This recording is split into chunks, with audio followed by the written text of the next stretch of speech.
Yeah, right.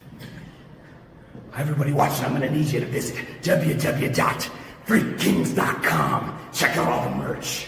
And before you do that, I'm going to need you to check out PJDG YouTube and Instagram. And while you're doing that, you won't have to remember the name, because you'll remember the face. Welcome back, everybody. BJ here. DG there. What is going on? And I gotta say, this is an episode I've been looking forward to. And joining us as always, I guess, is Pete. Vacation Pete the Wall Peters. Hello there, everybody. I'm on vacation. Your hotel room looks strangely familiar, like your background that you usually have. Well, I mean, I did try to, incorporate a more of a festive background, but my laptop might be on its last leg. I can't get any internet, so that's why I'm on my phone right now. Well, glad you could join us, and we're going to have a lot to talk about today. Wouldn't want to miss this stream for the world, you know what I mean? Like, tonight's going to be an awesome night. I mean, we have PWU Jam Session 13 to talk about, which had some very interesting moments to talk about. We also have Sideshow Pro this week, Camp Carny, to talk about. But cool. Before all that, would like to bring on a guest that I've wanted on this show for a long time. You know, he is the manager of champions. He is a man who has done a lot in this business in his time in it. A member of Hybrid Wrestling. I would like to bring on Skillz the Great. What's going on, gentlemen? Salute. How I sound? Everything good? Everything. Welcome, good, man. Well, I appreciate it. It's an honor to have you. Thank you. Salute. We in the building, man. What's good, gentlemen? Heck yeah, man. Before I start off anything, bro, let's give a rest in peace to Trent Acid. It's the week he passed away. Rest in peace, Trent Acid. Shout out to him. You already know that's for Pete right there. Let's get it. And another thing, before we start the whole interview, bro, this Friday that just passed, Disclosure Day, directed by Steven Spielberg. If you see that, in the first 15 minutes of that show, it was a wrestling show, and it was Lance Archer versus Brian Cage. Really? And yeah, Win Pro Wrestling. That's my promotion. They changed the logo for the movie, awesome. But we own the rights to that. So that's incredible. Yes, so that's so now we're rocking that because of course, we couldn't say nothing until the movie come out. So Absolutely. Now the movie's out. We own all the canvases, everything that you saw in the movie. Wrestling is now owns that. So we will be dressing up the ring with everything from the official movie of Disclosure Day. That's incredible. If you want to show, you can put my main client, his Wyatt Russell, the son of what is it, Kurt Russell. He's wearing the Free King shirt. Oh damn! During half of that movie, yeah. So that's all connections from your boy Skillz. You know what I'm saying? I'm in the entertainment business, in the music business, and now in the wrestling business. This is how I do. But y'all can see, connected y'all can see the power, man. We made it on Steven Spielberg's flick Disclosure Day, man. That wasn't a little movie. That wasn't a to-be movie. So who can say they done did that? So you're more successful than Lombardi.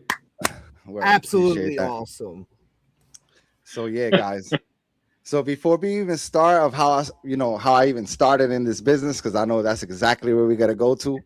Yeah. You know what I'm saying? I want to give a shout out and I want to talk about the SAT. Because without the SAT, there is no Skillz the Great. So I want to give them their flowers. They the fathers of the style of today. Like everything that you see in wrestling now, not everything, but for the most part, all this crazy stuff was inspired or were created by them. You know what I'm saying? So I'm here to give them their flowers, and I'm here to show a couple moves to show that. So if we could make that happen, I definitely would appreciate that. And I want to give my guys the flowers. Let's see. You got them named though there, right? Yes. All right, so you could just start letting them go though if you want to, whatever you want, and we leave the other one for the end. So all right, we'll go with this one first, the Ball Buster. Go to the Quiet Storm. And a drop driver. Okay, drop driver. Ow. Boom. That's That my was DNA painful. right there. That's my DNA. Let's go. And then I believe this was the washer machine. Izzy now going up, springboards in. Uh-oh, he gets caught though. This doesn't look good. And we've seen the SAT do this before. They have in a pendulum, and I think that Izzy's about to get planted face first.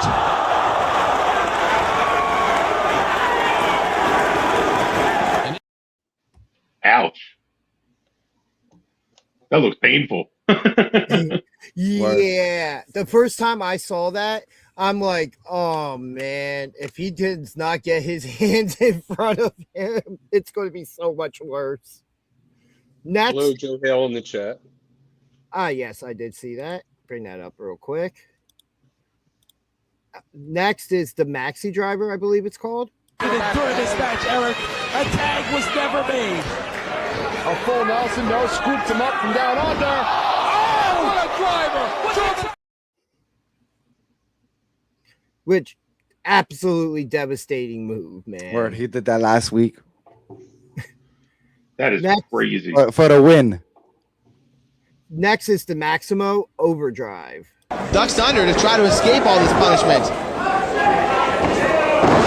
And there's the Word. I like These are that. creations. These are creations. You just saw that last week with Connor and Tommy, or 2 weeks ago. Hit him something like that. Oh yeah. Tell by these clips that this is like 2005, between 2005 and 2010 Ring of Honor. You know, like Yeah. So you wouldn't see this in mainstream wrestling until like 2015, 16, earliest. Yeah. And then there is one more clip, or is that the one you want to say? Yeah. No, that's it right there. You can put it on. Okay.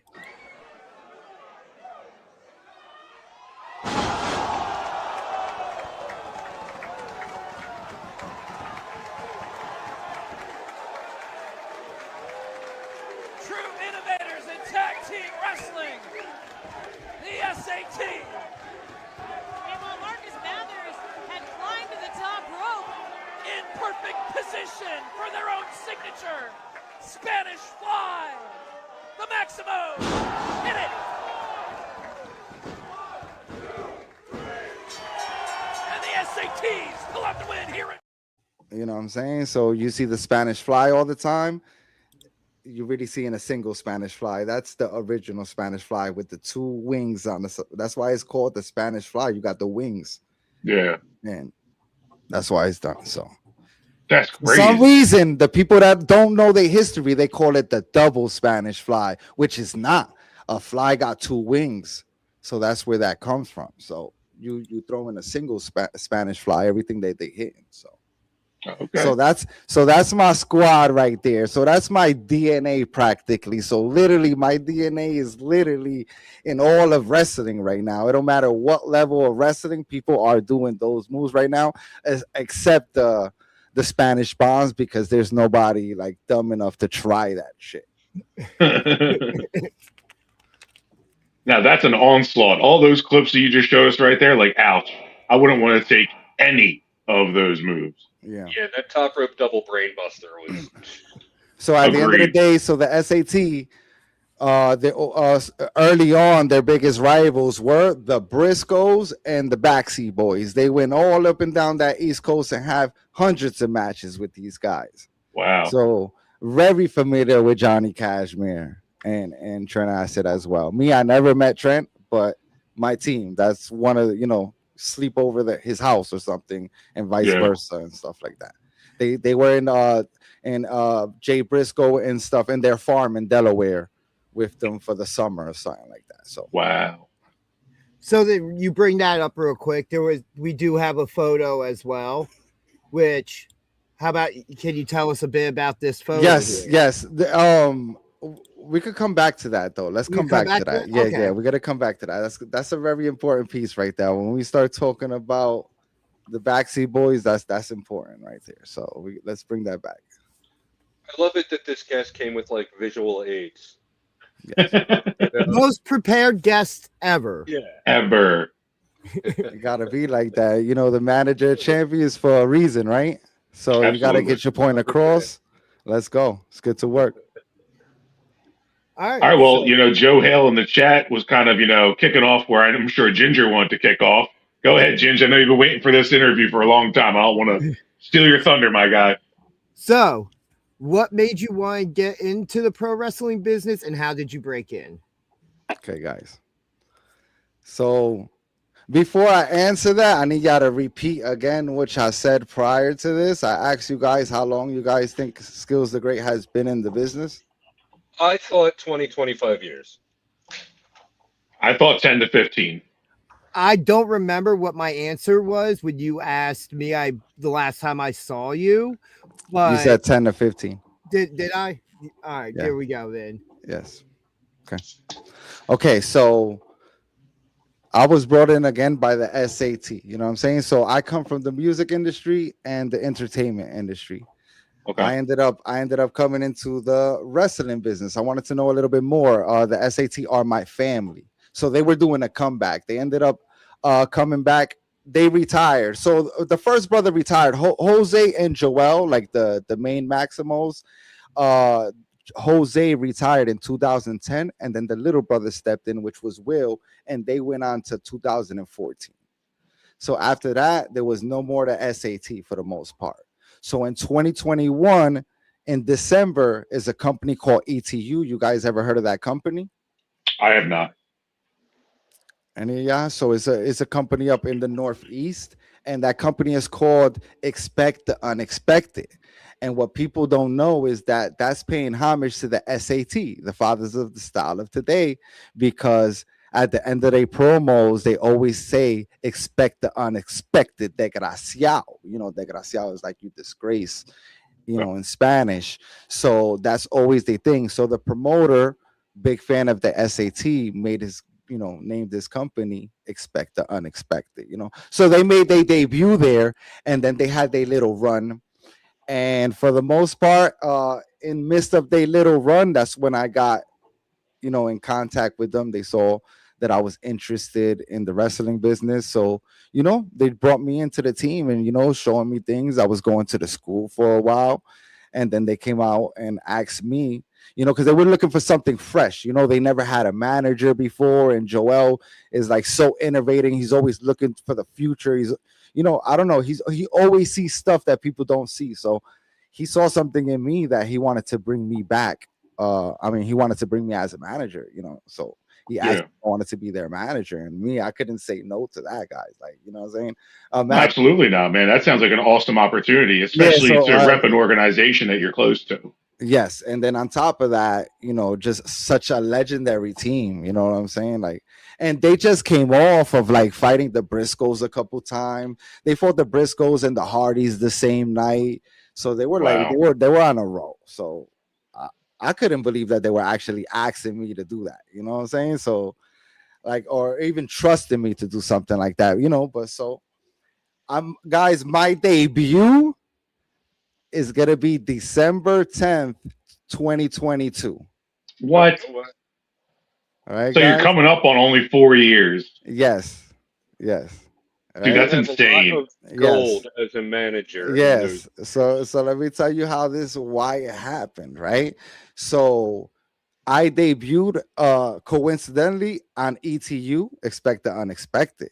But my second match, I'm already at CZW. And we're going against their tag team champions, who is CMD, which is Deshaun Pratt, which is a legendary dude. And crazy enough, his tag team partner is a young Boom Harden. And wow. And they're CZW champions. And their team was Lince Dorado. So in my second match, I'm going against Lince Dorado, which, you know, I'm Puerto Rican, so I rep that hard. And, you know, he went to the top of the top, you know, so for me to even, you know, be in the same match as him is insane. And to do that in my second match, it's even crazier. And then CZW, like, come on, anybody just don't get there. I was able to do that in my second match. So that's crazy. That goes to show the quick trajectory. So by my fifth match, I'm in GCW already, Atlantic City Showboat. going against the GCW tag team champions, Los Macizos. So, guys, when I tell you, maybe that's why you guys thought I have so much time under my belt, is because they literally threw me into the deep end, guys. There was no home promotion. There was no. My first two events that I went to, those first two events, I had to talk on the mic and introduce myself and tell them why I'm there.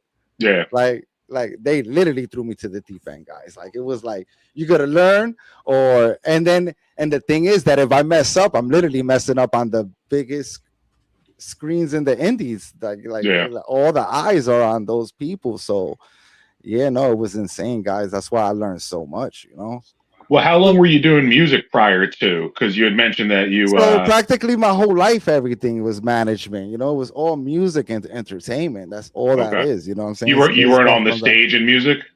No, so everything that I do was behind the scene. This was like this is the first time, what I'm saying, they saw me, and they started seeing me every day. Yeah, you guys see me behind the scenes, and you know what I'm saying? It's always I've always been like that. So they saw something. They're like, you know what I'm saying? Like, Skillz, you a star, you belong on TV. They always told me, they're like, yo, Skillz, if I was in Puerto Rico and I'm switching the channels, I expect to see you there on TV or something like that. You know what I'm saying? So I always got that. So well, you definitely come in with confidence. So that's what I noticed from a lot of times from your mic work and even your appearances. So like I said, real quick with that though, I had no choice, guys. Like, I'm literally, in these top companies already from the beginning. You know what I'm saying? So it's like, and then around these wrestling minds, you know what I'm saying? Like the best in the world. So it's like I'm soaking in like a sponge, everything so fast, So what was that transition like, going from the music industry into the pro wrestling industry?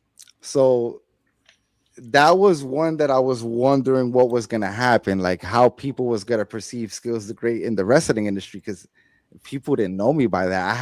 I had a different followings for other reasons, so I was like, I was wondering how it was going to happen, and it just happened little by little. I didn't force anything. It happened organically, and I feel like it happened fast, man. And I feel like now that's what everybody expects and stuff. So did any of those skills transition over from how you managed in the music industry? 100%. That's exactly why it happened. So guys, in the first 6 months of my like Skillz the Great existence as a character, I ended up co-promoting, like co-owned a promotion called Wrestling Is Now. And in my first show, it was called The Big Fight, March 31st, 2023. Yeah, is it 2020? Yeah, 2023. So listen to that date, March 31st, 2023. What we did.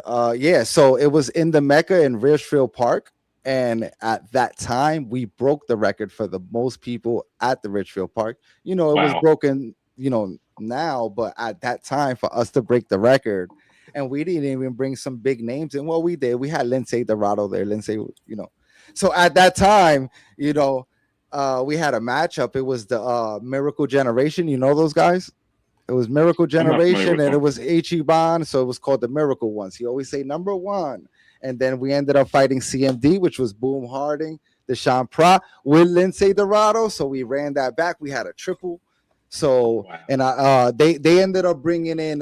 They knew I was there, so they brought in the Cheap Wrestler. You ever heard of this guy? The Cheap Wrestler, Matt the Rivera. Cheap Wrestler. No, he came out in TLC. Like he was the cheapest wrestler in the world. So he used to do all this nasty stuff to be cheap and everything. That's his gimmick. So they brought him out and everything. So we had a little spot where he came like on the apron, and I pushed him out, and I ended up going to the top rope and jumping off the top rope to the outside. And it wasn't a low boy either. It was a tall boy.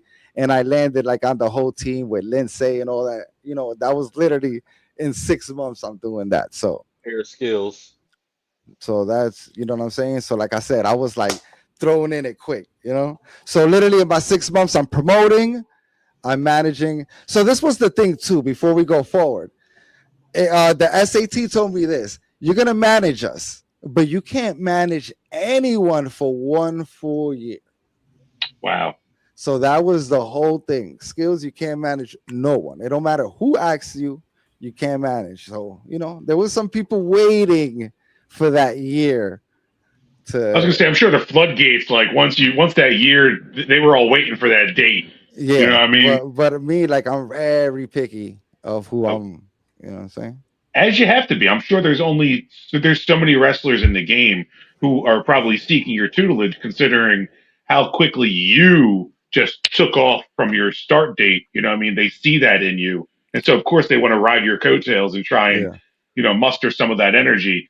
But what is it exactly that makes you like that allows you to bring somebody under your umbrella? Like what does somebody have to have in them in order to get the Skillz to great approval?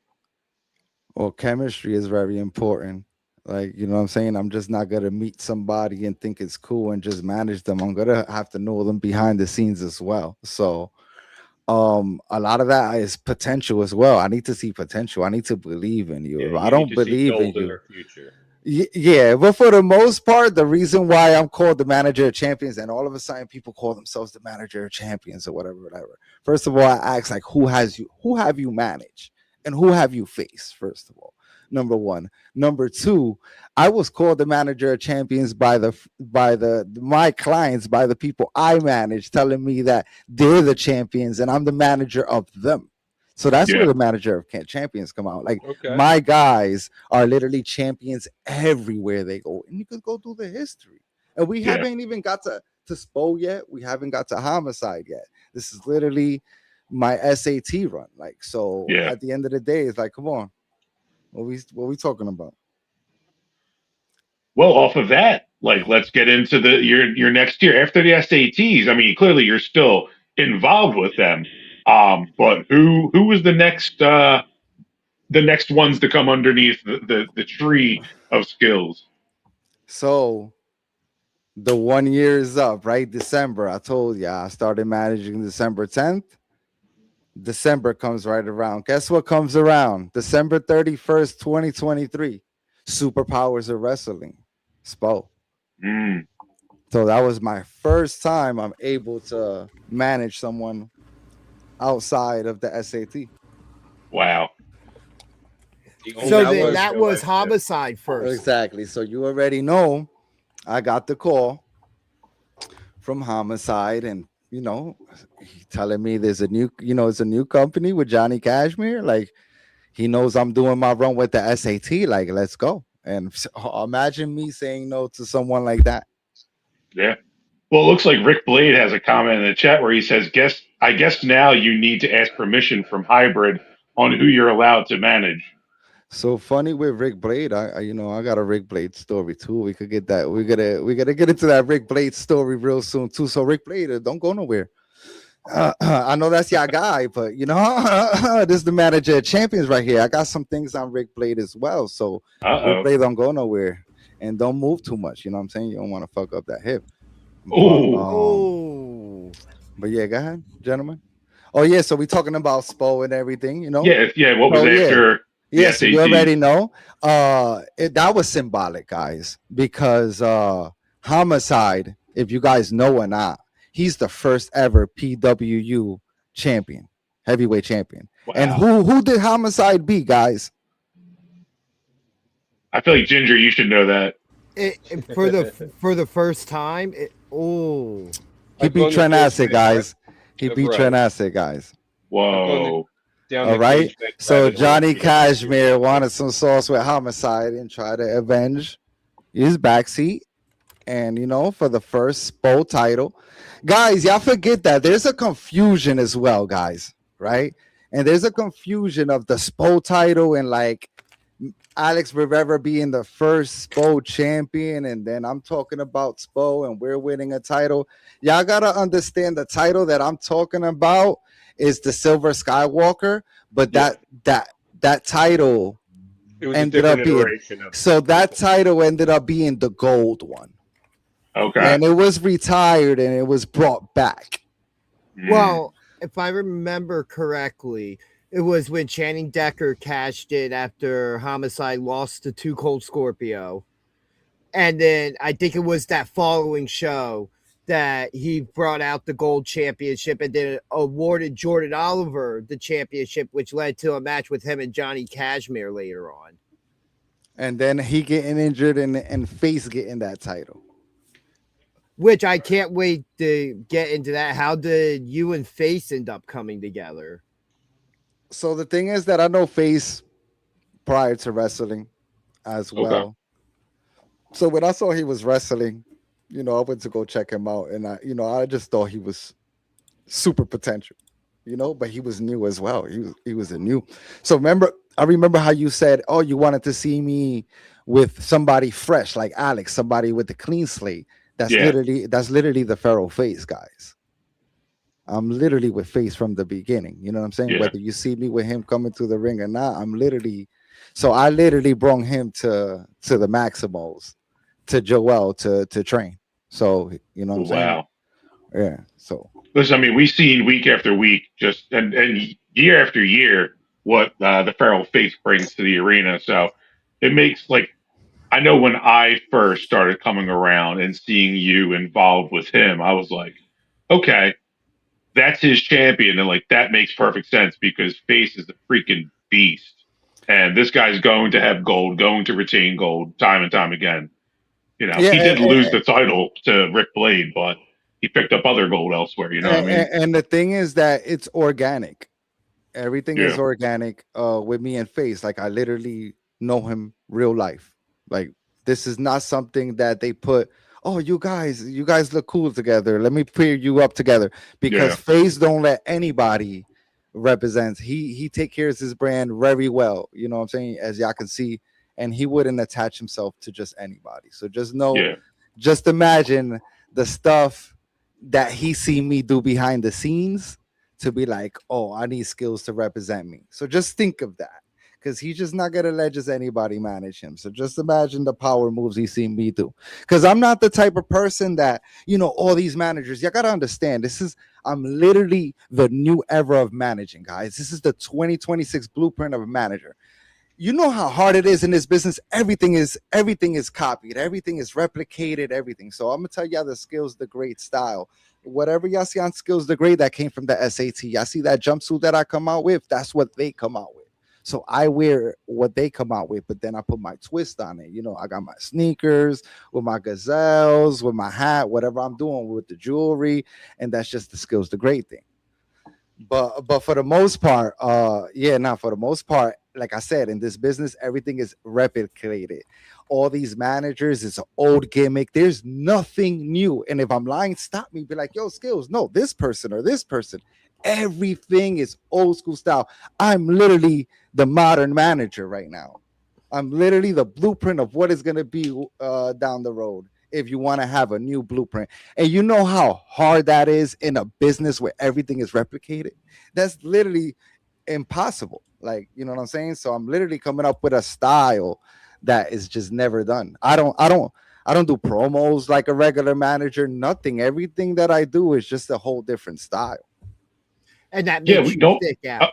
exactly. And I was going to say, we don't really see a lot of you when it comes to your wrestlers battles. Like, we'll see you maybe cut a mic promo in the ring here and there, but for the most part, you just kind of let it kind of just shows that your work does the talking, and that the people who you represent are that said work.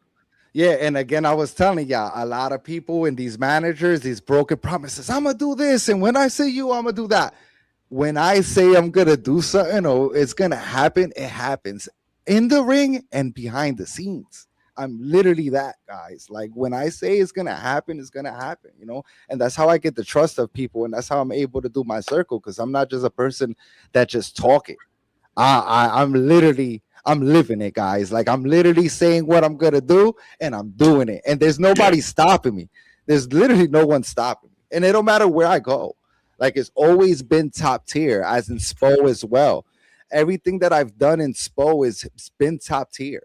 And whether they were trying to hold me down or not, they still couldn't throw me down there, because at the end of the day, I'm who I am. So it's like I still battled the top guys. So if y'all see, I was with Homicide, and then I ended up with I managed Channing Decker and Face against Rick Blade.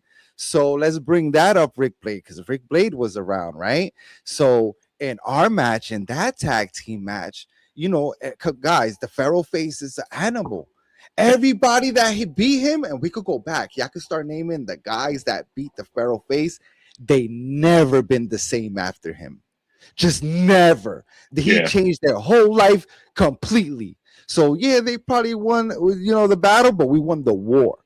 So yeah, we saw that with Kid Legend after that rivalry, man. Like, we yeah, so let me get back to Rick Blade because we could come back to Kid Legend as well. So Rick Blade, Face is a beast. So what they had to do, the Backseat Boys had to come out and help Johnny Cashmere and Face.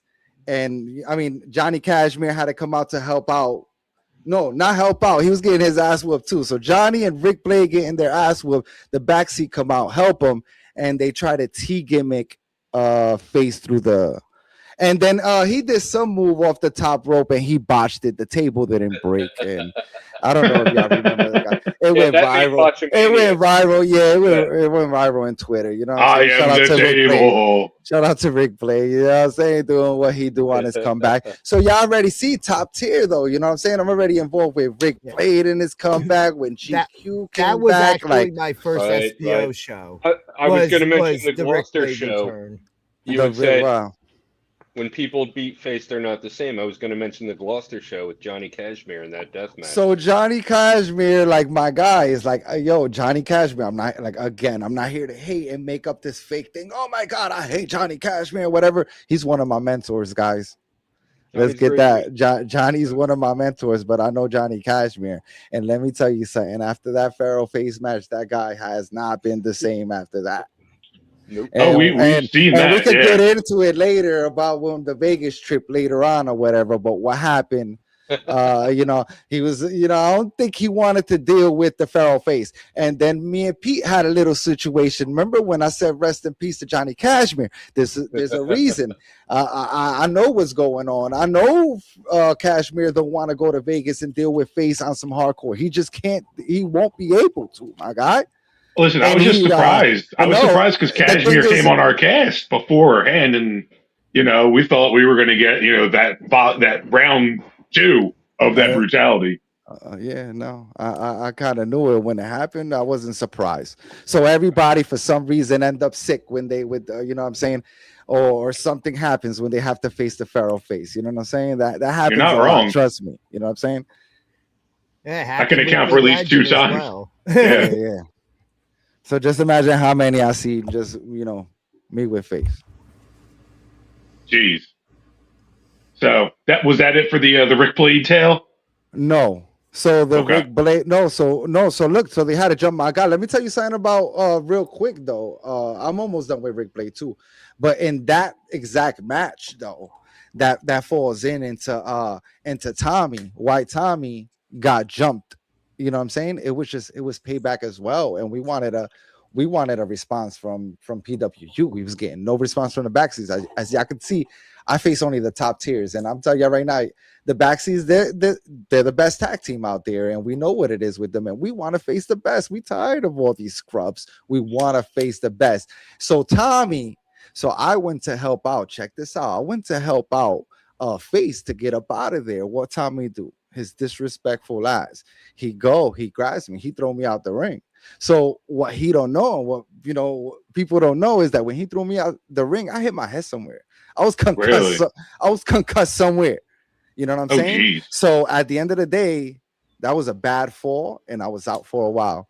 But the thing is, what people don't understand, and that was a point right there. Like after that, after I hit my head somewhere, wherever I hit it at, it changed me. I wasn't the same person no more. After that, I wanted total domination. Because there's a long stories between me and those boys for them to touch me or put their hands on me when I'm just helping out my client. And at the end of the day, I am a professional wrestling manager. Like I have a license to be a manager. A lot of people want to bring, I've noticed that on this podcast, they'd be like, oh, if I can't bring this person, well, Skillz shouldn't be out there. And you guys agree? No, that's not correct, because these guys are wrestlers who they want to bring out there.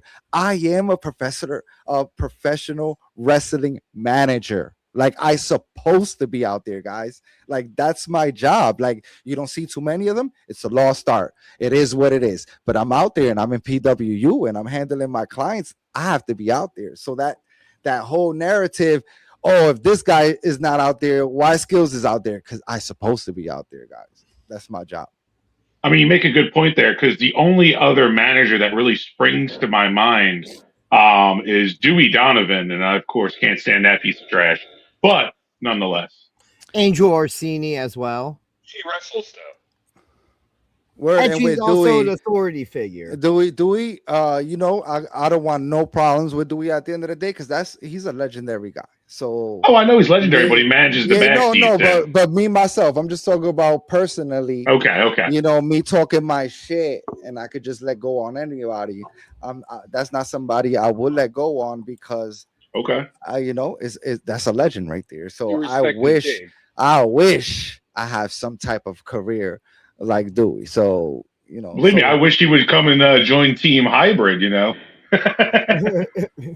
Where we don't need too many managers over there. I think I got this, you know what I'm saying? I think the back seats really need his help. Yeah, they need all the help they can get right now. Exactly.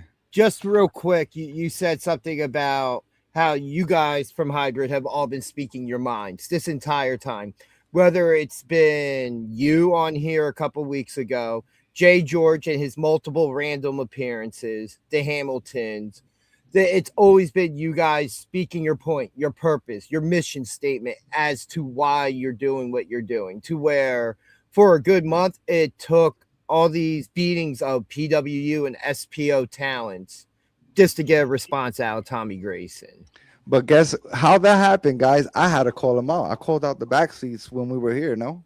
Yes, you did. That literally sparked that off, though, because nobody said nothing. It was time. And like I said, the reason I call the back seats is because I know these guys, and they're the best out there right now. And like I said, we want to fight the best. That's exactly how we got into Hybrid. You know, he wanted the best. You know, so yeah, that's how we got in there. But with that comes, you know, later on too, when y'all want to get into that story as well. But well, let's keep it going, Ginge. I'll let y'all control the show.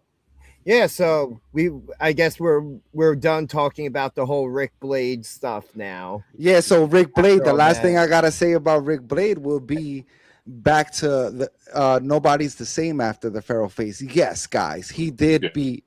So all respect to Rick Blade too. I'm not over here gonna be hating on Rick Blade. Oh, Rick Blade sucks and this and that, bro. He's legendary, guys. Yeah, you know what I'm saying? I know what it is. I roll around legends. I know what a legend is. You know what I'm saying? And I treat him like one. And he can't say I ever disrespected him another. I respect him like a legend. But again, my point is, after he beat the Pharaoh face, guys, face broke his hip. What you rather have, the bell or your hip? Like, come on, guys. Like, I mean, that's a fact, guys. His hip was broken after the Pharaoh face. Like I said, guys are not the same, guys. After yeah, you could win. That's cool. But what happens after? How you feeling after? You know what I'm saying? Especially if face don't like you. Especially if face got something to prove against you. It's over for you. And Rick Blade is on that list, guys. Like, he's a legend. Face already knew what it was with somebody like Rick Blade. Yeah. So what's not better to break a guy's hip? He'll never forget you. When it gets cold in the winter, he's gonna be thinking he could have never forget. He probably forgot his name, but he's not gonna forget the face, bro. It's funny thinking about that title match and the title match before where he defended against Pat Dynamite, where I was like, you saw Pat hit face with everything he had and just was right there and couldn't get the job done because face is that good. He is that tough, and I've always said that about him. And then you turn around to the wrong one I was about to bring up is that I couldn't decide. When we did the preview show for where Face lost the title, all of us picked Face to win that match. It was myself, BJ, and Chef at the time. And that birthed this photo here of Rick Blade being disappointed in us for not picking him. Yeah. So you know what's dope about that event right there and that situation that happened? That birthed uh the face and skills connection. It was like, fuck it. They want to play you like that. They want to do you like that. Let's go. We're gonna hook up and let's take this place over. And the situation with Kid Legend, a lot of people don't know. I was on the side, man. I was watching the show and I just saw the reaction he got. Like it was crazy, and I saw what was gonna happen, man. I run my own promotion. I saw this guy was gonna get pushed to the moon, and I was like, nah, man. Wait, what the hell is going on here? So I just went to the back and made my executive decision and was like, yo, face, let's go the hell up out there and beat the shit out of this guy. So that was damn. So I was going to ask, so what led to Face going out during the Skywalker Rumble? That's exactly what it is, bro. Y'all didn't see me out there. It's just I wasn't in the Skills the Great thing. I was in my street clothes. I was done for the night, boys. I was watching it from the I was watching it from the side, guys. But I was like, nah, we're not gonna have none of this. But the thing is this, again, guys, I'm not shitting on Kid Legend. Why would I come out and do that to Kid Legend? Because I saw what it was. I knew that this was Trent Acid last student. Like I knew what it was. Like I knew the status this guy was coming with, and we wanted that clout. Yeah. And that's just that. It was nothing personal. It was like, whoa, what the hell is going on here? Oh, nah, we're not standing for that. And I just took executive decision, and I was like, let's go the hell up out there, me with my street clothes, and take this guy the hell up out there. I mean, it ended up show up with like a busload of family members all rocking. Yeah. I didn't know what was going on. I didn't know what was going on. I just was like, wait, what? Like, nah, we gotta make a lot of people disappointed tonight. That was my feeling. My guy just lost, whether y'all saw me with him or not. My guy just lost the championship. Nah, somebody getting fucked up tonight. That's how I just saw it, guys. So it was Kid Legend, guys. Kid, you know what I'm saying? He got his eyes whooped that night. You know what I'm saying? So. And I mean, we saw what that entailed for the next 8 to 9 months. Was those two couldn't even be in the same room together without a fight breaking out. And it's one of my honestly favorite feuds over the past year. Yeah, and what's dope about that is that at the end of the day, I give all the respect to Kid Legend. If I ever see Kid Legend, whenever I see Kid Legend, I extend my hand to him and I shake his hand. Why? Because he lasted. We was one and done with this guys. Come on, we didn't think that this guy was gonna give us this feud that he gave us. Okay, yeah, but it should have been one and done with this guy. Why? Look at the toe it took on him. He is not the same Kid Legend. Yeah, we've seen that. He's definitely gotten a little bit darker. This is not the same Kid Legend. This is a different Kid Legend. It's just not the same Kid Legend, man. And that's another thing of getting. Is you just different after face. After you battle the feral face, you're just not the same anymore, guys. Yeah, that makes sense. And thus far from the opponents that you're pointing out, we can clearly see that that's exactly that. They're not the same. And one of the things I will always say that it's not often I can say whether it's SPO, PWU, hybrid, when it's not often you see Face not walking into a company either winning a championship or walking in as a champion already and having that championship. Yeah. And he's one of the toughest people I see on the indies right now. Like, regardless of who's in the ring with him, whether they're bigger or whatever, that means nothing to him. Let me tell you something, guys. Who else is wrestling at work? But it's not a gimmick. It's not a gimmick with this guy. Like, this guy is literally his whole life, right? This guy is life, guys. I'm gonna give you a glimpse into the feral face, and this is not no bullshit. It's not. This is some real shit. It's a shoot. It's all about fighting. This guy is either in the gym, he's in the jiu-jitsu, he's wrestling. He's old. His whole life is evolves around this business.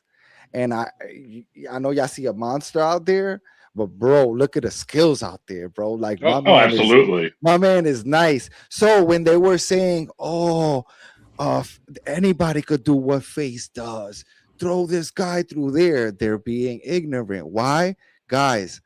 This is these matches with hybrid. This is really the first time Face done death match shit like this. Prior to that, it was Johnny Cashmere. Walker. That's it. But for some reason, since he's this dark character, everybody sees him as this death match wrestler, which, mind you, he loves it.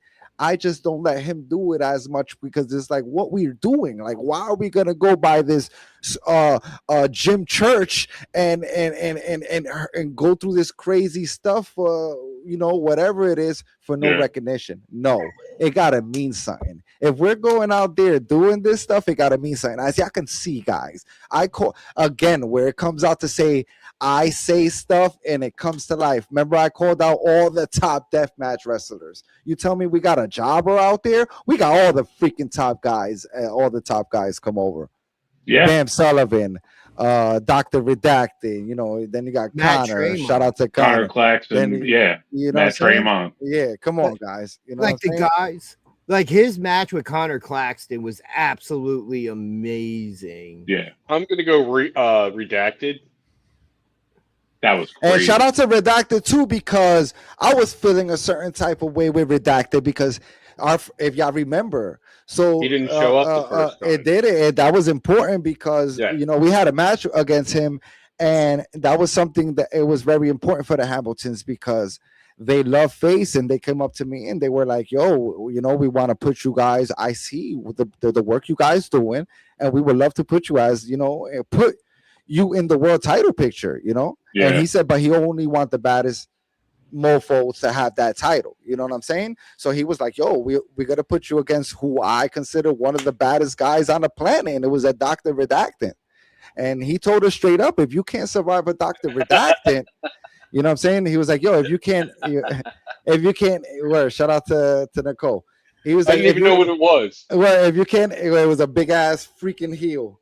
Yeah, at the redacted on air, I figured it out. Word. But with the Dr. Redactant thing, you know what I'm saying? Like, he told us that if we couldn't survive a Dr. Redactant, we wasn't gonna get a title match for a while. We still hybrid because he already know my story, and he knows Face and he knew what it was. So that was easy for us to go to hybrid, guys. Like, yes, I come from PWU.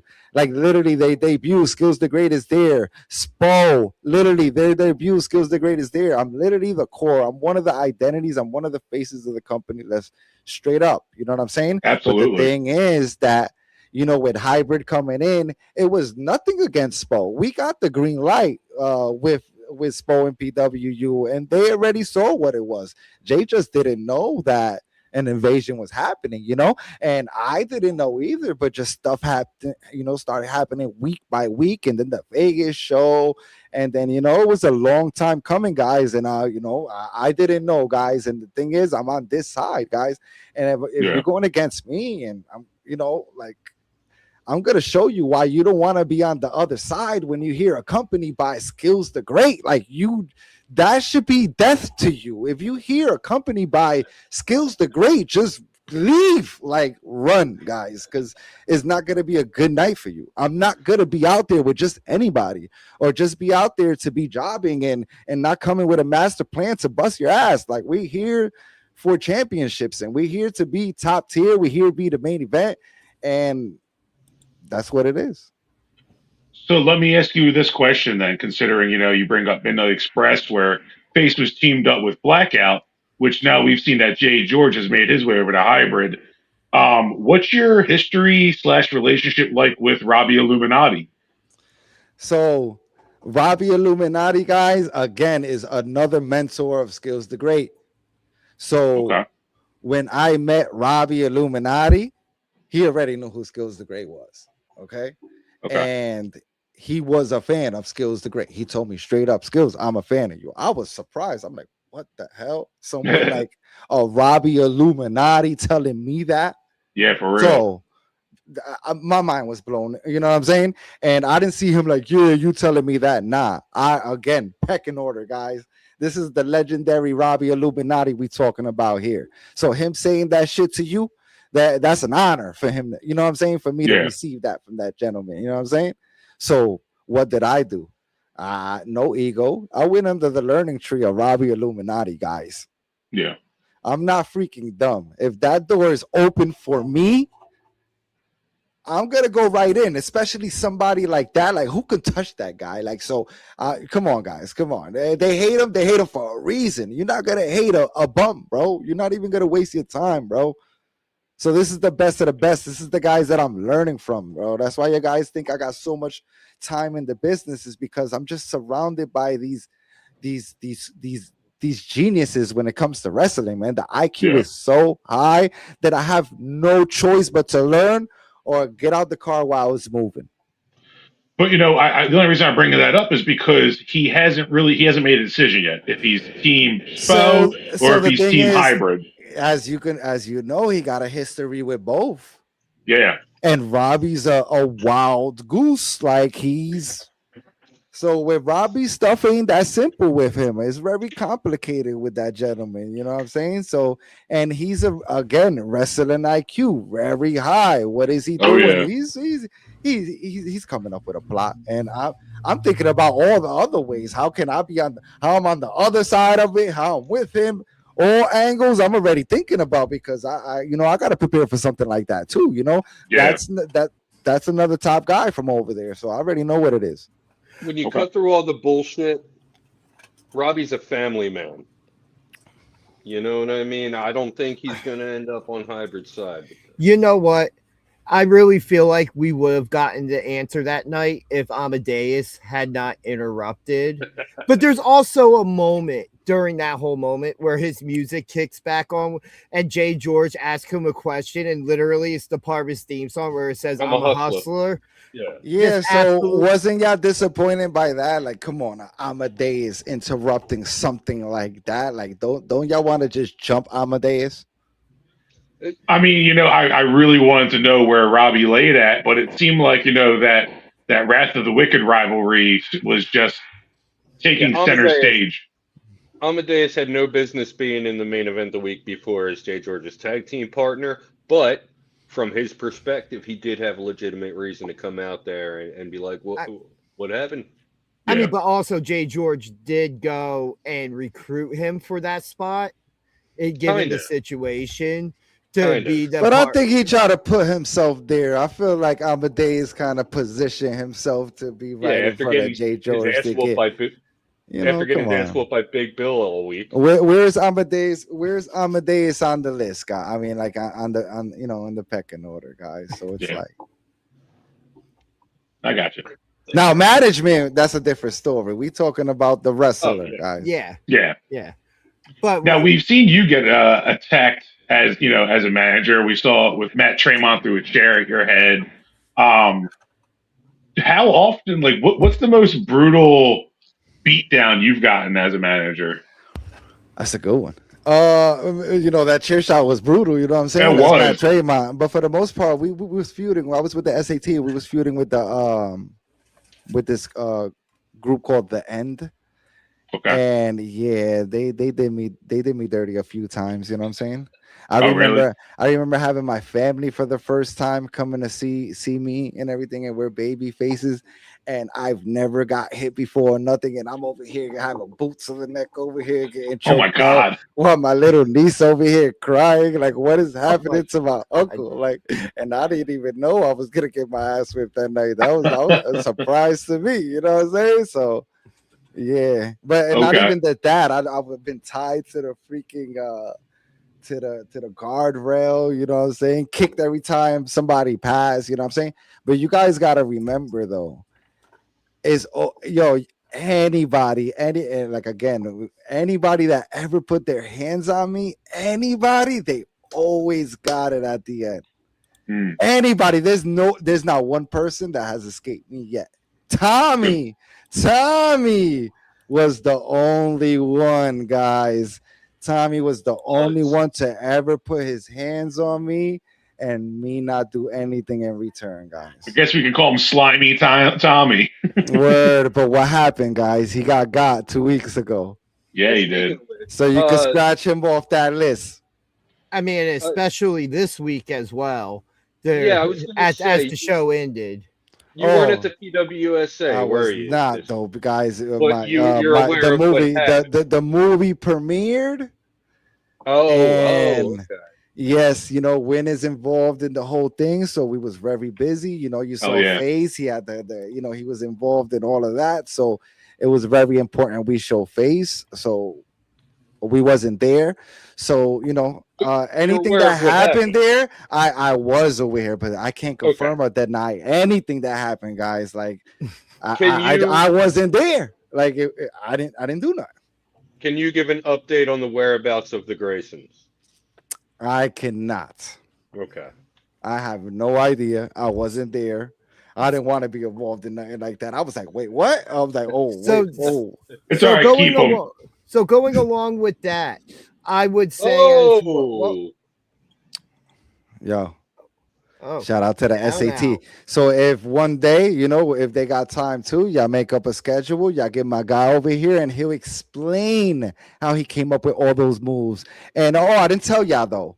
I didn't tell y'all the Canadian Destroyer, your favorite move, and the Tower of Doom. That all comes from the SAT, guys. So like I said, bro, shout out to me, bro. My DNA everywhere, yo. Stop playing with me. I was like the chosen one from like the innovators. You know what I'm would saying? love They to picked the have skills the to great. SATs on here at some point. Where Open we can make invite. that happen. We can make that happen. You know what I'm saying? Them connections and So then I would assume as well, if you weren't involved with what happened with the Graysons, then you weren't involved what happened with Jay George breaking into the home of Amadeus. yeah, I have. So Jay George is another wild goose. whatever Jay George does, I don't know, guys. Like, you know what I'm saying? Like Jay George, he's wild before Skillz the Great been in the picture, correct? Yeah. I don't think he needs Skillz the Great to be like, oh, do this, do that. I have nothing to do with that, guys. Again, leave me out of that stuff. So then, as a member of Hybrid, and if I know you guys are always evaluating talent, is there anybody right now within the walls of SPO and PWU that you guys might have your eyes on to want to bring to the other side? Well, y'all saw one of them last week, right? Who's that, guys? Who did y'all see? KTB. Yeah, that's another monster. We were like, you know what? They not doing nothing with him over there. This dude's a monster, bro. It took face to be him. You know what I'm saying? Yeah. And he destroyed JP Grayson last Friday night. Like that match was bonkers. No, he's a beast. This dude's a beast. So there you go. That's one. We can't, I can't tell you much more, at the end of the day, because I don't want to, I don't want plans to happen. You know how people get in people's ear. Oh, nah, don't do this and nothing. Nah, I want it to happen and shock everybody. You know what I'm saying? No, I got you. I have theorized in the past couple of weeks that Hybrid was scoping one person specifically. That would be the new PWU Silver Skywalker champ, 2-time champ, Declan Grant. That grimy bastard. So, again, Skillz, he's not a hater. If I call you a bum, you a bum. If you that dude, you that dude, right? So Declan Grant falls in that category of that dude. Okay, guys. Yeah. He is trained by Homicide, guys. Right. Again, another, you know what I'm saying? So it's all under the umbrella. This dude, well, he's a former H2O champion. Like the dude is proven, guys. Like this is probably super easy to him over here. Like he don't got to get bruised and cut and do none of that. It's light work for him. So I mean, he has been doing that. He's had a couple hardcore matches. Is definitely somebody that I would love at Hybrid. This isn't a statement. Let's not mistake that. Sorry, this isn't a question. It's a statement, or more so a suggestion. There's a tag team out there that I think has the killer instinct that would fit really well in the Hybrid. And those are my guys right there. You know what I'm saying? So you already know. And we've seen a much more vicious tag team since they've returned. You know what I'm saying? Kind of the style that you'll see like a Skillz the Great or something with, right? Like so. Yeah, man. At the casino, that was I wasn't sure if that was a one-time thing or if that connection is still there. You know what So I the mean? thing is with the casino was like I took it very I was out for a while, I was concussed, and me coming back, I took that very personal. So if y'all remember or not, I came with a fresh tag team. And the reason why I came with a fresh tag team was that I took it very personal, everything, and I wanted to show people that I could bring because I was already being called the manager of champions. I wanted to bring green because I never had green talent before. So I wanted to show that I could bring these guys and make these guys superstars. Not that they're that green. Word, but it never could be that green if I'm even if they're getting, if I'm managing them. So I saw the potential. If it wasn't for the injury, I definitely would have made these guys tag team champions and doing their thing, But when that happened, again, me making my moves, I done snatched up Primal Fear. And they already saw my vision of what it was. If it wasn't for, again, scheduling conflicts and I don't know if y'all remember, there was a time that Spo went away. Yes. For a little bit. So it was literally at that time. Hardest 9 months of my life. Word. Yes, so that was tough, but it was all worth it because it was building to something bigger. And it was building to a PWU, and it was, leading to weekly events, guys. So right. You know what I'm saying? There's nothing better than that. Spo was running every 2 to 3 months. So for them to take that break and come back like that, I'll take that.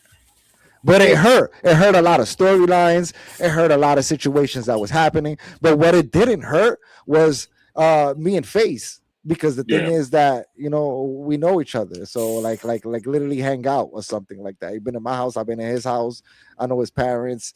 He know my parents. Like, you know what I'm saying? So that's the type of relationship I have with Face. So we already knew what it was over here. We just didn't know the hybrid thing was going to happen. I don't think none of us did. Yeah, nobody did. Until y'all came out and were like, hey, Jay George, get your ass out of this match. Come with us. Until that point, nobody knew what was to come. I mean, I go back a little bit further to right after Vegas when I played that promo Jay George cut on commentary at the end of the show that you guys didn't hear. Well, yeah, that was like the week before that, though. So no, that was a couple weeks before the tag team thing. Word, that was kind of the Scott Hall promo, right? Like, y'all know why I'm here. That was his version of it. Yeah. And people didn't know what was going to happen. Let me tell you something, guy. When I was told, come up with a plan and come up with a mastermind on how we're going to do this, my guys, this was crazy. Because mind you, I'm going against my mentors and I'm going against the Backseat Boys. These guys, I know them. Remember, I debuted in December 10th, 2022, guys. Yeah. You want to start talking about the Backseat Boys? Y'all want to get into that, or we got? Let's do it. Yeah, let's do it. Absolutely. Okay. So cage match. DG. Yep. All right. Who got a Joel Maximo up there? Give me one moment. Because we got receipts up here. Yeah. We're not just gonna claim stuff over here. You heard? We gotta come up with receipts. So what are we looking at? We're not huffing and puffing over here. Okay, so we're looking at a Joel Maximo, right? Look at the show right before my show, which is December 10th, 2022. You got to look at it December 3rd, I think, and it's going to be against the Rep, guys. Ooh. December 3rd.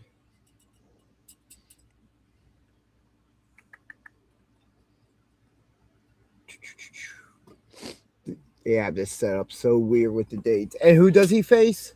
Hey, so it's gonna be the SAT versus the Rep guys. Oh, damn! Hey, right. So in the chat here, we got one of the Maximos, if not both. I don't that's Joel. DG, maybe send a link. Yep. No. Don't send the link. Don't send the link. That'd be Okay. another time. That'd be another time. Okay, no, Yeah, fair let's enough. save Fair that enough. for I'm another glad- time.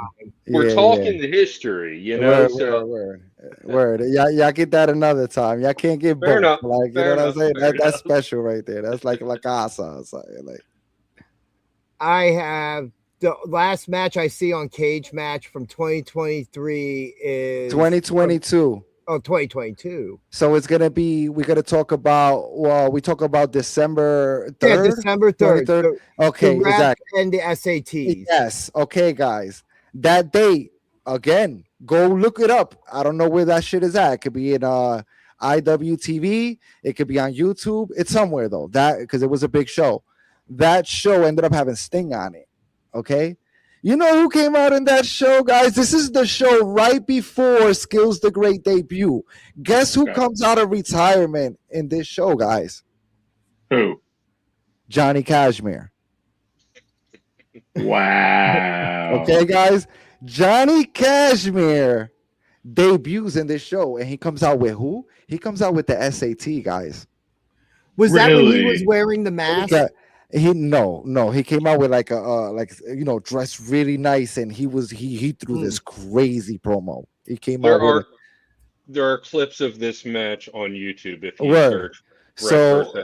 Word. So, it was a crazy, you know what I'm saying? So he did some crazy promo. They even confused me with him because our dates were so close. They ended up thinking that he was the manager, and I was so happy that they were even putting me in the same level at a Johnny Cashmere. I'm like, thank you for even putting me thinking that I was a Johnny Cashmere. Thank you. But it was not me. But anyway, boom, right? Johnny Cashmere's debut, guys, from 2010. He debuts at this show, guys. He doesn't wrestle. He comes out with the SAT and cuts a promo, right? Y'all want to hear something crazy? You know who he meets at this show, guys? Tommy and JP. Yes, sir. And Really? do you know who gave him the idea to make who gave them the idea? I have one guess. Who? Joel Maximo. Well, close enough. Yeah, we thought it was you. Word, but it was Joel. Wow. Because remember, Joel's already in the business. He know the Graysons. He don't know anybody, Johnny. Johnny's just coming back, guys. He was like, yo, these guys remind me of you guys when you were younger. And Johnny was like, what? And Johnny sat back and thought about that, guys, and he couldn't stop thinking about it, and it was true, guys. Come on, JP is Johnny, and Tommy is fucking Trent. Oh, yeah. That is what it is, guys. You know what I'm saying? But where that came from, again, the Skillz the Great DNA, guys. That's crazy. Wow, you really do have your hands in everything. So real quick though, let's go to the cage match and go to to Tommy Grayson or JP. Can we do that? Can we see when they changed to the new back seats? Because what happened is that, it took them a while. They're not going to just to get Johnny's trust and, you got to take my gimmick so quick. No, It was something that was built. So 2023, right? So what month was that, guys? What month was that? It just tells me 2023. No, so go in the cage match, though. You're not in the cage It'll match? say Amazing Graysons or Backseat Boys. It'll be the new back seats. It'll be the new back seats. No, that's not. New back seats is Trent Acid and some other dude. No. But it'll do that on their. It'll do that. Yeah, it'll do that in their cage match. It'll give it to them. You'll see it. Because I was March 2023. Yes. So 4 months. Yes. And at Win, nonetheless. At Win was literally one of the first promotions as the new backseat guys. Wrestling is now my promotion. Wow. Their first championship as the new backseats guys. Wrestling is now. They won the Maximo Legacy tournament, guys. Wow. All right. So at the end of the day, I gave them their first push. these guys were around for 10 years previous, floating around as the Amazing Race. Yeah, and they were good guys because you know Yeah. the talent is good, but you know there wasn't the back seats. Exactly. You know what I'm saying? And that's Dude, when your hands are literally in everything. that's when I came into the business. All right, they become the back seats. All right. If maybe my events wouldn't have happened and everything, maybe they wouldn't be. And then what happens though? Right after I debut my show, 9 months later, Spo's being made in South Jersey because we're in North Jersey. We started wrestling is now in North Jersey, and in I think in a year or less than a year, we ended up going to New York City. Okay. So we ended up in Queens Elks Lodge, and then we ended up in Brooklyn. But now we're back in Queens on the 27th, so that's important. But yeah, so Spo came up right after that. I would like to say yes, they did run a promotion prior, which was Johnny Cashmere and PWU.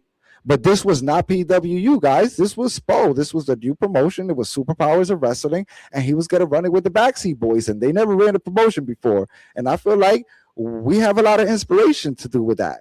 Did you ever get any recognition? I did. Of course I did. These guys, you know what I'm saying? These guys are my guys. You hear you say how you treat me like a brother. And they recognize that ever since Skillz stepped on the scene, their whole life changed. They know this though. You know what I'm saying? And they definitely recognized it and told me this. And like I said, and their recognition to the other guys will be getting guidance from these guys, like a Johnny Cashmere, man. He treats me like an equal. This guy don't treat me like a student. Well, like that's crazy that literally you were at it for a year and you already caused all of this to occur. You know what I mean? Talking 22 to 23. You know, like that just blows my mind. Exactly. And that was because I was doing stuff that nobody ever seen. And I was doing it at a speed nobody ever seen. So it was something that it just didn't happen before. And then how I was doing it at my own way, my own style. You know what I'm saying? Not copying my favorite managers from back in the day or what could get me over. I tried hard. At first, people didn't understand my character because it's so new. They didn't know what what is Skillz the Great. Like they just didn't understand the gimmick, you know. And but they understood one thing: the aura. They couldn't deny the aura. You know what I'm saying? But little by little, you started seeing Skillz the Great, and then you could see like who he is. But at the end of the day, like I said, it just the character is so new. Like people just didn't know what to do with it. Yeah. Well, like you mentioned, your aura speaks tenfold. Yeah, exactly. And the thing is this, though, that's important to me because if you meet your favorite wrestler behind the stage, they're not what it is when they go through the curtain. No disrespect. You know, we're in the indie business. There's a lot of carnies out there. All right. When you see Skillz the Great, I got more aura maybe behind the stage than I do when I go through the curtain. So I command the respect from my peers as well, guys. So I'm not just going out there saying I'm doing this and doing that. The backstage know exactly who I am, guys. Yeah. They know what it is. So when you see, like, you wonder, like, you know, like Pete was wondering, how can he do this? Because they know what it is. They know what's going to happen if they step in, you know, they step in my lane. So people stay far away from me, guys. And like I said, I'm a very humble guy. I shake every hand and I'm cool with everybody, but they already know what's going to happen. They're on the other side of me. Yeah. So, you know, I can definitely speak to that because, like, you know, we've seen you in the ring, but also seen you back out in the lot and everything. And like, you've always treated us with respect. You know what I mean? So that's one thing I can say. You know, you mentioned the carny aspect of some of the wrestlers. I've definitely had my share of like, oh, okay, bye. You know? Yeah, exactly. Like weird. Yeah, exactly. But me, I keep that aura outside of the ring and in the ring as well. Like that's very important. And every time you see me, I keep the same energy. I am that person. You know what I'm saying? It's no days off. There's not, some days, you see Skillz like that. Nah, it's every time. And I remember people always like, yo, Skillz, why you keep having their foot on their throat? And it was like, yo, I'm never gonna let go. So every time y'all Yeah. see me, is always going to be Skillz the Great, and that's like a 24/7 thing. So It's the easy thing when is, that's how you live your life. yeah, exactly. And the thing is that these managers, right? Say these managers, they have a fake power. It's not a real power. What y'all see out there with Skillz the Great and what I do is real power. My team is insane. My mentors is insane. Like my whole squad. I run New York. It's my promotion just came out on the Steven Spielberg flick, and that happened last March and April, but we signed NDAs. We couldn't say nothing. Of course. So the first time we were able to reveal the new logo and say we was part of the movie is because the movie came out. You know what I'm saying? But at the end of the day, all of that been in the mix the whole time. I've been, and we got more things to come. I just can't be speaking about certain things, either, because but yeah, exactly. So there's more things to come. It's just little by little. Absolutely. So I brought up a picture earlier. We've talked about the SATs. We've talked about the back seats. Can you now tell us some about this photo here? Okay, so we talked about Johnny. So that belt right there, again, is the first time that Skywalker was introduced. That is the first time that event, which was my event, my promotion debut, Johnny Cashmere holding the Skywalker title with no SPO existed, guys. Yeah. This was a title tribute to him and for himself, guys. This was no SPO. This is when I tell you why Skillz has an inspiration to this shit. Because you see those other two belts, that was the same day and I owned those two belts. The SAT gave me those two belts, guys, and those are the Holy Trinity belts, guys, and it's Jay Briscoe and Trent Acid on it. And you see the 3 stars, that is the Briscoes, the Backseat Boys, and the SAT, the Holy Trinity of indie tag team wrestling in the 2000, guys. You know what I'm saying? A lot of people like to erase this history like it never happened and shit like that. And only the WWE shit happened. Like, nah, this is real. And this is where the most of the influence came from. This exact generation right here. This is exactly what pushes everything. So this is a big picture right here because that's the Skywalker Championship, guys, which is the biggest title at SPO. It just got changed so much of what it is, but that's the original title. And yeah, man, the same day that I promoted, and Johnny Cashmere got it that same exact day. And like I said, he was probably wondering what I'm gonna do with this title, man. I gotta put it. Somebody gotta fight for it. Yeah. So that's where it comes. Homicide versus Johnny Cashmere, guys. And look who manages Homicide, guys. The guy right there. We were at every other SPO show except that one. Yeah, word. And and I'm happy you guys got there. But yeah, by the time y'all came into SPO, I was running it already. Yeah. And that was only so the second already, show. yeah. So it's like, guys, like when it says like the manager of champions, and people be like, no, I'm the manager of champions. What have you done? What promotion have you been? Who have you managed? Who have you beat? If all of these guys are jobbers and you mid-tier, what are you doing? I don't care about your mid-tier title. I don't care about that shit. I mess with guys that got hundreds of titles. You manage one icon, I let you call yourself the manager of champions. Till then, I got multiple on the list, guys. And there's nobody that really got that if you're not on television. And guys, I already hit television. I was on Gotham Wrestling with JP Grayson. And look, his debut on it, who he called the manager of champions. The reason I'm not there all the time, they ended up getting back together. And it's on a Tuesday. The conflict, the schedule is insane.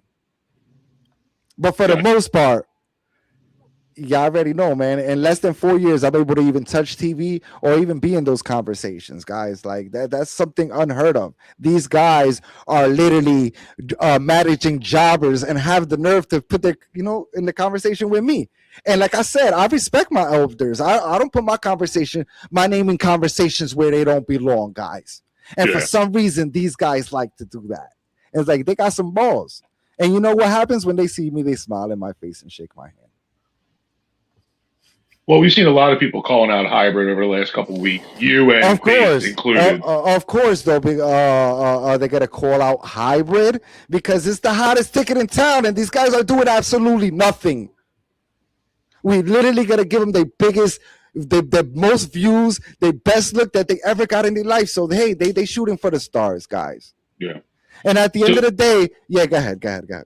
So what is you manage Face, and he's already the hybrid world champion. Are there other promotions in his scope that he's like, locking in on to acquire more gold? So listen, guys, I'm always okay. I'm gonna get heat from I'm gonna get a lot of heat here, and I'm gonna get a lot of heat from like the old school wrestlers. God, but I'm not even whatever. Bring the heat. I got old school wrestlers in my team, so go fight with them. You know what I'm saying? Yeah. At the end of the day, I see it like this. I'm very selective where my brands show up at. Okay, guys, I've been in contact for the feral face to pop up at these promotions, which I call shindies, and I don't who I want to fight there. Clockwork, whatever show. Like, do I really want to fight him for their championship at their promotion, guys? Is that worth it to me? No, it's not worth it to me. So you won't see me at any of these shitty places because I don't want to be there. It's not because they don't want us there. Who the hell don't want Face and Skillz the Great there, bro? We'll bring so much people to their events, but at the end of the day, we don't want to be there. We want to be at the best places where we could look at. And the thing is that we have a few promotions. I don't want to be everywhere either. The reason I don't want to be everywhere as well is because if I stretch myself too thin, first of all, overexposure, number one, and number two, I'm dedicated to what I'm dedicated. I'm dedicated to SPO, the PWU, and now, of course, hybrid. You know what I'm saying? Yeah. And to win, I'm in outlaw wrestling as well with Bull James. That's Bull Dempsey. Oh, hell you know yeah. what I'm saying? So I'm very picky as where I show up at. But in the next few months, you will see Face in a couple of new places. You know what I'm saying? Okay. And like I said, well, you answered my question then. With Skillz the Great being his manager, we're not going in there on some mid-tier shit. We're shooting straight for the stars anywhere we go. If not, we're not in there. And that's what Skillz the Great brings to the table. Yeah. Sorry to interrupt. Skillz the Manager of Champions is just a name that sounds nice. Skillz only manages killers. Exactly. And that's why I'll be like, yo, you could call yourself that, and that's cool. But like, yo, let's compare resumes. Like, come on. And like at the end of the day, yo, I appreciate you, Joel. Like Joel's like one of the first people that was like, yo, Skillz, you the best. And I thought he was just telling me that. You know what I'm saying? But he never gives it up to people like that. If he says he likes you, that it'd be very rare because he shits on a lot of people. So I believe him when he say he likes people. So when he tells me I'm the best, I'm like, what the hell, you know? And the thing is that it took me a while. It took me a while because everything came so fast, guys. Like, it just happened. I went from not being in wrestling to all of a sudden I'm in GCW with the SAT and Homicide. Everything just happened so fast, guys. So, I don't know if you ever heard, is a New York City legend. His name is Superman Mike Verna. And he's an actor too. So he was student of Joel right here. And he was at one of our shows. And, and I knew him for a little while already. So he pulled me to the side and he was like, yo, Skillz. He was like, I always thought they were missing something. He was like, I never knew what it was. I couldn't explain it. I just didn't know. He said what they were missing was you. He was like, you complete that team. You make that team. You got the look. And I couldn't believe this guy was telling me that. But all Eagles aside, all that manager, champion, Skillz the Great, when somebody like that I knew who he was, telling me that he does not have to tell me that, I'm like, you know what? I was already taking it serious, but I'm like, yeah, now we gotta like really go full drive. You know what I'm saying? So that's how that ended up happening. That all ended up happening before I managed Face and stuff like that. Gotcha. So that was like motivation. Before we get to Mark Springer's comment right there, why don't you pop up that last one again? I don't know if you saw this. Word, you already know, Joel. You know they don't want that. You know what I'm saying? They don't want that. That could be something in the works. We want that. We want word. That. Management probably don't want that. They want it's too much power. and they know what it is. You know, they try to like hold me down. They don't. Maybe that's why Primal Fear they took Primal Fear away. Imagine me with Primal Fear and the Feral Face. They knew Skillz the Great would be unstoppable. Why would they want me to do that? Why would they want? Look, so we might have to make that happen. You know what I'm saying? Oh damn! And we got it into war with the new back seats and Johnny. We already did that with all of the 3 Maximos and Skillz the Great involved. I was gonna say there's 2 match. tag team titles to go after, so you know. Yeah, definitely not the Spo one, guys. You know what I'm saying? It would have to be PW. No disrespect to Spo, but that's the students, guys. We on top tier shit. I don't want that title, guys. I'm looking for the top titles. Spo, they can have that. Because so then what about the PWs? Spo, real quick though, Spo is not the same Spo though, guys. Though, just like the Skywalker Championship, Spo is PWU, guys. The original Spos that you guys were watching, that's PWU, guys. The Spo ended up becoming the training school. Right. They don't, exactly. You know, so like, it just made sense. Yeah, exactly. So a lot of people are confused. How is Alex, remember the inaugural Spo, and then how Skillz Homicide, he's the first Spo champion, is because that first Spo champion ended up becoming the Skywalker title, and that Spo title that he won was specifically for the school of Spo. Yes. Yeah. So nobody ever cleared that up. And people ask me, and on commentary, they have no idea in commentary. Well, you know, we appreciate you letting us know and giving us that education, considering you essentially helped build this house. Exactly. So that's why for them to let me go to hybrid, that was a stupid move. And the thing is that was kind of crazy of them to do that. And I understand them letting me do that is because they didn't really have nothing for me and Face there if it wasn't for hybrid guys. Yeah. Because we're not tag teaming. We can't fight the back seats guys. Like, that's the top of the top. And then you got a few other guys, but there's nobody compete with the Feral Face. We needed a different entity. And people are asking, how did I get connected with hybrid? Y'all wanted me to answer that, or that's later? Feel free to answer that now. If you okay, like. So with hybrid wrestling, I met the Hamiltons in Harris Casino. And again, I'm close to Johnny, guys. I know I'm cool with Johnny. So Johnny put me up on game, and I met these guys, and these guys has always been 100% with me, always been very respectful, about business. And that's what I like about the Hamiltons. They're not somebody who talks about something, and then when you see them, they're not about it. Everything that these guys said that they were going to do, anything, just like Skillz the Great, they always about that business. And, when they came about, and they saw us feuding with Kid Legend and all the stuff that they were doing, they came in for the save. And like I said, I didn't know that they were going to come out with their own promotion. They let me know and say, hey, I want Face to fight like the top people. And if he can't survive that, he will be hybrid, but it's going to take y'all a while. You're going to have to earn your championship again, your championship match again. So me and Face, we looked at each other like, bro, we want this now. Like, we've been waiting for this now. This is not some stuff that we gotta build ourselves up to. No, give it to us right now. So when it was Dr. Redacted, like, I was like, oh shit, but I already knew, like, Dr. Redacted never had a killer in front of him like Face. Normally he's the killer. Yeah. And I'm happy, but I'm happy though that the first one did not happen, because then y'all never would have got that second promo with Face in the doctor's office. Oh, that is such that a great was fire. You know what I'm saying? Oh my God. Exactly. So that I'm that's the only reason that I'm happy. But we had to fight KTB, which I always thought he was fire, and we had to take him out, but that was business. He was on the other side of Skillz the Great too. So now he's that was that triple threat match, right? Where it was Declan, KTB, and exactly. Face. That was supposed to be Dr. Redacting. And that let me was tell you such a something crazy about fight. Dr. Redacting, guys. That's a sick fuck. Yeah. And I'm not gonna say that, yo, guys, I don't give it up. If I'm telling y'all it is what it is, what I seen him when I was talking to the guy and whatever I experienced, and mind you, I'm with a sick motherfucker all the time. Yeah.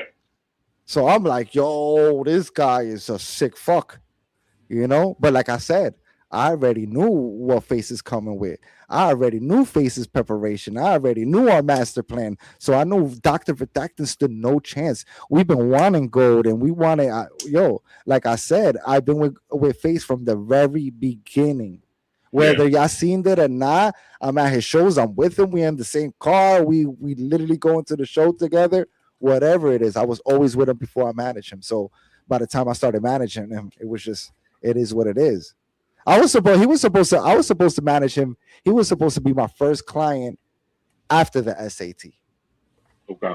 But then Homicide made that call, so I wasn't gonna say no to Homicide, and it made sense because I managed somebody like Homicide, get that credibility, and when I manage Face, I have that history, so it helps Face even more. So and like I said, you're I have entering people, more arenas with them. Yeah, exactly. And the thing is that I have a lot of people want me to manage them, and a lot of people that won't dare to ask me because of they intimidated. But I'm happy by that because I don't have to say no. Because a lot of people is not worthy. Like 95% of the people that ever ask me, they suck. An honest answer. There you go. That's all we expect from Skillz the Great. Exactly. Like Clockshaw. Clockshaw. Word. Imagine going to a promotion and he's the champion and it's the Pharaoh Face versus him as the main event. And we got to stay there the whole show. Like, are you kidding me? Bro, that pay is not worth it. Get that shit out of here. Get that booking out of here. And you know what I'm saying? And a lot of people hate me for that too, though, behind the scenes, because it's no nonsense. I don't play around. And again, that's where the power comes from, guys. When y'all see me out there, shit, real power. That shit ain't no make believe. Oh, guys, I'm gonna get you, and my guy's gonna do this. Nah, bro, I get you in the ring and I get you out the ring. So I can push you and I can hurt you. We've talked a lot of history here from your beginnings to now, and something I'd like to ask about is how did Wrestling Is Now come about? Yeah, so that was something that I was managing the SAT. And before that, I was already with them, going to shows and just being around there, learning the culture and seeing the level of competition they're facing. And I always wanted to promote. And at that time, it was like the seeds of like managing Face. So it was like, and a few other people, not just Face, guys. It was a few other people. And it just made perfect sense for me to be a promoter because I bring other things to the aspect that is not traditional wrestling mindset. You know what I'm saying? Because I come from the music business. I come from the entertainment business. So it was like a different mindset. So I just wanted to bring that to Wrestling Is Now. And that was very important to me. And bring a platform for people that I thought was worthy of a push. Because there was a lot of people that was worthy and they just again fighting bums and just how the business is. They want you to get it out the mud, and there's just certain people that's supposed to stay there, and there's some certain people that should be elevated. And I felt like Face was one of those guys. And the thing is that Face gives me credibility because I discovered him. And when I bring him to the SAT or I bring him to promotions and we working and it's this type of level of competition, this type of character, what that says about me. Yeah. Absolutely. So that's why I can't be around. Remember, we was talking about the green. I just can't be around that because that just messes up my credibility. Like, why would I want that? Like, you can't even work in the ring. Like, there's nothing you can't pay me enough. I have a career. Like, I don't need wrestling. A lot of these guys need wrestling. This is their whole life. Me, I don't need wrestling. I come in because it's a passion to me. I'm not here because, I want to make millions of dollars. That'd be nice. I'm here because I want to advance the art. I want to add to the art. I don't want to come in like again like a copycat of something else. I want to bring something new, something in the future somebody can grab and was like I can do. And I already see my footprint on a lot of stuff. A lot of stuff that I do. A lot of people take that as inspiration. Same thing for Face. I see a lot of people copying Face. Face does this. They want to change their theme song. He's a chokehold. They want to be a chokehold. He's a monster. All of a sudden they're a monster. He's a freak. All of a sudden they're freaks.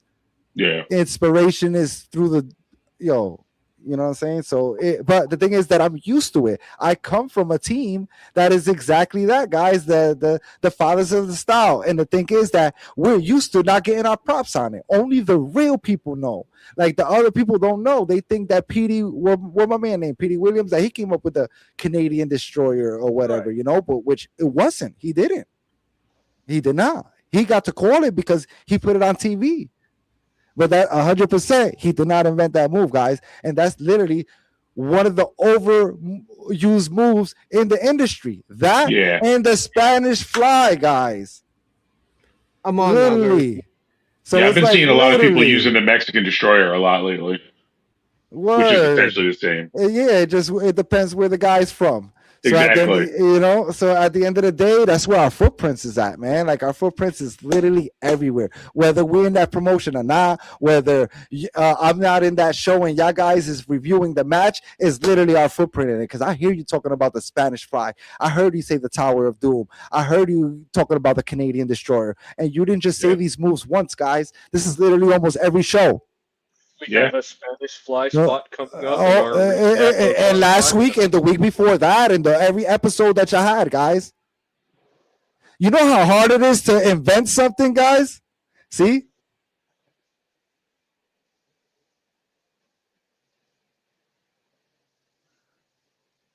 Okay. And lucky he even got something because, people steal your move and don't give you shit. That's why they probably gave it to P and didn't say nothing. Because at least he had some respect and gave something. Yeah, right. If people just steal your moves and they take credit. But they already know my team from Brooklyn, though. This is not some wrestling shit. This shit just don't get turned on when the music hit. This shit is in the backstage, too. And they know it. They know what it is, guys. A lot of this stuff is make-believe. We not, guys. This is real, bro. And y'all feel that. Y'all feel it. It's a reason why y'all feel it. It's a reason. It's not. I mean, it's the reason why I'm wearing this shirt right here. You know what I'm saying? Representing. And exactly, hybrid. Where all this came through and the invasion happened.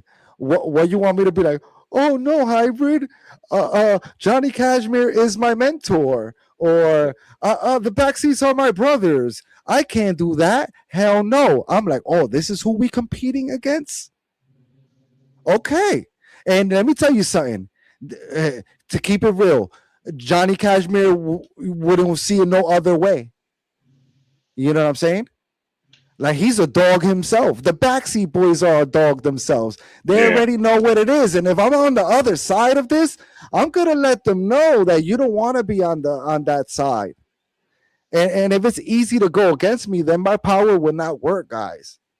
Then I have no backstage power, no in-ring power, none of that shit. I have to show these guys what it is. And I take that shit serious. So when this invasion started happening, I didn't care. And remember, this guy bumped me on my head already. I'm on a mission. So we got more to come. This is light work.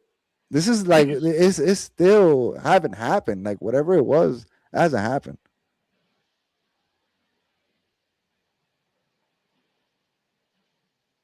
Well, shout out. Heard it here first, boys. Pressed his ass and said, yo, give something up. You heard? Gave $50. Kept it moving. Very happy you are enjoying the interview. Word. And like I said, he's always been my number one supporter as well. You would think that my squad would hate on me. And nah, they always look for my best interest, always watching what I'm doing, always supporting what I'm doing, always calls me right after the show and make sure that I'm good and just, SAT family to the right death there. of me. Exactly. Family. So, where are we at here? Questions, guys? What we got? You got Skillz the Great, bro. You won't see me out here for a minute.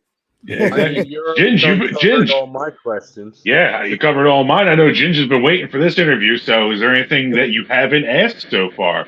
Because we did get a very, very in-depth background for somebody who's only been at it for 4 years. Like, Yo, guys, and y'all the first ones that I gave it to. There's no one I wanted to give it to. I gave Primal Fear a little bit. Like, they were the first ones to get when I started, and they couldn't believe it. Their mind was blown. But it was on an IG live, and it wasn't saved. wow. So you were either there and you saw it, or you didn't. So this is the first one. And I always told Ginger, when I tell people how I started, I'll make sure I'll jump on your show. But the thing is that I have such little time in the business. I respect the business so much. What I'm going to come over here and talk about, that's how I saw it, you know? But then when I see these bums coming up over here, literally have did nothing, guys, nothing, and talk about it, how they're so, and then call out face. I'm like, bro, I have to go up there because it's levels to this shit. And then when I go to the ring and I tell you guys, there's levels to it. This is the levels. I don't know, man. You just kind of disrespected a good majority of our guests that we have here. So, like, I kind of like I appreciate 99. your honesty. 99. Like, come on, Skillz, man. It is what it is. Specifically, only one specifically. So, you know what I'm saying? We've talked about real quick though, but because of them, I'm here. Yeah, and we appreciate the hell out of you popping on, man. Like, it's been an honor and a pleasure. In the chat, one more in the chat. Well, I was just about to bring that up, so good segue there. I wasn't around. I got to catch it later, and y'all saw me jump on a stream, but I heard it was some people talking real crazy about hybrid.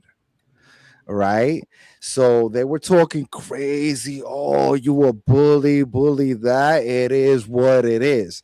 So right now, I'm having an open invitation, right? Because the Pharaoh face, he don't got somebody to fight. So I saw that, I think it was, who is it? Cowboy Pete was up in here talking crazy and talking, you know, they shouldn't do that to his team members. This is what I say. Right? This Friday, Pete, you could bring your top guy, or you could bring the whole Pete's posse, and we'll beat them all up in like a gauntlet match or something. And then the thing is that we're going to make a shirt, who beats Pete's posse? And then you already know it's going to be Hybrid and Skillz the Great and the Pharaoh face. That's not even a question, guys. These guys wear pink and come out like, guys, is it even a question, or is it even comparable? Or even if he calls himself the manager of champion, does that even have stain? Does that even have stain on you guys? I mean, he doesn't have anybody within his posse that has gold, so nah. But there will be never anybody at the caliber of the guys that I've ever managed, guys. And even if we just look this week at what's going on with hybrid, as I had brought up the graphics, Skillz, you'll be there, as will the Pharaoh face, the current hybrid world champion, which I'm assuming he's going to hold that title until he decides he doesn't want it no more. But also, as we kind of talked about this earlier, Amadeus and Jay George in a grudge match. And if you look carefully, I love that image. This isn't a SPO show. This is a hybrid show. Oh, damn. Yeah, as well as I'm looking at the graphics, just some of the members. At least we got one person here, and I guess this is one of his top guys here, right? So Alex gonna just, smoke this guy's boots, bro. Oh yeah, Tank is part of the posse. And like I said, you see him, jobbers versus jobbers, bro. Now he's gonna go face against somebody who really put in that work, and you guys are gonna see levels, guys, levels. Yeah, especially the Italian Take is taking on the two-time SPO champion. And it also will be KTB representing hybrid, taking on Gregory Iron. I seen he having a seminar there. Yes. Yeah. Yes. And I thought wonder what he can teach me. Ooh. Nah, but you know, I I can learn wouldn't from expect everybody. you to be there. I could learn. I could learn from anybody, but definitely would not be there, guys. Yeah, Yeah, I'm not familiar with him, so. But He was shout out to trained by him. Johnny Gargano. Okay. Nice, okay. Shout out to him, but unfortunately for him, he's literally fighting one of the biggest dogs in the building, guys. Like this guy's a freaking monster and a real monster too for them damn Pine Barrens. So yeah, it's gonna be a long night. He's gonna have that seminar, and then you know that's gonna be a long ride to his home. Hopefully, he got somebody driving him or something. Jeez. So Hybrid is clearly in the house on Friday, hosting their, I guess this would be technically their first official show at the Pro Wrestling Star Academy, even though they're the reason why Midnight Express happened in Vegas, as we learned from the Hamiltons the other week. So with the Vegas thing too. All right, Joel. Oh, word. Definitely yeah. For Thank sure. you for joining us. It was an honor having you in the chat watching the show. Word, appreciate you, Joel.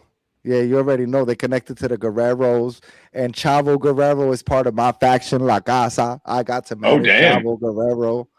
So that's, like I said, man, it's crazy. There's stuff that, and I haven't told y'all the whole story, and I can't give it to y'all yet. You know what I'm saying? I'm still new. There's stuff that's still happening fresh, and maybe later down the road I can talk to you guys about it. But at the end of the day, it's just like, yeah, like it's just a lot of stuff. Like the ball is rolling, like. You know, it's like a big snowball effect. And y'all got to see it. Y'all got to feel it. I'm going to be everywhere. This is not the end of it. Man, and it's bad news for PWU. Just in the short time of 4 years, everything you accomplished is absolutely amazing. And it just makes you think from the beginning, there was only that greatness was meant to be. It wasn't an option. It wasn't something to pursue. You were there. You had all these great minds around you and legends already seeing that greatness. It was like, how can we keep adding to this fire so that it stays lit, gets bigger, creates more heat in a good way, not bad heat. You said something there that Johnny Cashmere told me one time. He was like, Skillz, when you start off, you're going to have this energy that you can run off. And he said, that's cool and all. You know, you have this flame that, you know, it's giving that fire, right? But he's like, what happens when you don't have that anymore, Skillz? He's like, when you don't have that flame anymore, what are you going to do then? And I was at that time, guys, when he was telling me that I didn't have the flame anymore. Oh, man. He said, this is the time, Skillz, that, you know, this is the fork in the road. What are you going to do? And yeah. I made the energy. I made the fire out of nothing at that time. I was already done. Everybody was expecting me to be done. Everybody thought I was just going to be with the SAT and carry the Puerto Rican flag. And like, they thought that because the legendary people already like stand me, oh, he could only do that. Yeah.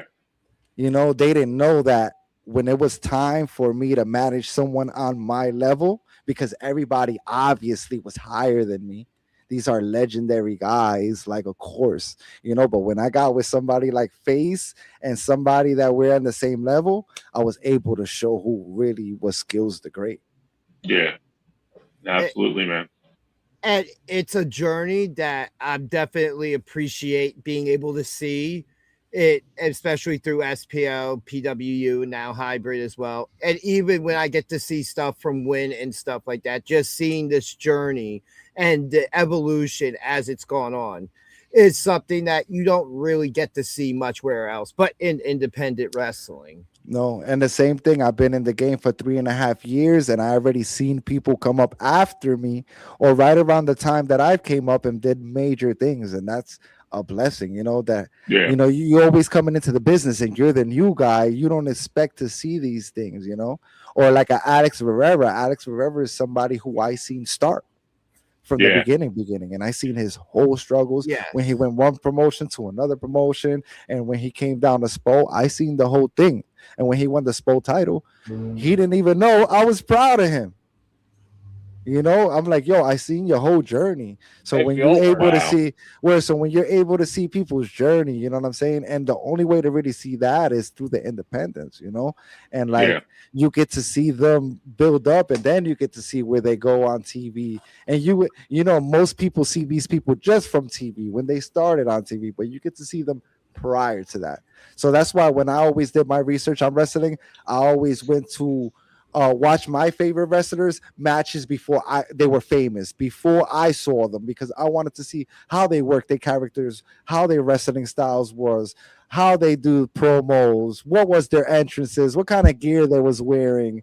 Like that's very important to me. So I did a lot of researching on wrestling and went back to the 90s, the 80s, the 70s, and stuck my time Yeah. there.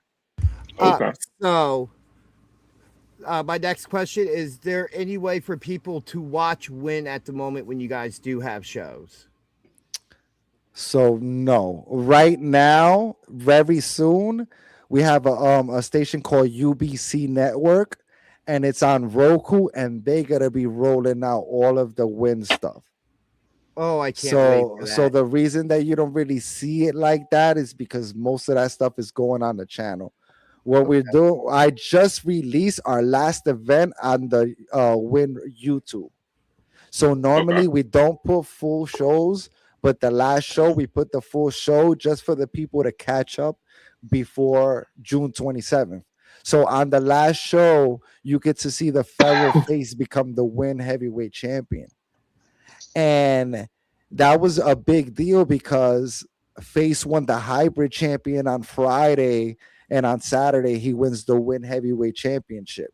Mind you, my company was around for 3 years before he won this championship.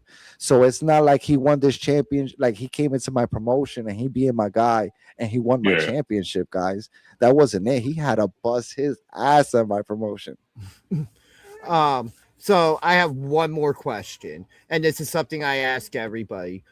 And I think you might have answered it when you were on before, but if not, something positive that has stuck with you from pro wrestling that you take with you every day in life. The loyalty. Loyalty. Yeah. And the discipline and dedication. Because to be on top of your game, you have to train all the time. You have to work on your body. Guys, how many people we see and their body look like shit? Why your body look like shit when you have to take your shirt off and wrestle in front of people? Like, why? And that's why If they invented singlets. yeah, so and then we see your titty sagging on the side. So at the end of the day, like, come on, guys, get your body together. Like, like do something to have your look. Like people don't notice that they look like jobbers out there, and Yeah. a lot of the people that a lot of your guests is straight up looking like jobbers, guys. Damn. Why are you hating on our guest again? Because those are my co-workers, and they need a wake-up call, because if they get better, I get better. I'm only as good as the competition I'm surrounded by, guys. If you keep putting me with jobbers and we're facing jobbers, the Feral Face, you're gonna see the Feral Face as a jobber as well. Yeah. So We you saying that reminds me of the phrase that you're only as strong as your weakest link. Exactly. So I feel like my whole team crazy. And when you find out who my team is, you're like, oh shit. So I get a lot of hate, guys, because I didn't get it through the mud. I literally was shot to the moon from the beginning. A lot of people like to gatekeep and you gotta do all this stuff. I didn't do none of that. I came in with some legends. Yeah, gotta pay your dues. So this is literally the 2026 version of the new era. Like, no doubt you do gotta pay your dues, but I did it a different way. I did it behind the scenes, management style, showing what I could do to earn my spot. I wasn't just given, Absolutely. I mean, I feel like given an opportunity, you earn the rest. Exactly. Yeah. I was going to say, and that's all I needed, and that's all I wanted. Just give me an opportunity, and I'm gonna run with it. Yeah, just like with the Pro Wrestling Star Academy opening, and just having that opportunity to be there from the beginning and help build, and to gain the opportunity to be in production. I've been given the opportunity to be a referee a couple times. So when I see that, grateful. when I see that again, that respect, I'll be like, yo, I seen him when he was a fan. All of a sudden, started doing the podcast after we did the Spocast, right? We was doing the Spocast. Then you came off with yours. I was like, okay, look at these guys. You had no following. Nobody knew you. No, You literally started, you didn't care. We didn't care. Every day, every day, every day. And then adding additions like Pete, like you guys just kept growing. And I already saw it for what it was. And then when you did production, and then when you became a referee, I was like, holy shit, like that is, I respect it. I mean, I'm forever grateful for those opportunities, and especially us doing this was the spawn of that was not just Spocast, but SPO as well. Because without you guys doing your thing, we wouldn't be doing what we're doing. Me and BJ never meet without the Mitchell Firehouse shows, and him seeing my picture on Facebook and realizing that we were at the same show with a steel cage behind me. Word, yeah. And honestly, the thing is that honestly, Pete, do we ever meet if it's not for the Mitchell Firehouse? Listen, the bottom line is we have to give kudos to our wise man, Mr. Eddie Reyes, who's still down and out after having a spinal infusion surgery. But if you're watching, Eddie, we freaking love you, appreciate you, because I wouldn't have known Spo if it wasn't for him, because he's buddies with Kashmir. Even though he's the worst agent we've ever had. Oh God, yeah, he is no manager of champions. Definitely not. But yeah, so let the people know, how can they follow you? so everything is Skillz the Great and Skillz Montana. You know, I was Skillz Montana before the Skillz the Great. Skillz the Great is always a name that I always had. So that was something that was in the mix, and Joel grabbed that name. He's like, yeah, you're going to be Skillz the Great in wrestling. But for the most part, Skillz Great is always a name I have. Skillz, again, is a name that I had my whole life. I've always been called Skillz. It's just added stuff to the name. You know what I'm saying? I'm not going to come in as just Skillz. But yeah, everything is Skillz the Great, Skillz Montana, and wrestling is now LLC. Follow all of that. Follow the Feral Face. Follow the SAT. Follow Hybrid. Follow the Hamiltons. Follow everything. Look, follow the Freak Kings, all of that. We on that. I think I can speak for the guys here. I say we truly appreciate you making the time.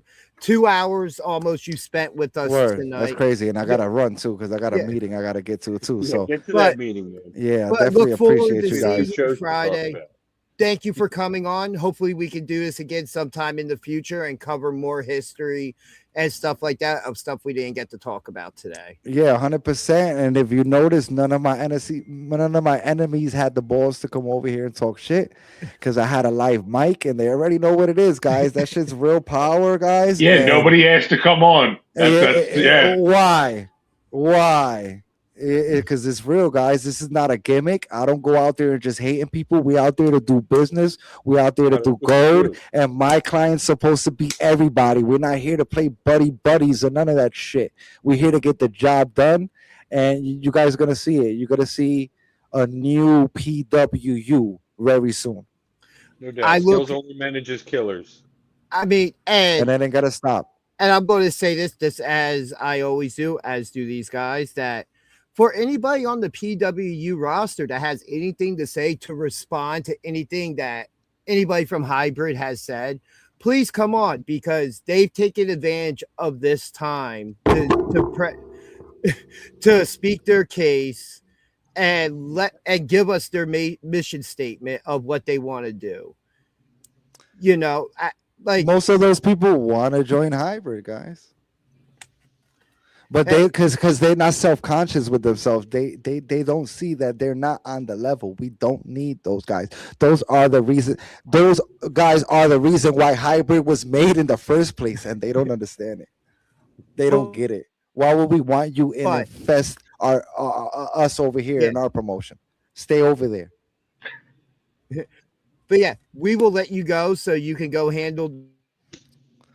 I appreciate you having me, guys. Skillz, thank you so much for coming on, man. It really has been an honor and a pleasure. I'm happy that I gave you guys I'm happy that I gave you guys the interview. Y'all worked that well. It was 2 hours. I ain't expected to be that long. You know what I'm saying? So y'all already know. Salute, bro. Continue doing what y'all doing. We are full. Yeah, we're full fans of stories, and when everybody has stories to tell, we love to hear them. Absolutely. You have yourself a good night. Yes, And I sir. will Y'all see you already this know. Friday. Hybrid for life. Win, baby. Let's get it. There you go. And ladies Wow. and gentlemen, that was Skillz the Great. You guys reflect on that. You can start doing stuff, and then when I get back, I'll do footage. I got something to go handle real quick. That is nothing related to what happened last week. I was going to say, hopefully nothing like last week. Yeah. No, different guy is attacking somebody with a knife. But yeah, no, just real quick. What an amazing interview and stories told of getting a lot of that backseat history of the SATs, how he broke into the business and everything. And stay tuned next week for our 8-part series on Skillz the Great. We probably could do just off of that an 8-part series. The Skillz side of the ring. But yes, you gentlemen hold it down. Do your thing. Start talking about Jam Session 13. And all right, get out of here. I'll jump back in with you guys. Okay. Leave. I know he expects us to start talking about Jam Session 13. Sideshow on Sunday was such an amazing show. Oh my God. Like, especially, like, I walked out of ladies' night not quite satisfied. Yeah, I feel you on that one. Yeah, and holy schmack, Sideshow was absolutely amazing.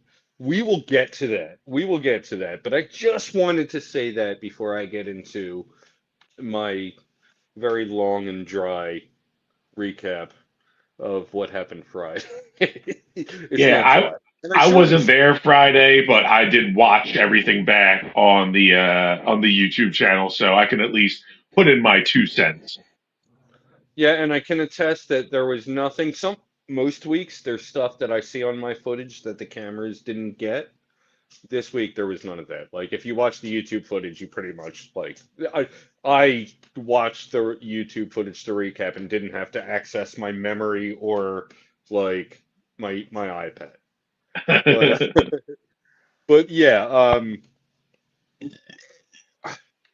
just wanted to say thank you, Wanderback Beer Works.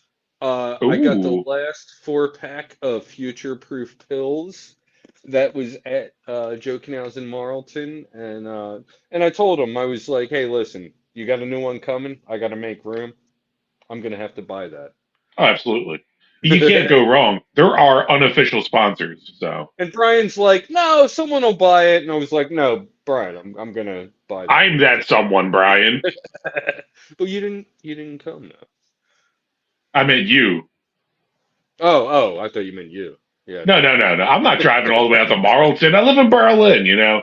I'm drinking on a bottle of wine that I bought 2 weeks ago that I finally was just like, all right, maybe it's time to drink it. I thought it looked like you were drinking wine, but I was like, it's a sour. Now I'm on the wine. Hey, listen, I'm Vacation Pete tonight, you know. I'm on wine. What do we got Nicole, here? place an order with me Thursday. I'll get it to you Friday night. Hey, Nicole. Always love having you on. Yeah, and that was very funny how she like I'm not gonna find it in this. Drop that comment against. Oh, here it is. Yeah, how she LMAO'd after. Yeah. But yeah, you want to get into PWU Jam Session 13? No. All right. Our opening contest was a scramble match for the Our opening contest was a scramble match for a title shot of the winner's choice between J.J. Smith, Boom Harden, Sam Reaper with Amadeus, Adonis Briggs, Clockwork Dylan Shaw, and Devin Ridley. In typical scramble match fashion.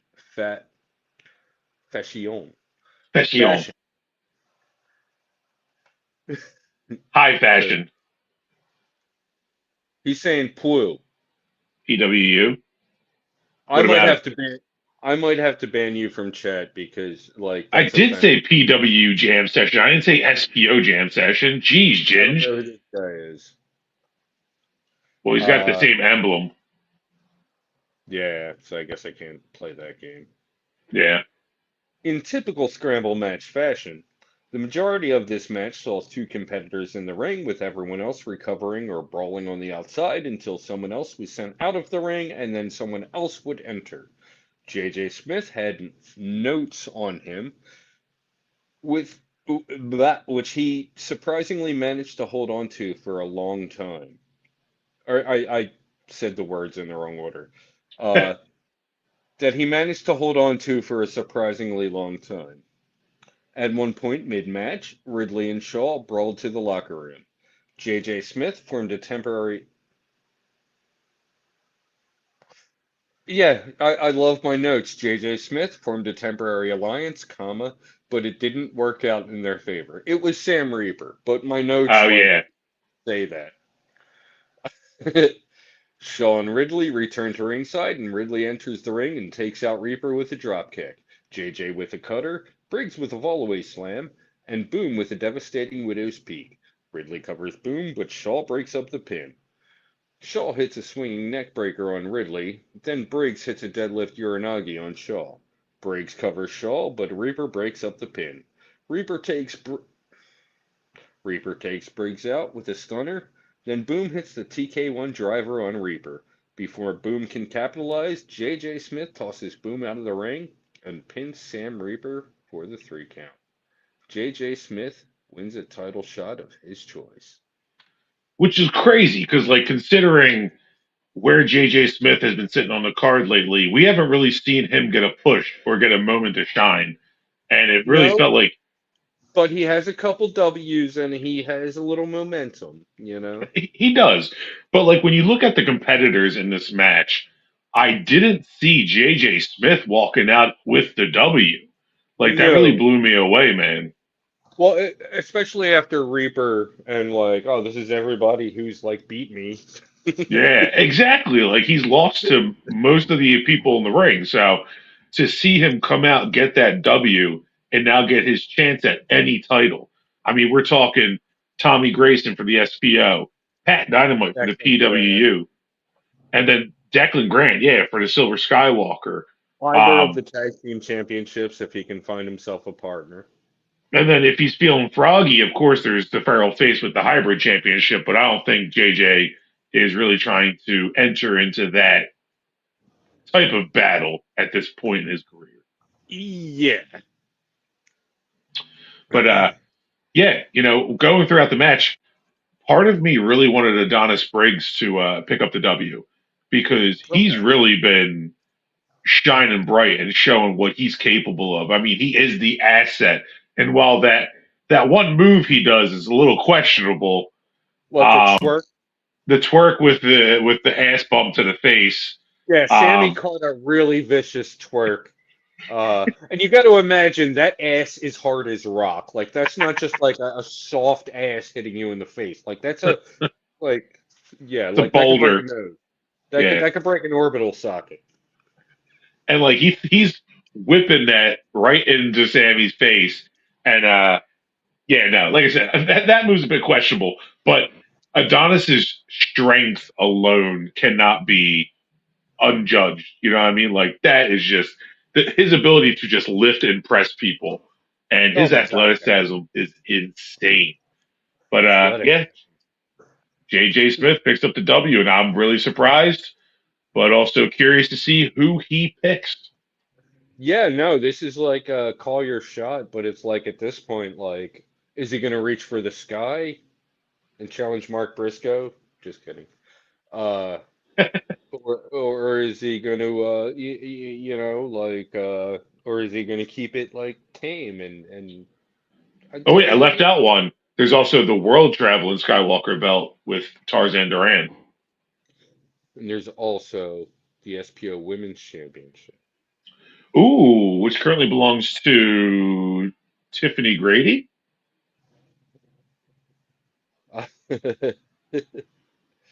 At least we think that's what it is. We We haven't think really that's got what it is. a clear answer on Yeah. that.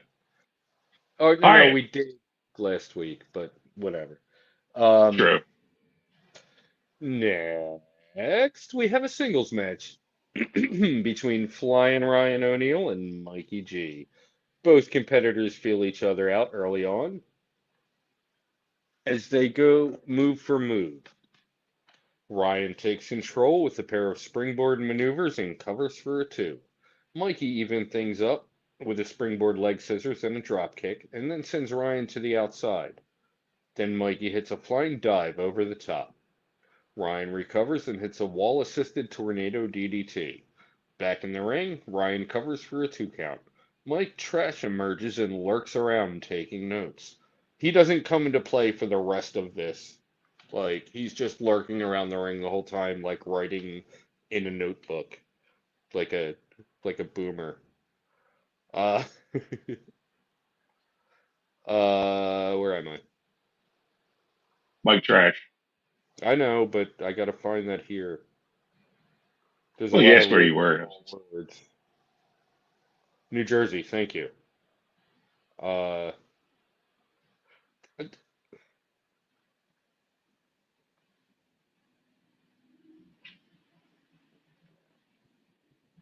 I literally can't find where I just was. There we go. Okay, here we go.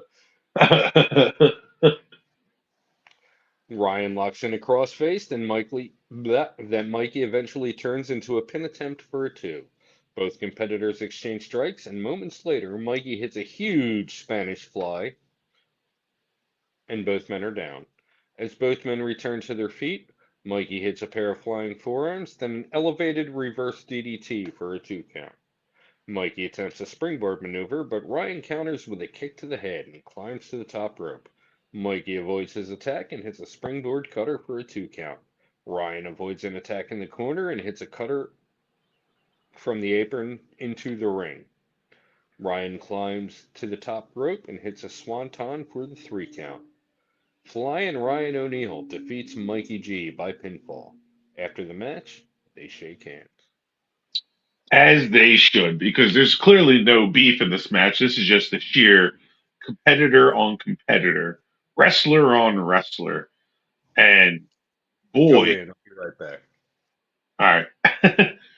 This was one of those matches where, I mean, like, let's really face names in the organization between PWU and SPO. He's continually showing why he deserves a spot in the limelight. And right here is when we really got to see, him go toe to toe with somebody who's been on crazy trajectory, who's clearly on the right way to really making something of himself, Flying Ryan O'Neal, who was a fan favorite in the academy. And this match was absolutely bonkers. Like, I was blown away. I know I've used that word a couple times tonight, but this match definitely is. It was one of those ones where, Mikey has really been showing his high fly ability, his athleticism, but mix that with Flying Ryan O'Neal, who we already know can go, and he's I fast, didn't he's quick. I didn't include this in my summary, but Mikey G hit an amazing dive to the outside early on in the match. He matched Flying Ryan's high flying ability spot for spot. Exactly. And like I was saying, you stepped away, but for 4 months, like that's 3 months or 4 months. I don't know I how was, long he's been a graduate, but Mikey G has just his trajectory is yeah, unmatched. no. Like I said in the chat after the Sideshow show, during the Sideshow post show featuring Danger Ginger and Danny Ara, Mikey G is the future. Yeah. Like, I look at Javon Evans and I'm like, Mikey G's got you beat. You know what, dude? You're not 5 years wrong. away. He's 5 years away from where Javon Evans is right now. Yeah. Mikey's 18, Javon is 23, I believe. So, you know what I mean? Like, Yeah. it wouldn't surprise me to see Mikey G on television in the next 5 years. Mikey still has all this time to just learn and grow and wrestle. which we'll get into his Sunday match, which really showed a different side of Mikey G in Yeah, terms of his technicality. and I really thought just the vibes. I really thought he was going to be working heel for this one. Like, So did I. And I was yeah, actually expecting a lot more of like what we saw in the Flying Ryan match, where it was, high flying, lots of intense energy, going, going, going. But Sunday was tactical. He yeah, had to be a different wrestler considering who his opponent was. exactly. Which we'll get to. Exactly. So next we have a singles match for the Silver Skywalker Championship between challenger Billboard Bill Gold versus champion Declan Grant. Oh, sorry, champion the grimy bastard Declan Grant. You They suck, tie up. Declan. They tie up, and Declan is overpowered and pushed into the corner. Declan charges.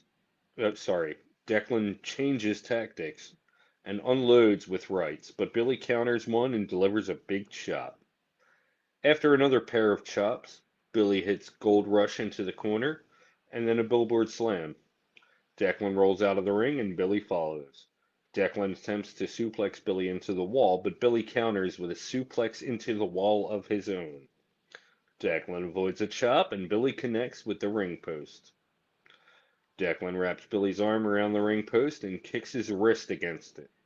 Back in the ring, Declan baits Billy into the corner and delivers a chop, which only angered Billy. Billy chases Declan into the opposite corner, and Declan delivers another chop and taunts, but Billy takes Declan down with a two-handed chop. Billy beats Declan down in the corner until Declan hits a thumb to the eye, and then a bulldog for a 2 count. Declan attempts to get the big man up for a body slam, but Billboard Bill hits a body slam of his own for a 1 count. Declan works over Billy until Billy catches him coming off the ropes and hits a billboard slam from a fireman's carry for a 2 count. Billy lifts Declan, but Declan slithers free and hits a chop block on Billy's leg. Declan hits a big boot to the face and covers for a 2. Declan works over Billy's hand and hits a sliding clothesline for a 2 count. They trade strikes, then Declan hits an enziguri and a back body drop for a 2 count. Declan climbs to the top rope and hits a frog splash for a 2. Declan picks up Billy in a fireman's carry but collapses forward with Billy crashing down on top of him. As they recover, Billy hits a pair of corner splashes and then a spinning forearm and a suplex for a 2. Declan reverses a suplex into a cutter, then takes Billy down with a clothesline. Declan rolls to the outside and grabs a chair. He brings the chair into the ring and wedges it into the corner. As referee Danny Aura is trying to remove the chair, Declan grabs his belt, tosses it to Billy, and drops to the mat. The ref turns back around to see Billy with the belt and calls for the bell. Declan Grant defeats Billboard Billy Gold by disqualification to retain the Silver Skywalker Championship. That was some billboard bullshit. Yeah. Did Go you ahead. expect anything less? Like when we were talking about it last week, it's not a matter of like how is Billy going to win this match. It's a matter of how is Declan going to screw Billy. Exactly, but like, here's my thing. Okay, I understand if Declan went for the low blow, that's fine. Even if he went to go put a plastic bag over Billy's head, that's fine. Right. Dude, the Eddie Guerrero belt stunt, like, we've seen this stuff for the last 3 weeks now. Seen it a quarter of a dozen times in the last 6 months there. Yeah, like, I'm over it, man. Like, I don't want a match to end that way. Like, it's overused, it's overdone. I love. Not the only trope I'm disappointed with right now, but yeah, it's one of them. Yeah, no, I'm just like, come on, man. Like, that match deserved a finish, and not a finish like that. If it was a hardcore match, clearly it wouldn't have mattered. Especially since Declan went out and grabbed the chair, you thought that maybe it was shifting that way, but no, like, Yeah, that was a bullshit ending. Billy deserves another shot. Him and Declan need to rerun this and maybe make it a hardcore match, to where Declan can properly get his ass beat and Billy can properly claim what's rightfully his, because he deserves that belt. Yeah, I couldn't agree more. He, as we know, though, Declan Grant, the grimy bastard, is going to do anything it takes to hold on to that belt, and if that means getting himself disqualified. Well, that's why he needs to be in a contest that has no DQ, because Well, there's at agreed. least a Yeah. chance where he could lose. Because by fair laws, nobody's going to have a chance to beat him. We've seen it happen time and time again where we think it's going to be like a clean one-on-one, but clearly, with the grimy bastard, as you had mentioned, never with him in the ring, will it? Yeah. This one was great up until the end. Great match. Absolute banger. Yeah. 100%. That's why I was pissed about the ending. I was like, come on, man. Like, this match was so good. We deserved more than just that. Did DG get shot? Hey, man, we're running through it. I don't mind that. I'm not looking for a 4-hour show tonight. No, no, no, no. Agreed. Yeah. So next up is a tag team match between Matthew Omen and Gabriel Hodder. Turn it around, Beach. There it is. Oh, come on here. Versus Mark Raspa Jr. and Sebastian Valentino, High Fashion. Primal Fear didn't wait for High Fashion to make it to the ring as they attacked during High Fashion's entrance. The early portion of this match saw Primal Fear dominating Valentino and isolating him in the corner. Valentino eventually gets the hot tag to Raspa, and Raspa hits a series of offense ending with a Michinoku driver for a 2. The momentum wouldn't last for long as Raspa climbs to the top. Hodder grabs a hold of his leg long enough for Omen to recover. Raspa kicks Hodder off and jumps over a charging Omen. Omen then hits a Claymore for a 2 count that was broken up by Valentino. Primal Fear double team Raspa and hit a claim. Oh no, wrong line. Oh no, that was the right line. Primal Fear double team Raspa and hit a Claymore for a pair of 2 counts. I don't understand my writing there, but that's okay. Raspa eventually gets the hot tag to Valentino, who takes Omen down with a series of strikes. Then Hodder with a spinning head scissor takedown. Omen gets Valentino in a wheelbarrow, but Valentino kicks Hodder and bulldogs Omen. Raspa climbs to the top and hits a dive onto Hodder on the outside. Valentino gets a 2 count with a wheelbarrow roll up. Wheelbarrow roll up. Raspa climbs to the apron, but Hodder pulls Oh my god. But Hodder pulls him down and drives his head into the mat. Valentino attempts a sunset flip from the apron, but he can't get Omen down. Omen drops to a knee for a pin as Hodder pulls Omen's arm over the rope for leverage. Ref Zay doesn't see any of this and counts to 3. Primal Fear defeat High Fashion by pinfall. Hodder gives both of High Fashion an awkward fist bump after the match. Yeah, I noticed that, and it left me with questions because, clearly we've seen them involved in this uh, rivalry between 4 different tag teams over the past couple weeks. Control Chaos and Shot Callers. So it was interesting to see Primal Fear taking on High Fashion Friday night, but also at the same time, like, it was clearly evident that this was inevitable. They're putting themselves in a position where they want to be seen. Primal Fear's back. They are better. They are stronger. They are meaner.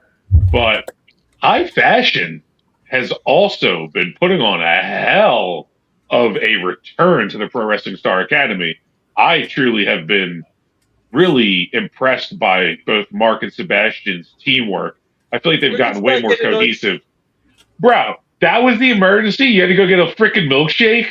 No, I had to walk the dog, but the wife went with me, and the wife who had surgery wanted Rita's. She's in pain, so she gets what she wants. Well, that's bullshit. I want Rita's. I'm in pain. The only thing that would have made that more perfect is if you sucked on the straw and got like the sound. Yeah, well, the milkshake's not cooperating properly. It's not bringing all the boys to the yard. Yeah, you could see your arm for a moment. Yeah, you have to come over this way more. This way. Lady and Ginge. Oh, hey, hope you're well. Can't see it. but there it BJ is. says he hopes you're well. Thank you. I said it too. Not really, but I said it. Well, nobody cares about you, Pete.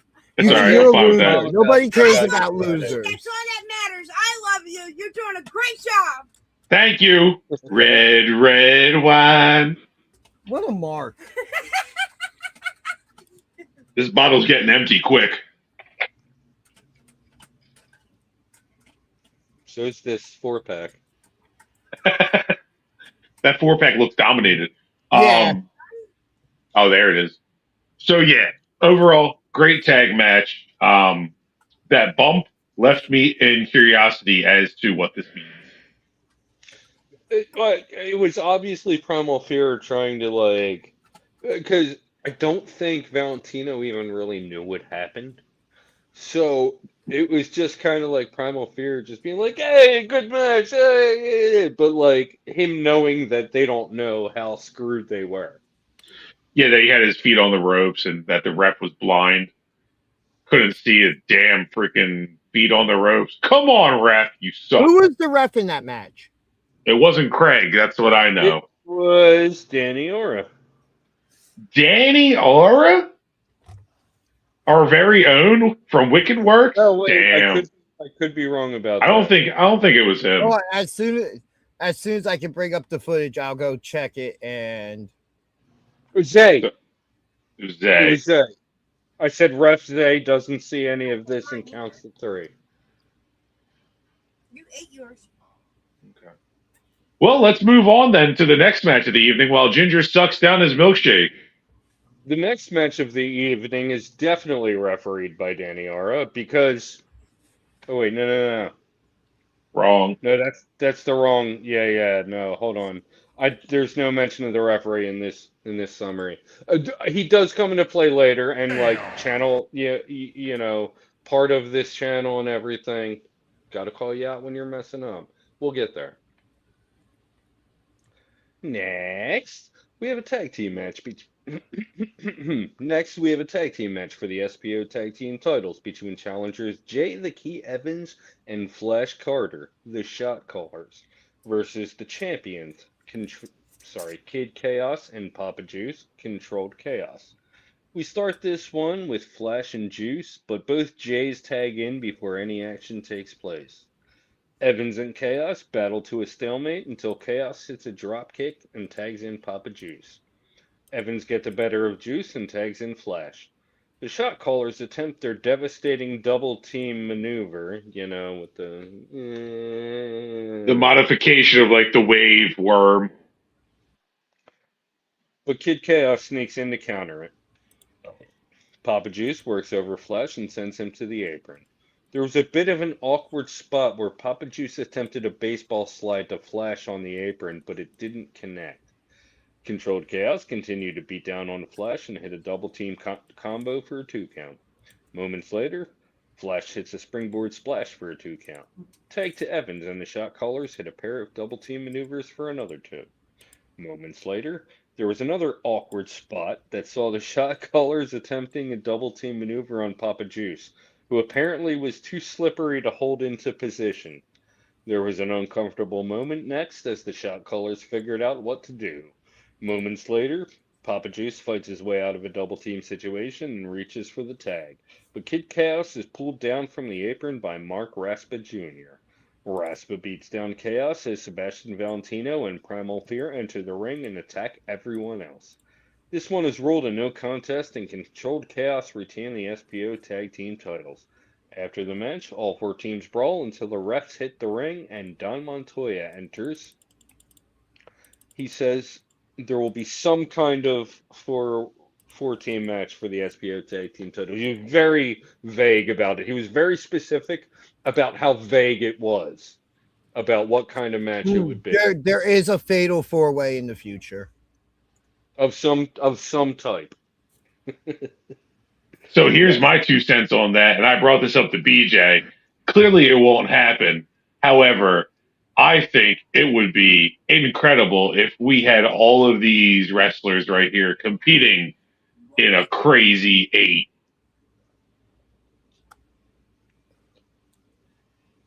Yeah, you're going to have to raise the roof a little.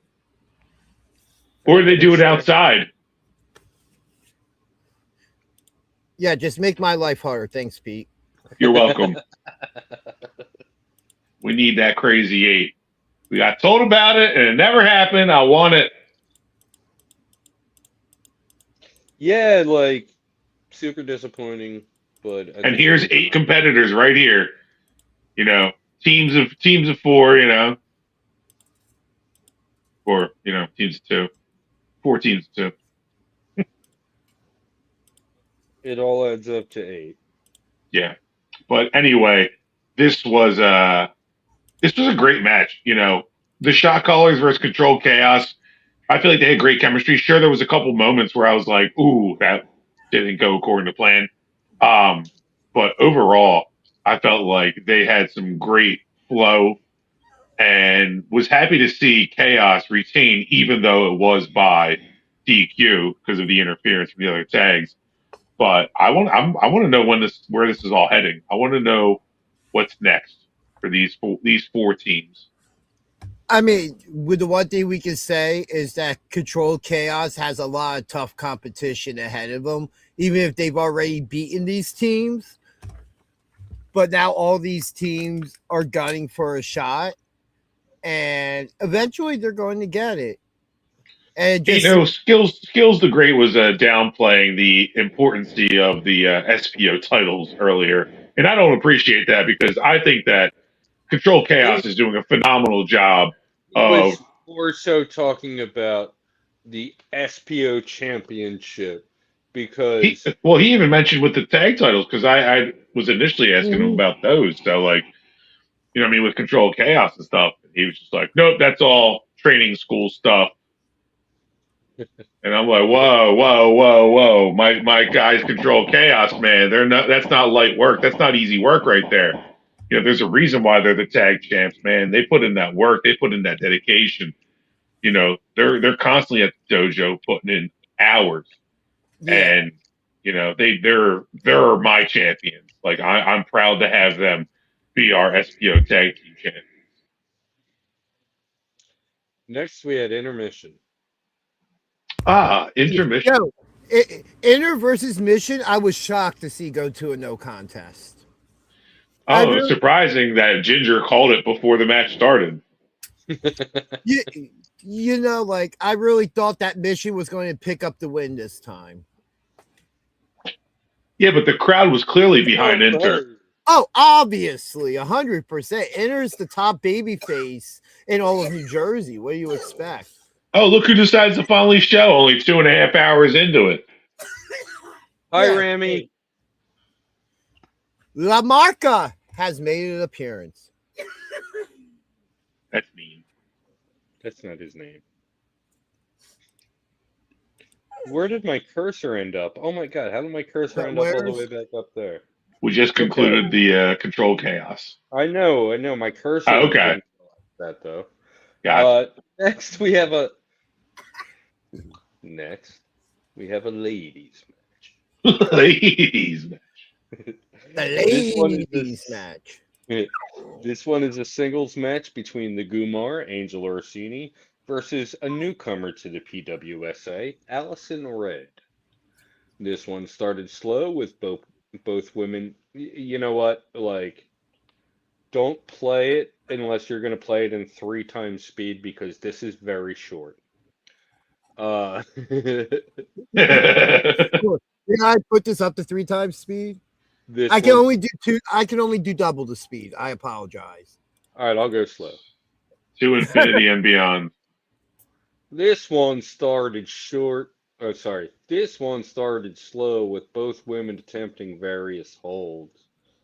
The intensity did pick up as they moved on to strikes, but honestly, most of this match felt like it was in slow motion.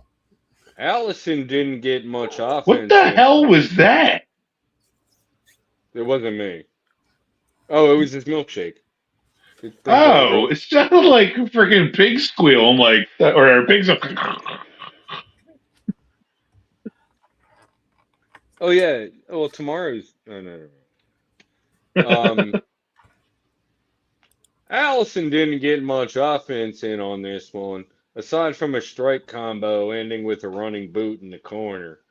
Angel eventually locks in the wings of Angel, and Allison gives up. Angel Orsini defeats Allison Red by submission. Sammy, I love comic books, so I don't blame you one bit for being late. Um, But Speaking of tomorrow the that, new I gotta ones get come to the out. comic book store. They come huh? out tomorrow. I have to get to the comic book store to put in a pull list. Ooh. Yeah, so honestly, it was great to see a new female wrestler debut at the Pro Wrestling Star Academy. I'm always a fan for adding to the female roster. So I don't feel like we have too No, many, you know. not a lot. Yeah. However, Allison for Red me, has been advertised for this Friday also. yeah. I did see that on the card, and I'm glad that, everything came to fruition. However, I didn't really feel much energy from this match, to be honest. When I It was watching it was, back, it as I just did. said, this match was in slow motion. Yeah. Yeah. Oh, that's because my laptop's not working with the internet for some reason, and I tried everything. So I'm, Well, technically, I'm it's doing it. This is vacation, Pete. So Yeah. this Yeah, is I'm just on another. vacation. Yeah, this is like it's like the He's in a Ricks and hotel room Morty. somewhere on an island. Yeah, I bring my Last Dragon poster with me everywhere I go. Oh, of course. Who wouldn't? next week on the show it'll be Pickle Pete. Ooh. Well, if I don't get my laptop working, it might be. Hey, even Jeez. Khaleesi's excited for Pickle Pete. There we go. But yeah, ultimately with this match, like I said, nice to see Allison Red come into the arena. Hopefully she'll get to, get a little bit more experience, really get her time in the ring to really develop her skill set. And yeah, that's pretty much all I gotta say about that. I was fortunate enough to speak with her after the match, and even though I wasn't drunk, it was still super awkward because I'm not gonna get into it, but like, yeah, nah, she's the real deal. Like, she just needs to get her reps, and Yeah, she's gonna be a force to contend with. absolutely. I honestly expected a little bit more from Angel Orsini. We've seen her go. We know what she can do in the ring. I felt like she was kind of holding back. Maybe she was. Yes. Didn't really feel. Oh. Hey, who's listening? That was me. I don't know, some Mark. Some Marca. All right. What's next on the dossier? Next is a KTB feature. versus.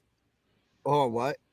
Next up is a feature that's new to BJ and DG Talk Wrestling. It's which SPO/PWU wrestler theme song is stuck in my head this week. And this week it goes to na na na na na na na na KTB. Hell yeah. Next, we have a singles match between Justified JP Grayson with Angel Orsini versus KTB. As the bell rings, JP is standing on the second rope, appealing to the crowd. JP invites KTB to do the same. As KTB jumps back down to the mat, JP is stalking him from behind. JP delivers a weak club across the back of KTB, and KTB responds by pulling JP's leg from under him. Kate, come on with the straw. Come on, Ginger. KTB We can hear you takes slurping that Hey, he down. asked for it earlier. KTB Good. KTB takes the early advantage and works over JP. Moments later, Angel Orsini jumps to the apron and distracts KTB as JP hits a drop kick to his back, sending him out of the ring. JP hits a baseball slide and a dive through the ropes to KTB on the outside. Moments later, KTB catches JP attempting a crossbody from the apron. But Angel pulls JP down and JP pushes KTB into the ring post. JP rolls KTB into the ring and covers for a 1 count. Moments later, KTB takes control after blocking a chop and dropping JP with a chop of his own. KTB drops JP onto the top rope and hits a rope hung running knee for a 2 count. Moments later, JP avoids a corner attack and eventually hits a super kick for a 2 count. JP hits the Mickey Knuckle and chokes KTB on the middle rope. JP jumps to the. Whenever I say JP, I'm thinking KTB. So it's like Maybe JP switch it avoids. up to Grayson. I But just then which one? for typing Clearly, sake- JP. Tommy's typing- not here. JP hits the Mickey Knuckle and chokes KTB on the middle rope. JP jumps to the floor and connects with a slap. JP attempts to cover, but the ref sees JP's feet on the middle rope. After a series of submission attempts, KTB fights out and attempts a hip toss on JP, but JP lands on his feet and flexes. JP delivers a drop kick to KTB's back, sending him into the corner. JP hits the running knees, but KTB catches a running kick and hits a pair of clotheslines and a European uppercut in the corner. JP escapes the suplex and lands a series of strikes, but gets caught coming off the ropes and hit with a Manhattan drop into a splash for a 2 count. Moments later, JP regains control only to be caught attempting a corner springboard crossbody, and KTB hits a big bad catastrophe. And KTB hits a big bad catastrophe for a 2 count. I drank a lot. I heard the catastrophe. I just didn't want to interrupt you. Angel grabs KTB's legs as JP distracts the refs. Oh my god. KTB. JP knees KTB from behind and hits a big rebound Yakuza kick. Why can't I read right now? JP covers, but the ref notices KTB's hand under the rope and breaks the count. KTB counters an unprettier into a powerbomb and picks JP back up into a fireman's carry. JP uses his weight to roll KTB up for the 3 count. JP Grayson defeats KTB. After the match, JP gets on the mic and praises their match. He offers KTB a handshake, to which KTB accepts, and catches JP attempting a low blow. KTB grabs JP and Angel for a meeting of the minds. KTB then picks up both JP and Angel for a double fall-away slam. KTB grabs the mic and says he doesn't trust anybody, and he roams alone. Honestly, one of the reasons why I was sad I wasn't there Friday night was because of this match. I wanted to see JP Grayson just get his ass absolutely handed to him, and who better than by KTB? Because this dude's a beast, this dude's an animal, this dude's a monster. We've seen him in the ring on multiple occasions. It was great to see him back in the building, and holy hell, like that match from start to finish was a banger. And I will give kudos to JP. He really held up his side of the frickin' match. There was a couple moments where I was like, did he really take down this behemoth? But ultimately, in the end, clearly he wasn't going to beat KTB. Grayson just he doesn't have the strength that it takes to take down somebody like Kyle the Beast. I mean, there's probably not too many people on the roster that can, and the few that can are either in a tag team or involved in other things. Agreed. Although I would like to see Adonis Briggs take on KTB. JP did win the match. Oh, did he? Yeah. Oh, okay, then I misdiagnosed it. I apologize. I know, right? I seem to keep missing KTB there, Sammy. Well, see, I got you some Ritas and I left it in catering for after the show, but now you can't have it because you got that wrong. All right, that's fine. It melted anyway. All right, so yeah, JP wins, okay, and then Kyle beats him the hell down. Yeah.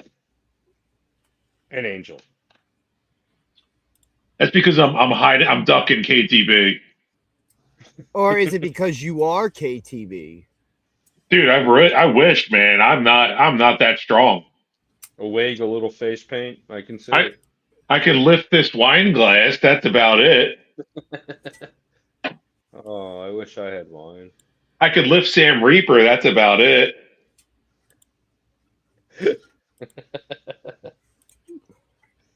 Our penultimate contest was a tag team match between Bufa IU and D Vibe, All Money is Legal, versus Bones and Hamlet Hurts You, Skull and Bones with Amadeus. Bufa and Bones start this one, and Bones charges and throws a few wild kicks. Bufa retreats to the corner and exits to the floor to regroup. Bufa enters and takes control. Tag to D Vibe, who continues to work over Bones. Bufa tags in, and All Money hit a drop toe hold into a something combo.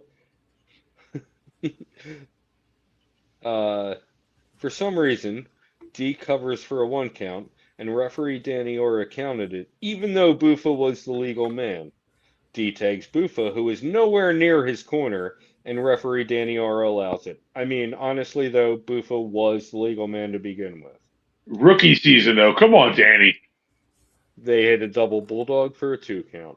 Quick tag to D, but Bones is able to fight his way out of the corner to tag Hamlet. Hamlet works over D and then tags Bones back in. They hit a double team maneuver for a 2 count. Hamlet distracts the ref while Bones and Amadeus choke D on the second rope. Bufa attempts a save, but Bones knocks him to the floor. Bones hits a back elbow for a 2 count. Tag to Hamlet, who hits a series of underhook trap knees. Tag to Bones, who hits a drop kick for a 2 count. Bones continues to beat down D.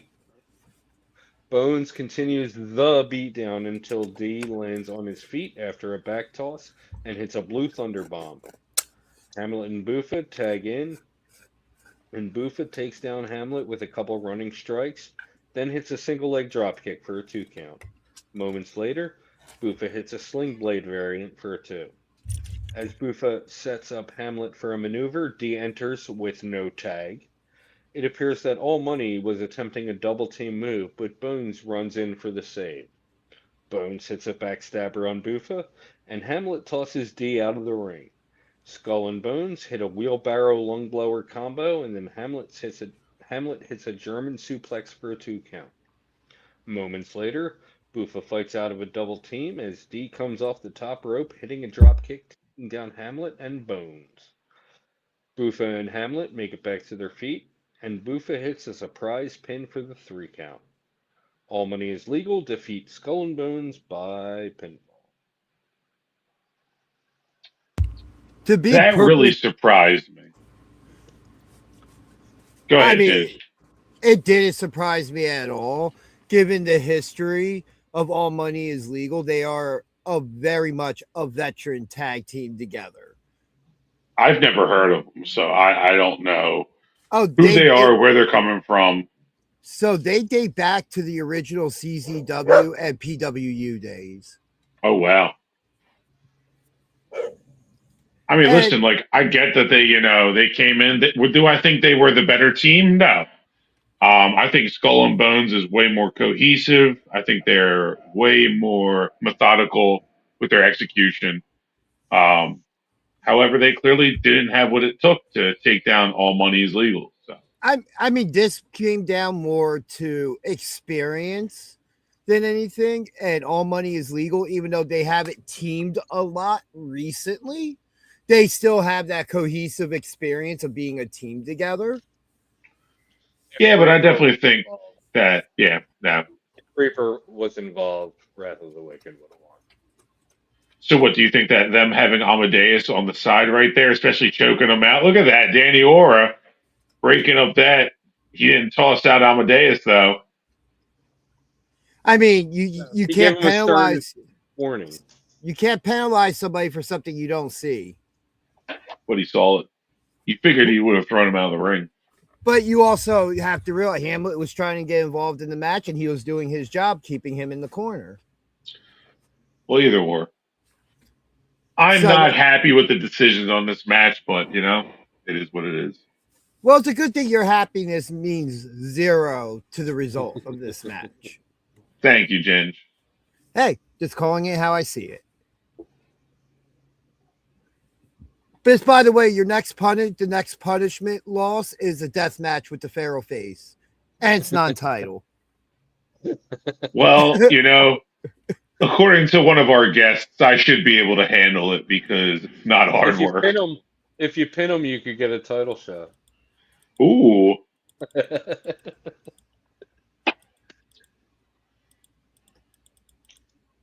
Yeah, my 46-year-old ass ain't going anywhere near that. Nope. Yeah, no thanks. I don't want a gusset plate to the head. Don't you though? Yeah, no, You know, totally. I've never truly bled, so like, sure. There, that's the next punishment, a gusset plate from face. Guess what? I'm passing my shit off to Ginger. I'll make sure to not be there that night. I'll make sure he knows where you live. All right, let's keep rolling with this, Gingy or BJ. Our main event.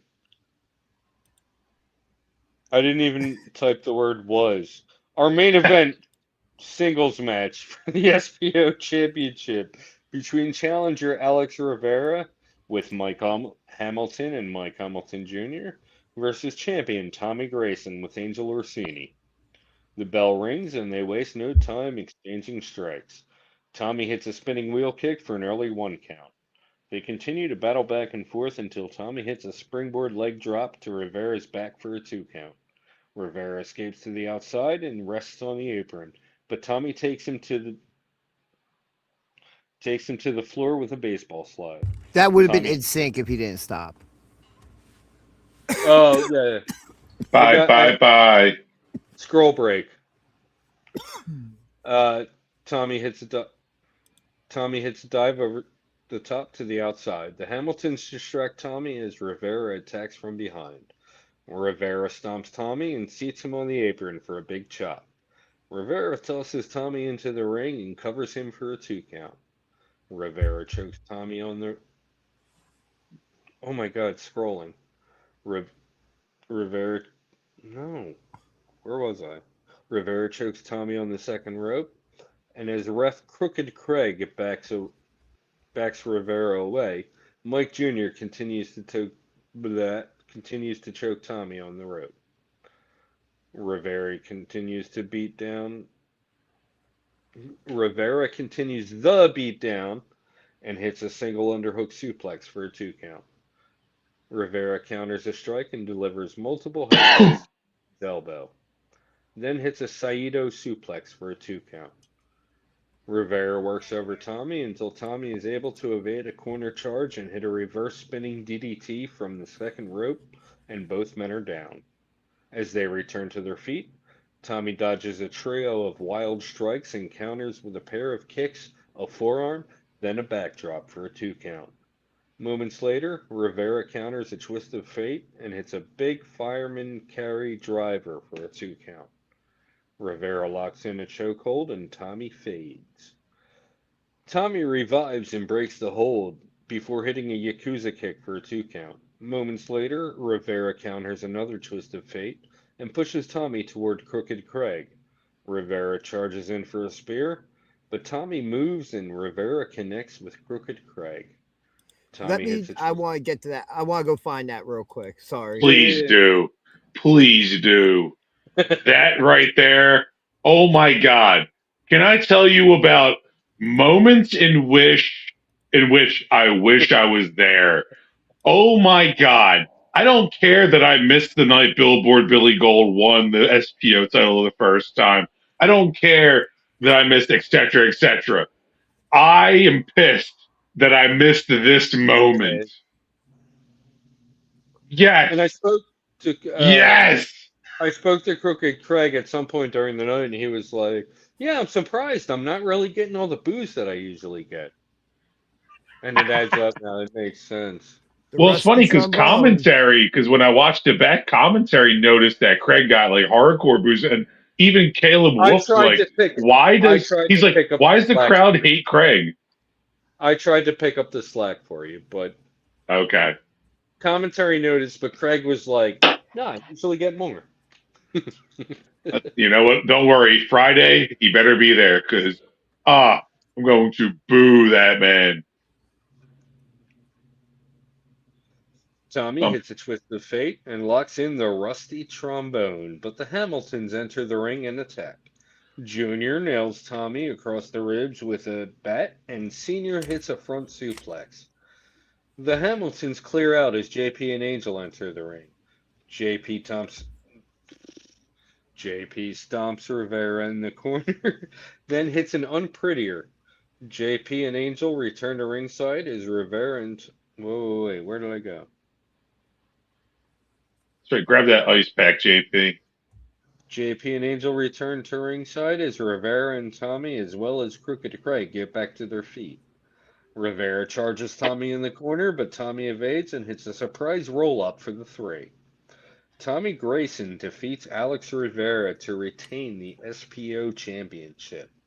After the match, Tommy gets on the mic. Hold on. Oh, I was going to say, let's talk about the match first, and then what happened after. Alex Rivera matches typically start out slow, and this one was just fire from the beginning. Yeah. No, this was a really good match, and definitely it showed the level of experience that Rivera has had. He's really been building his arsenal in terms of like just the matches he's been involved in, and just his overall wrestling game. Yeah, I completely agree with that assessment. And I don't like to speak fondly of Alex Rivera, but we are seeing a more vicious and more thirsty side of him now that he's found a new home. And maybe that was what was needed for him, like. Yeah. And it's not necessarily that he's doing dirty moves like before. Now it just seems like it's a different level. He has different type of support, even though they're helping him from the outside. Yeah. Even without all that, he's still tough competition to deal with. Yeah, he always has been, even prior to any, like you said, ringside interference, whether it be the Hamiltons or Tommy Biz and Mike Trash back when they were with him, or, just him in his own way.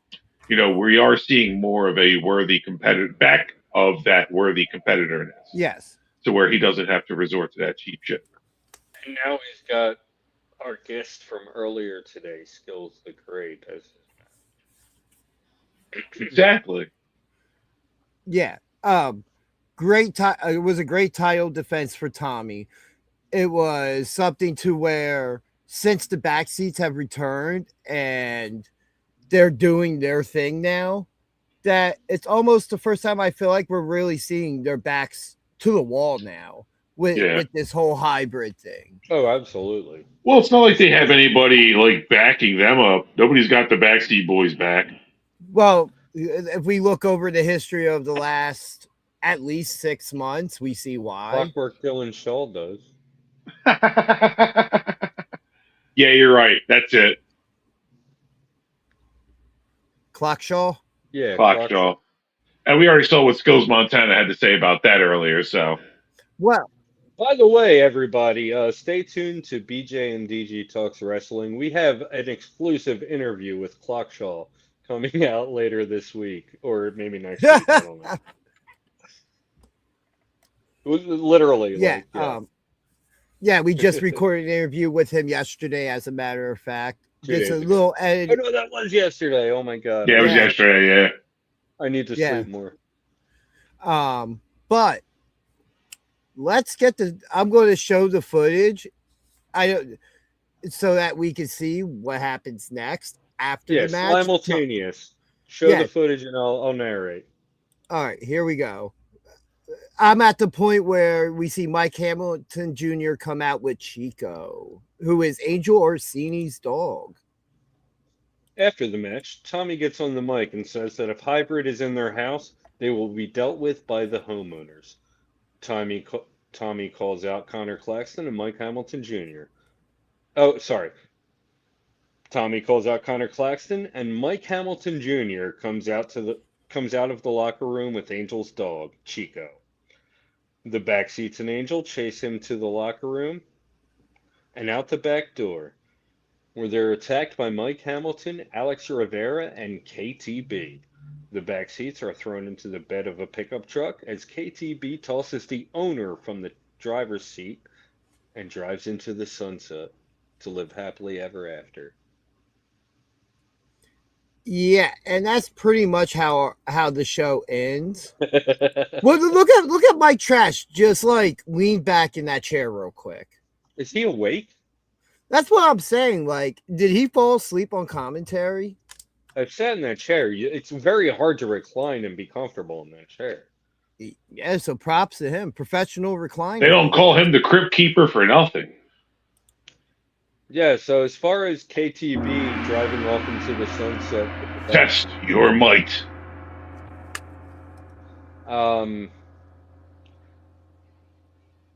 Interesting development.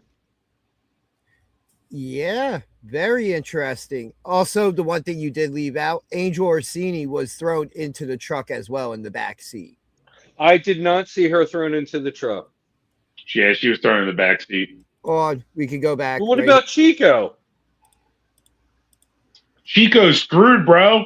That dog's going to Mount Holly Animal Shelter. So here, I I think they still have Chico as well. But here we go. Oh, Angel's already in there, I think, at that point. Yeah, you can see her arm in the back seat when they show. Oh, she was in the back seat. Okay. Yeah. I get it. Yeah, here you go. There she is. Mike Hamilton That's right. Jr. Mike Hamilton Jr. making light work. Of the And he had already, ECW legend. He had already dumped off Chico. So Chico right now is without an owner. If anybody wants to adopt Chico, I'm sure it's still at the Pro Wrestling Star Academy. I feel bad for whoever that truck driver was that just got yoinked right out and thrown. Todd Rod, Let's see if thanks we for can tuning identify. Hey, look, it's Danny Ora. in. Well, he's better off there than counting to three. Todd Rod, yeah, I'm sorry. Thanks for watching. I know. I need to know. Oh. But honestly, if you look at this shot, it's daylight. But when that actually happened, it was 9:30 at night or 10 o'clock at night. So this was definitely recorded earlier, if that makes you feel any better. But for the sake of the marks, no, this happened immediately after. Somehow it was very bright out there. Mike Hamilton got his hat back somehow. It was weird. It was totally weird. Let's see. That's probably the best shot I'm going to get. Do I still have it? Yeah, now we still don't know who this mysterious figure was that was thrown out of the pickup truck. So yeah, and that's how We'll never know. Jam Session 13 ends with KTB in the back seats riding off into the sunset for a happy life together.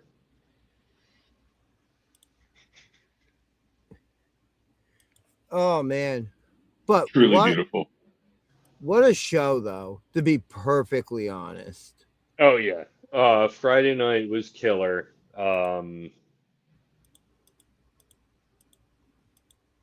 Honestly, though, like that feels like the last bit of sunshine before like the thunderstorms that are going to start this Friday with the hybrid show. It's valid. It's very valid. I mean, we've already seen that the match card from, being in the Skillz interview, the match card that's been announced. It's hybrid wrestling. So where are the Graysons? Are the Graysons even on the card this Friday? I did not see it. Ginge? No, they are not. So like that goes to show you, No, is Angel they are not. Orsini on the card? No. So they're clearly still being held in some anonymous location. Yeah, it seems like every couple years. Last time a kidnapping, it was Pat Dynamite's dog. Tiny Yeah. Dynamite. Yep, with Jordan Oliver and the high five kidnapped her. Wow, that was like almost 2 years ago. I know. Like, how much time has actually flown through all this? And to now, the back seats, Angel Orsini and maybe Chico's. I don't remember seeing Chico after the show. That's all I'm saying. No, well, Mike Hamilton Jr. had Chico in his hands, and then the obviously pre-recorded segment he didn't. So, in that 6 hours, Chico managed to like escape. Maybe Cassie's still holding him. That's it. Cassie's got him. We won't know. It's past their bedtime, I'm sure. The resident PWSA dog sitter. and Teenage Bottle Rocket. If you're deaf after a show, it's probably because of her. Yeah, no. I shoved paper towels into my ears when I saw that she was too close many times. Thankfully, Sunday, she walked up to me, tapped me on the shoulder, and told me to plug my ears. I was like, oh my God, that is so kind of her. Oh, that's great. She knows what she does. Yeah. But yeah, what a show that was. And really good show. Yeah, and this week's going to be no different. Yeah, that's going to be sick. But before we get into that, there was another very, very good show that took place on Sunday. I dared to say while you were away, better than Ladies' Night. I agree. I'm not going to say it was better because no. The way I'm looking at it is Ladies' Night held a one-night tournament. So like the differences of the show and stuff like that. Like they were two great shows, just in different aspects. Yeah. But yeah, let's get to talking about Camp Carny. I have one suggestion. I know Sideshow has run a couple shows in the PWSA. I feel like to really get the theme across, they need a little more decoration. Oh, yeah. I agree with that. I want to walk in and I want to feel like I'm at a carnival. Or at a summer camp, or like whatever the theme is. Like I feel like they could really, go to Dollar General or whatever and like drop a dime and like, at least like make it feel a little more campy, thematic. Or thematic, just in general. Yeah. But other than that, like, no complaints. Like, yeah, the matches that night were incredible. Yeah, and I had the honor to be a referee during the creature feature as well. We'll get to that, Ginger. You didn't even do anything. Yeah, what do you mean? I raised the hand of the winner. I did my job. Hey, that's the most important part. There was some guy that looked like you that was standing by the ring. Not making sure dudes are like okay or anything. Yeah, no. The most important part is raising the victor's hand. Yeah, and handing the medal to the winner. Well, Todd Rod's interested. There you go. All right, let's kick off this first match of Camp Carny. I gotta pee. Oh, there's no rundown for this? Like, hey, we're going to start talking, and BJ just disappears. So I'm sorry, Pete. I mean, I thought you heard me say I got it. But yeah, no, there's no rundown for this because I ran it by and you were like, nah, no point. That was a you thing. I don't remember. I don't recall that. Well, Ginge, what was the first match of the event? Because I'm on my phone, so I can't go back and look at the highlights. So the first match, the opening match, was the resident Power Ranger Kid Legend taking on Inhumane as his mystery opponent. I should probably take. I want to go back a little bit further and just go through just show the entrance. Yeah, I was we've seen Kid Legend take on some devious entities. We were just talking with Skillz earlier where he took on the feral face, and we know what he's capable of. But when Inhumane came out, the lights went down. All that was left was this illuminated monster just standing there, like you see in this image right here.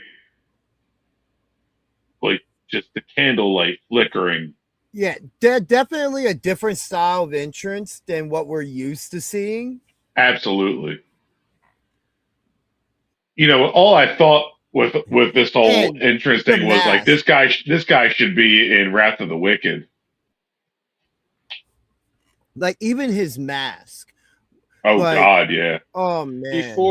Before that, there was a little in-ring segment with Boom. Oh, yeah.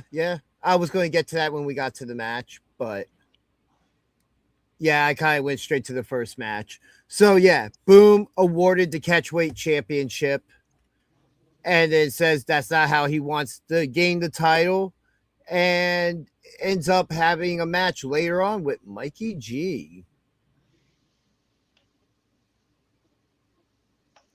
Mikey G. But yeah, G. What an entrance that this guy had.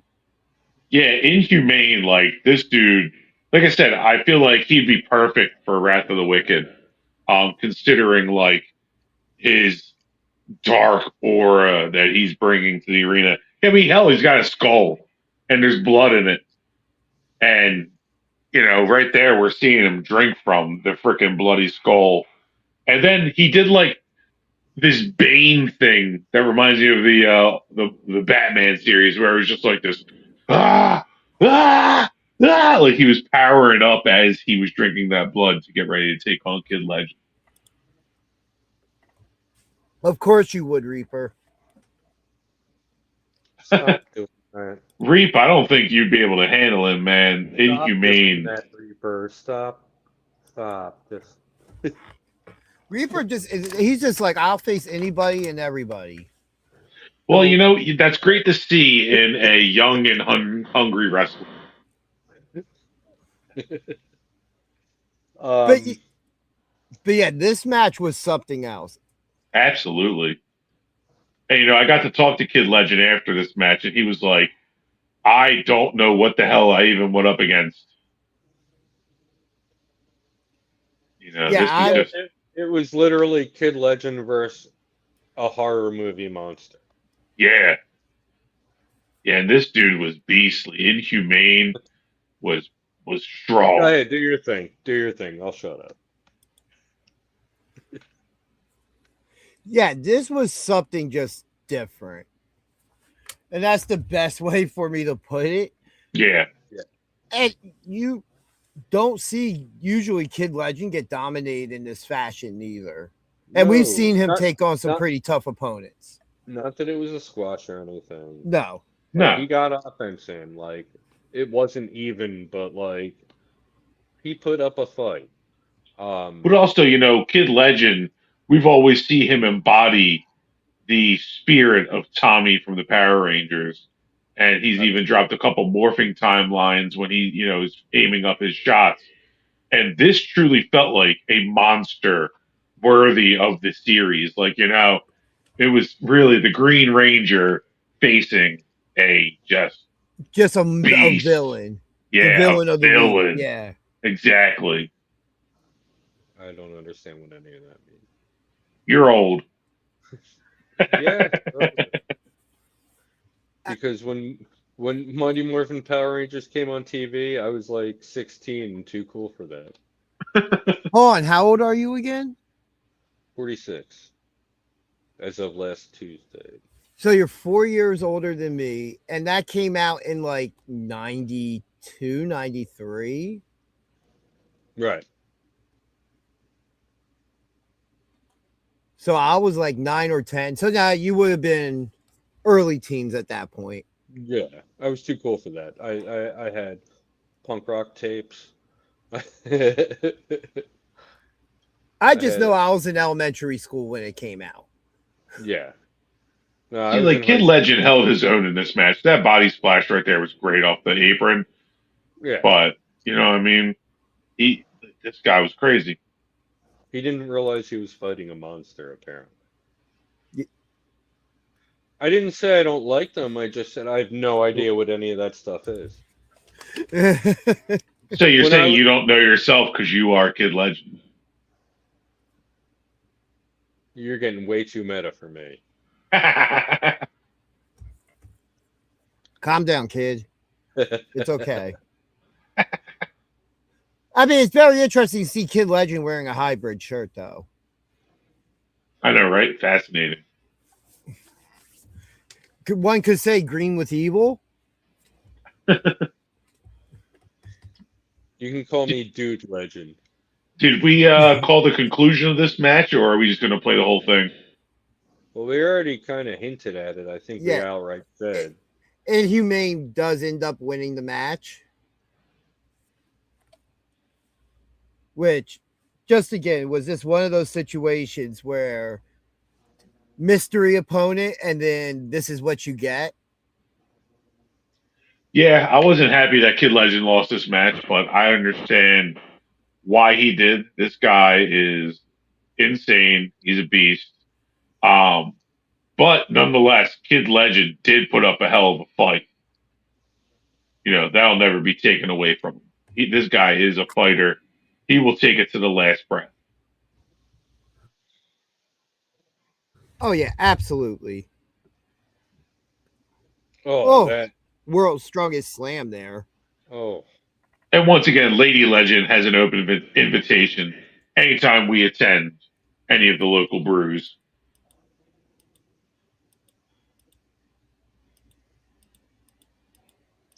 Yeah, Miss Legend was actually like, yeah, I was Googling, like, what's around here. And, like, yeah, there's a lot of stuff here. We're like, yeah, totally, next time.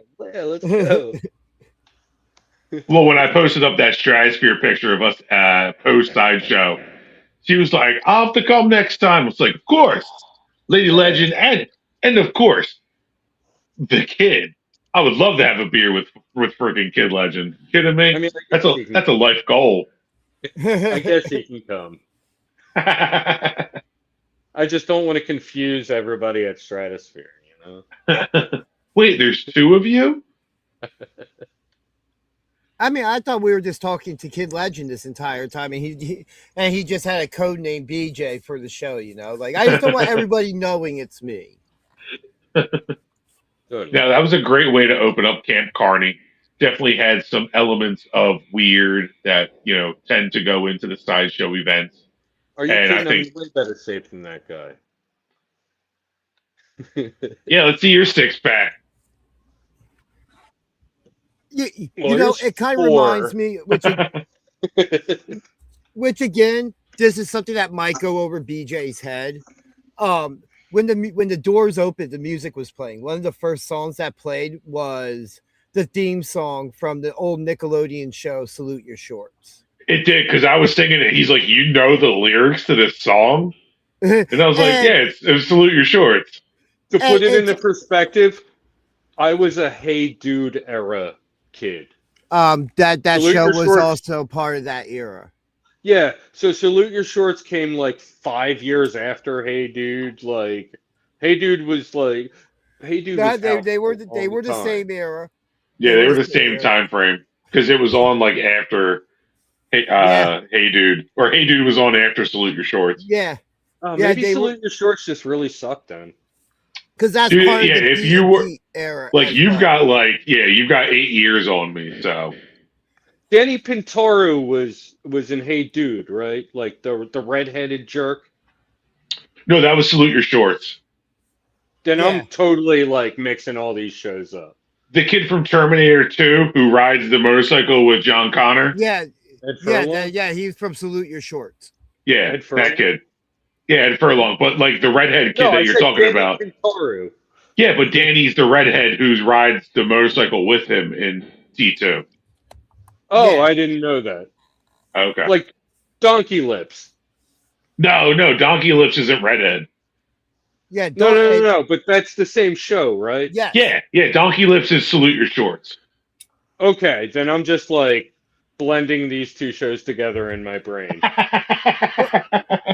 I'm But too no. old to remember this But stuff. I was also a Hey Dude fan as well. I remember hated you Hey could see Dude. that on television.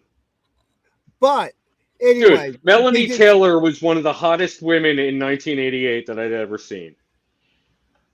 I'll have to Google that when I have an available phone.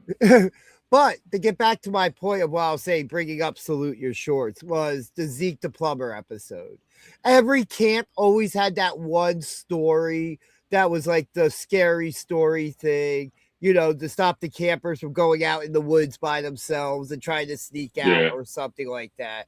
So, as you said, it was kind of a fitting start, and that's what it reminded me of. That's fair. That's very fair. It was a great starter match. I love seeing Kid Legend anytime in the ring. I had my shirt on, proudly repping him. And I can't wait to see his next match. Yeah. Moving on, our next match was Alex Rivera taking on Tulpa. So this match I thought was very interesting, considering you've got two totally different wrestling styles.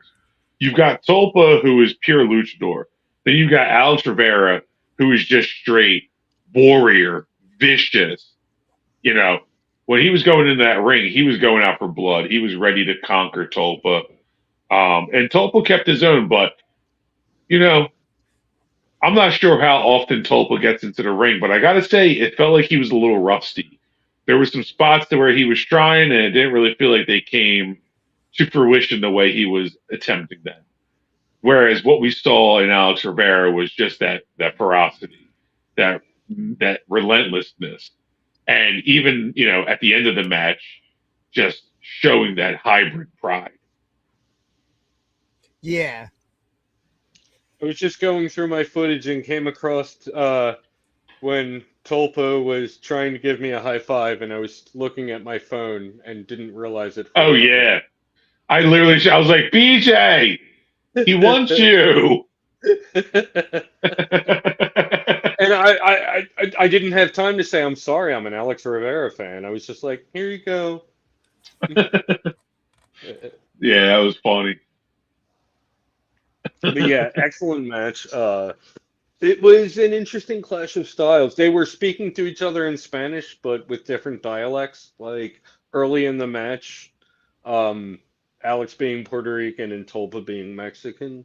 So that was I don't know. They were like early on in the match there was some interesting communications. Yeah.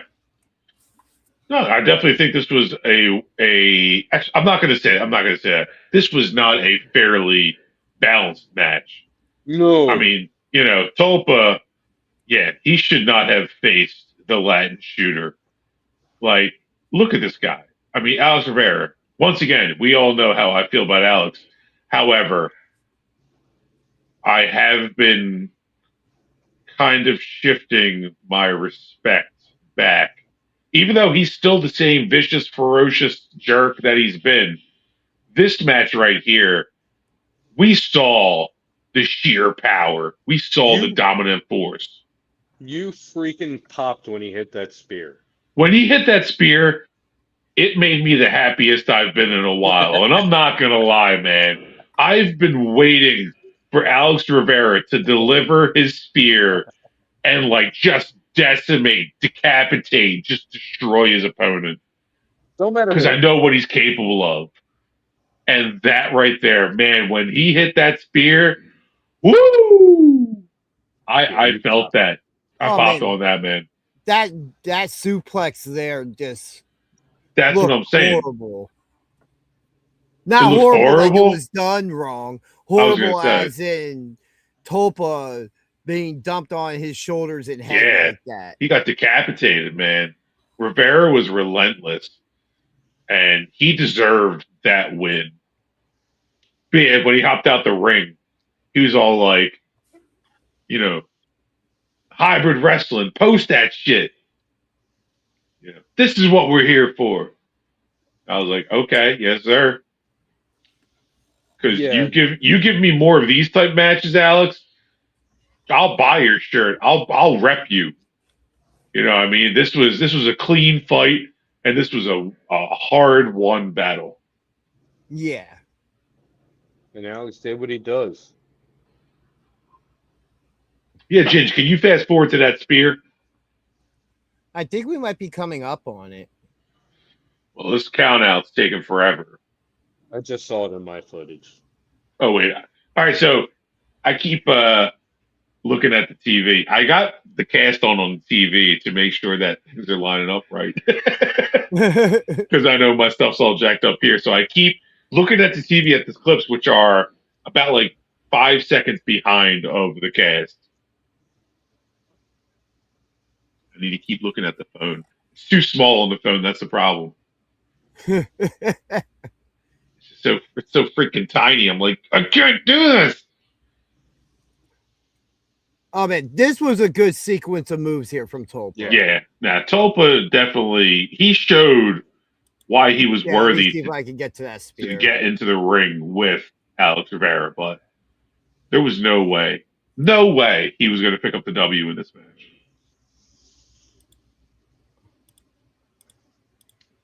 All right, there we go.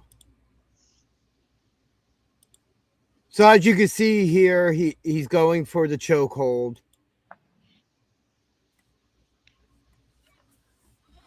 Goes into the ropes, and then Alex goes to take the mask off, which we know is a huge disrespect and a no-no in the world of pro wrestling. Yeah, that was crazy, but here it is.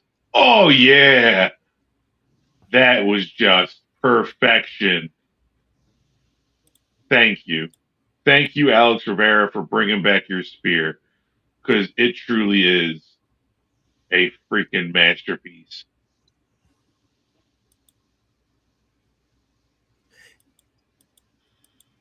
Repping hybrid wrestling, Alex Rivera picks up that W, leaves the arena chanting hybrid. You know, they're clearly making their mark. They have made their mark. They're here. Hybrid wrestling is here. And where Alex Rivera is lying, we'll see. Next up, we had the Creature Feature Rumble. The incumbent champion, Sam Reaper, was a part of this. It starts off with Phil Winslow and Tynell Elliott. Oh, thank you. This was one hell of a Royal Rumble style match. I'll say that much. I was so happy, so freaking happy to see Phil Winslow back in the Pro Wrestling Star Academy. I missed him. You know, we called him at Mawa a couple weeks ago, and the dude is one of just the most electric wrestlers in the arena. And this, you know, his entire presence in this Creature Feature Rumble was a highlight for me. Every moment he had, because this man knows how to wrestle.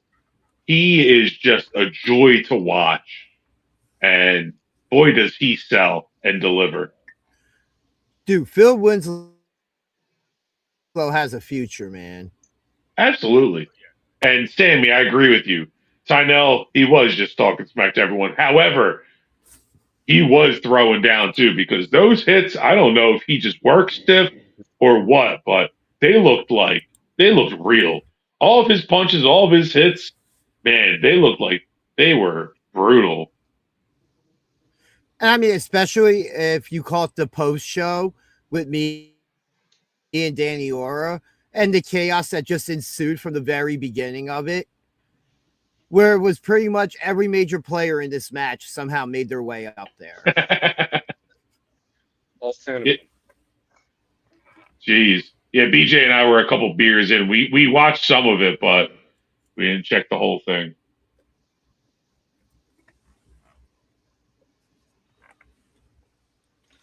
Who was this? I wasn't familiar with this guy. Yoinkies, I believe is how you say his name. YKIES. He was actually very much recently on Ring of Honor. Really? Oh, okay. Was this his first time in the Pro Wrestling Star Academy? Yes. Okay. Because he reminded me of another wrestler who had been there before, but I can't remember when. It was at a PWU event. He kind of reminded me of Daniel Alexander some. Okay. A little bit, yeah.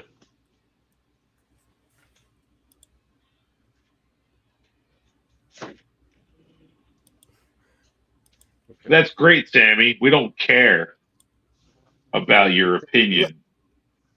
Let's get it a little bit further in. We have Devlin Ridley come in at number 4. Devlin came in and just freaking dominated. He was really the star of the show for the majority of this match. He was, man. Like, this whole segment here, he had everybody. Okay, so that was the tail end of it. When he first came in the ring, he was clotheslining everybody. He stepped back. They all collided into each other.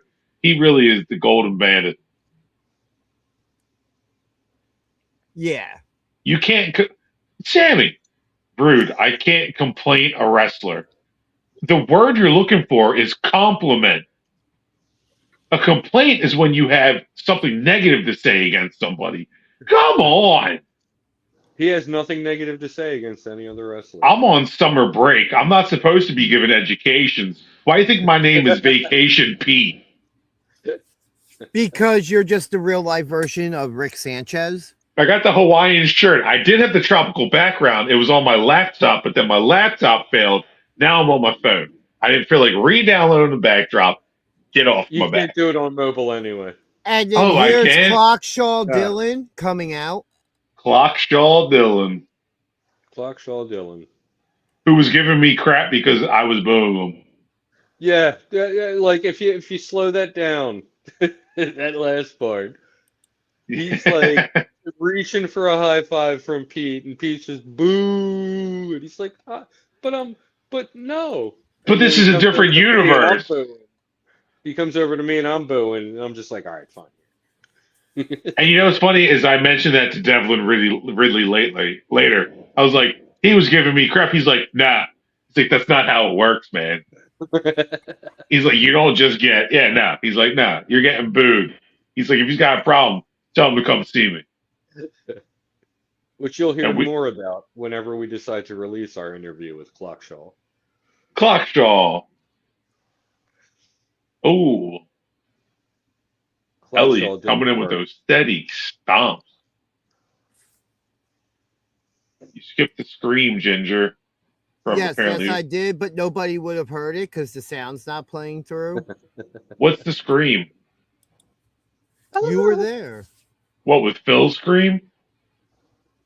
Yeah, I think it's Phil. Like somebody takes a move and you just hear them scream in the process of it. Oh yeah, that's Phil. Phil did that for like 2 or 3 different spots that night, and it just cracked me up so hard. Let's see. Who's coming out next? Is this the man they call Creeper? No, that's the No, it's Italian Tank. tank. Oh no. Gabagool, bring me my meatballs. Tank, we're the biggest guy in the room. He always is. When the moon hits your eye. Sorry.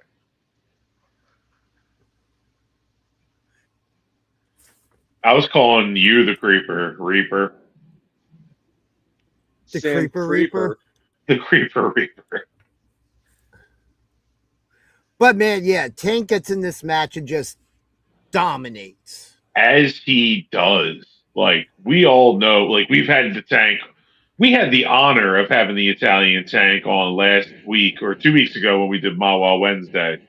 And man, this dude just dominates in the ring. You know, we've had the honor of watching Tank multiple occasions. Right now, I'm not sure where he's at in the whole zeal of face heel because it seemed like Cowboy Pete Carter and the bunch had turned a face to the good side. But we've seen some stuff from Tank lately that kind of like toes that line. Oh, I didn't upload. No. All right. I'm unprepared. Tank is eating them kicks there.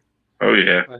I had some not backstage, but like just random footage after this match of Tank and Reaper kind of exchanging some words.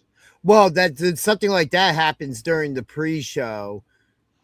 Oh yeah, or the this was post-show. before the pre-show, but before the post-show, but after this match.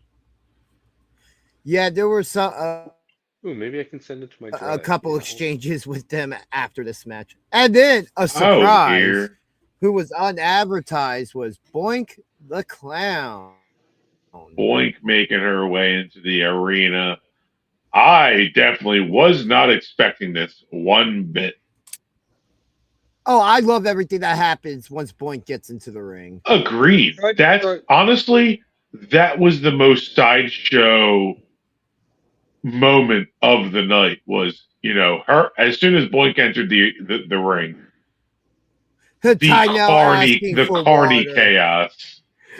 I didn't notice that because I'm standing over in the other corner. Ty now reaching out like, yo, somebody give me some water.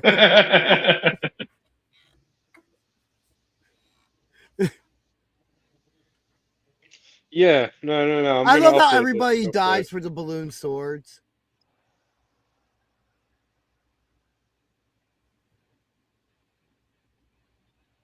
Phil's ready. Phil is ready. And Ty now pops his. And then Boink comes in with all those confetti shooters and just takes down everybody. Yeah, this was great, man. I enjoyed this thoroughly. Yeah, so did I, in all honesty.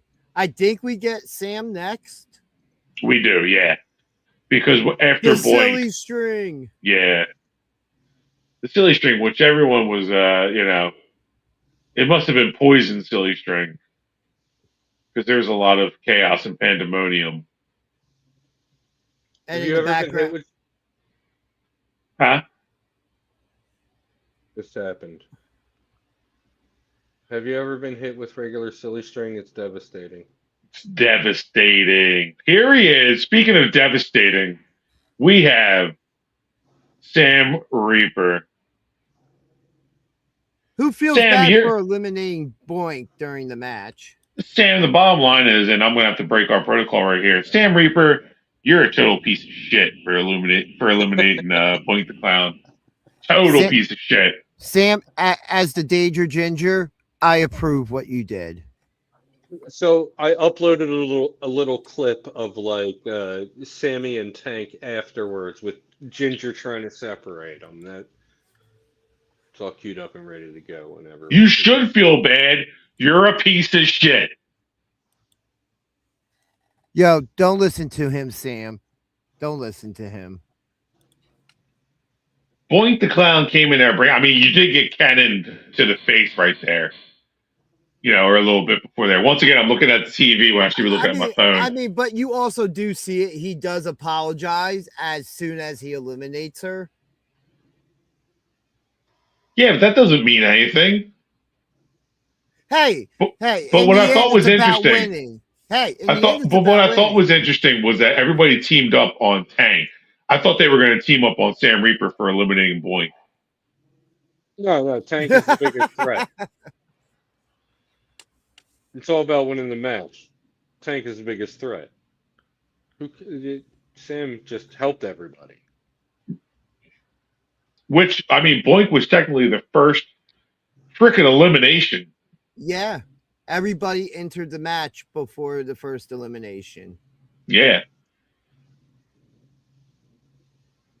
And then Tank, just destroying everybody.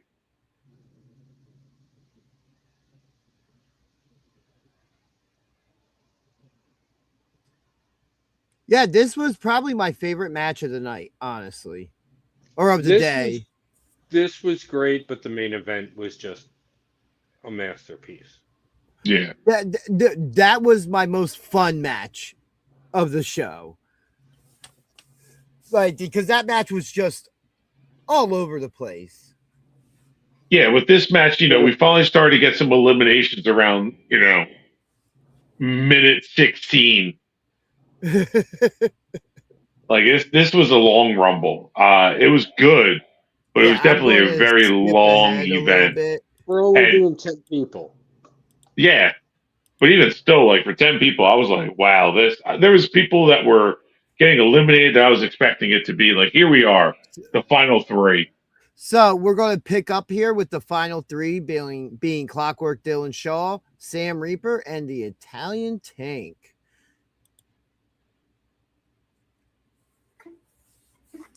Yeah, as they're plotting on taking out the Tank. Now, at the last Sideshow Pro show, Tank almost won the creature feature, but Sam Reaper ended up winning it. Yeah. But Tank, man, honestly, my money was on him. I thought he was going to take it. Just because when he came in, he just had so much trajectory behind him. Like he was really going in hungry. And I really thought I thought he was going to take that W. Yeah, so honestly, so did I getting to that point. Yeah. Because you just look at this and it's like 2-on-1, yeah, but it's the Italian Tank. Yeah.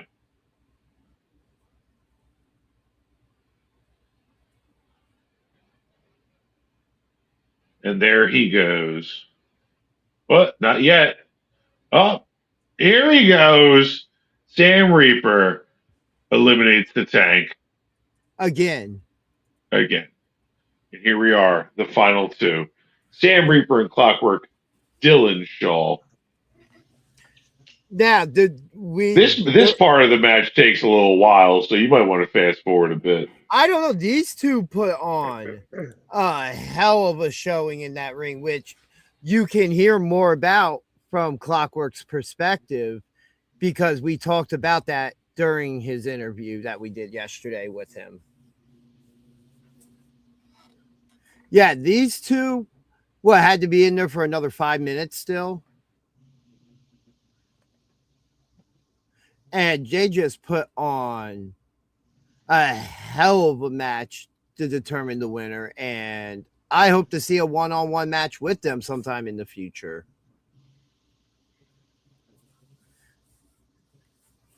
Like, it really does seem like all of a sudden they hit another gear when they when they realized that it was just them left now.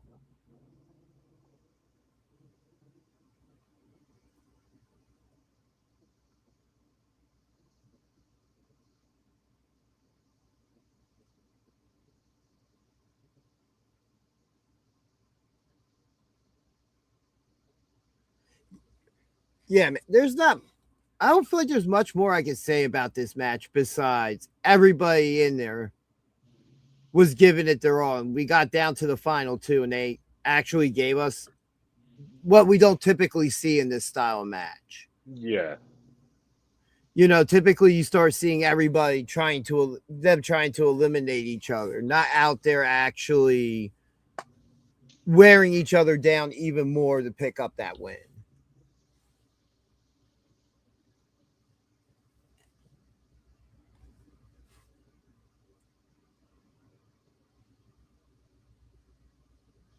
Like, and you can even see it. Both these guys are spent. And there is your winner, Clockwork Dylan Shaw.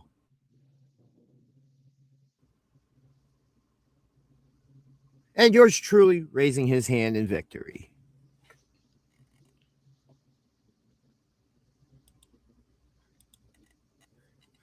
You know, I can't argue with Reaper on this one.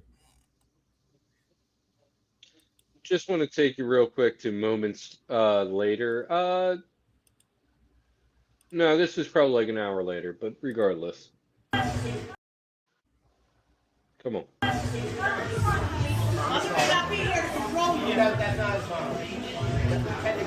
you next time in the creepy feature. They're calling reinforcements. Pete, stop starting stuff. Hey, listen. I'm Pete by association, so. Yeah, and that's not the only confrontation that happens. It was me. There is another one during the post show that myself and Danny did, where again I had to stand up and split people up a little bit. I don't even remember that moment. That was before we drank anything.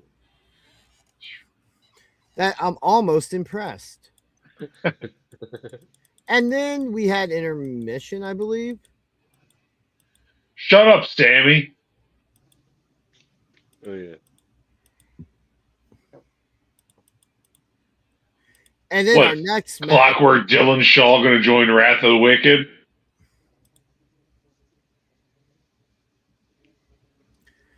And then our next match of the night for the Catchweight Championship that was awarded to Boom Harden at the beginning of the show, where he decided that he would give Young Motion Mikey G an opportunity at gold. And what a match it actually was. Like, what an opportunity for a young and rising star. Yeah, and Mikey really came out with a little edge to him. I agree with that. Pete, thoughts, if any?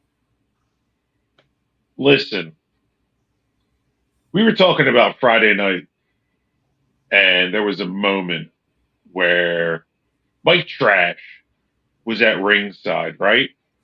During the Flying Ryan, the Mikey G match. Yeah, lurking with his notes. The week before that, Mike Trash and Tommy Biz were ringside for Sam Adams versus Mikey G. Right. They saw that Sam Adams clearly couldn't up the muster to beat this phenomenon that is Mikey G. I'm wondering, you mentioned that he came into this match a little hot. I'm wondering if Mike Trash and Tommy Biz are currently scouting the first ever graduate of the Pro Wrestling Star Academy, because one thing's for damn sure, Mikey G has got it. Well, I mean, clearly, Mike Trash comes out during the Sam Adams Mikey G match, and my logic was, oh, he's scouting Sam Adams. Of course. Then he comes out during the Friday night match between Flying Ryan O'Neal and Mikey. Doesn't interfere, doesn't just lurking, taking notes. And well, it makes me wonder. Kind of clear, who the sights are set on. Yeah. And like you said, Mikey came into this match a little hot. And I think he came in with an edge. Came with an edge. Yeah, you're right. You're right. He didn't come in hot. He came with an edge. He knew who he was facing. He was facing the best technical wrestler in New Jersey. And Boom Harden, without a doubt, proves why he is worthy of that title. And even in all the matches we've ever seen him in, he definitely has stuff in his arsenal we don't see from anybody else. He is a very unique wrestler in that right. However, Mikey G's only been 3-4 months hot right now. Like, he's just coming out of graduation and he's been in some of the craziest matches. We talked about this earlier. This match was phenomenal, considering we don't know him as a technical wrestler, but he was able to keep pace with Boom all night long. We've seen the strikes, we've seen the high flying ability, but we haven't seen him hang in a technical capacity like this before. Exactly. And that was where it was really nice to see him in this arena, even though, like, that move right there, that Boom's got him in. I've never seen that lock before. No, that doesn't even have a name. Yeah, like, that was wild, but it looked super painful. And Mikey was still able to get his way out of that. I think this match here was a make or break for whether or not Mikey can truly hang, Yeah. Yeah. And just as much as Friday night was a little bit of the same. Funny side note, as we were leaving this show, Mikey's parents came walking up, and they didn't realize that it was a 2:00 show. So they thought it was already over. It was already over. We're walking out. Oh, they're like, "Sorry, yeah, 2:00 show." Someone's like, "Yeah, Mikey's still in there hanging out." Oh man. Yeah, they were like, "Where's the show?" And I'm like, "It's over." They're like, "You missed it. It happened already." Funny little moment. Yeah. But yeah, this was another really good match. Absolutely. Oh yeah. Like, Mikey G is stepping up to the plate with every opportunity, and he's only going to get better, and eventually he's going to get there. It's just a matter Oh no, of time. he leveled up. He leveled up in this match. Yeah. Yeah, it's only a matter of time for him at this point. So I don't know if you want to skip to the end or if you want to keep playing the match through. In terms of how it turned out, that's the only thing we haven't spoken about. Yeah, Boom Harden retains the championship against young, tough competition. Yeah. And Boom, as we covered earlier, Boom didn't want to just accept the title. He wanted to earn the title. And I feel like Mikey G did give him a run for his money, which once again surprises me to say, considering this kid's only a couple months out of training. Yeah. I mean, 18-year-old kid. And he's a behemoth. He is a beast. I enjoy. I said it in the chat on the post show, and I meant it. This kid is the future. Yeah. 100%.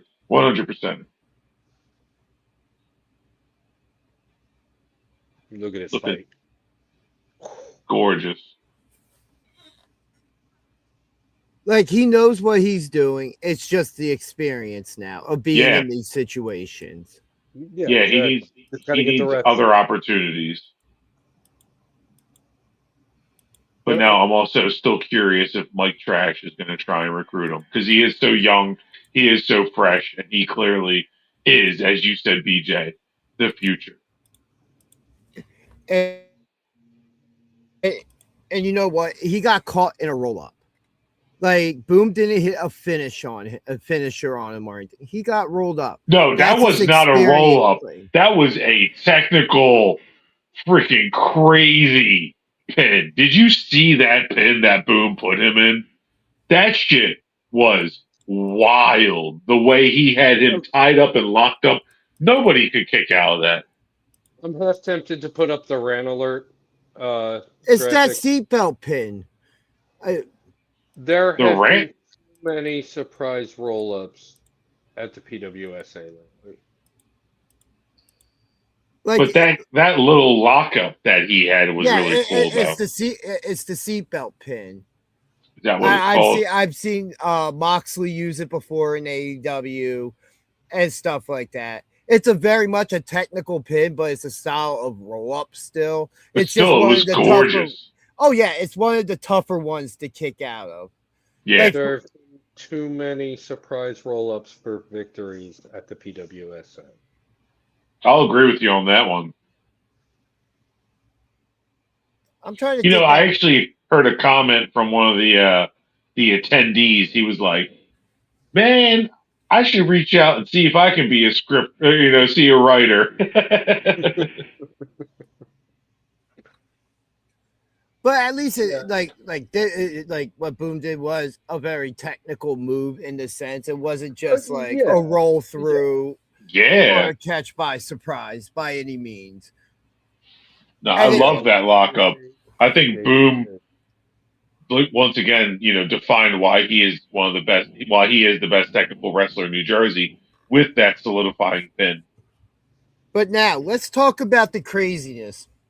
That was the Flag Day Tag Team Extravaganza. And just real quick, typically I skip through entrances. Now, anybody that's watched SPO or PWU recently know who Freak the Mighty are, right? Billy Gold and Pat, they're a great team, a tough team, but they also like to have fun. And if you know their entrance, it's Highway to Hell by AC/DC. I still don't get that. Which was not the only time we heard that song during the match. No, they go New Jack style at some point, and the music's just playing during the match. But just there, chaos unfolds all over the arena. Yeah,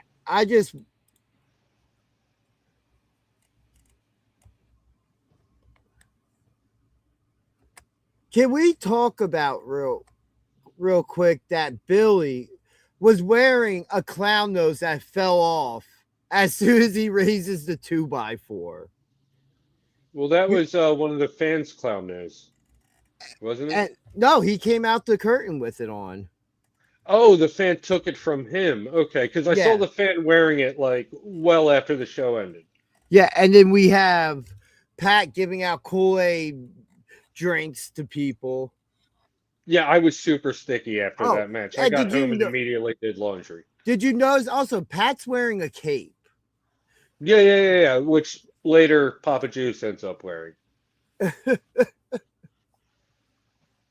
As well as his vest. Yeah, this match was just absolutely insane.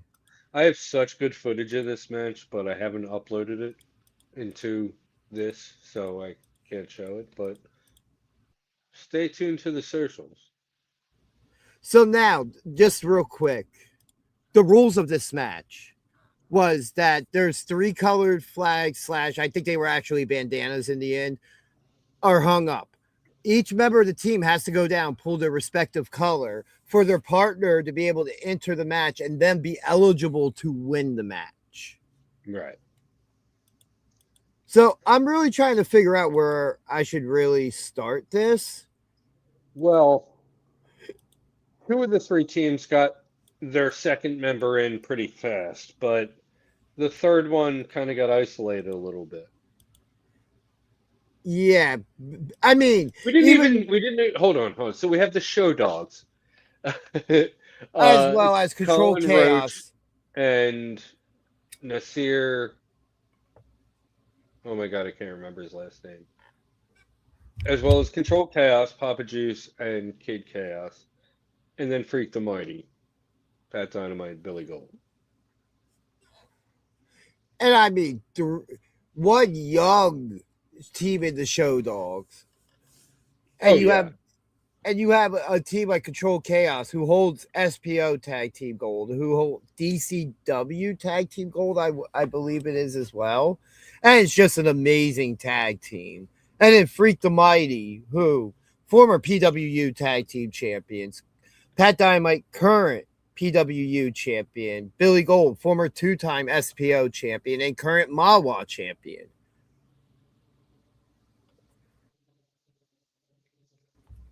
So it's something to really say the amount of experience in this ring currently of teaming compared to the show dogs. Yeah, definitely. On the show And dogs, just you know, experience. despite their inexperience at the PWSA, we've seen them, you know, in some really, really good matches. So Not at lately. this point, the only person that hasn't entered the match yet is Pat Dynamite. To where I'm playing from. Good old St. Patrick.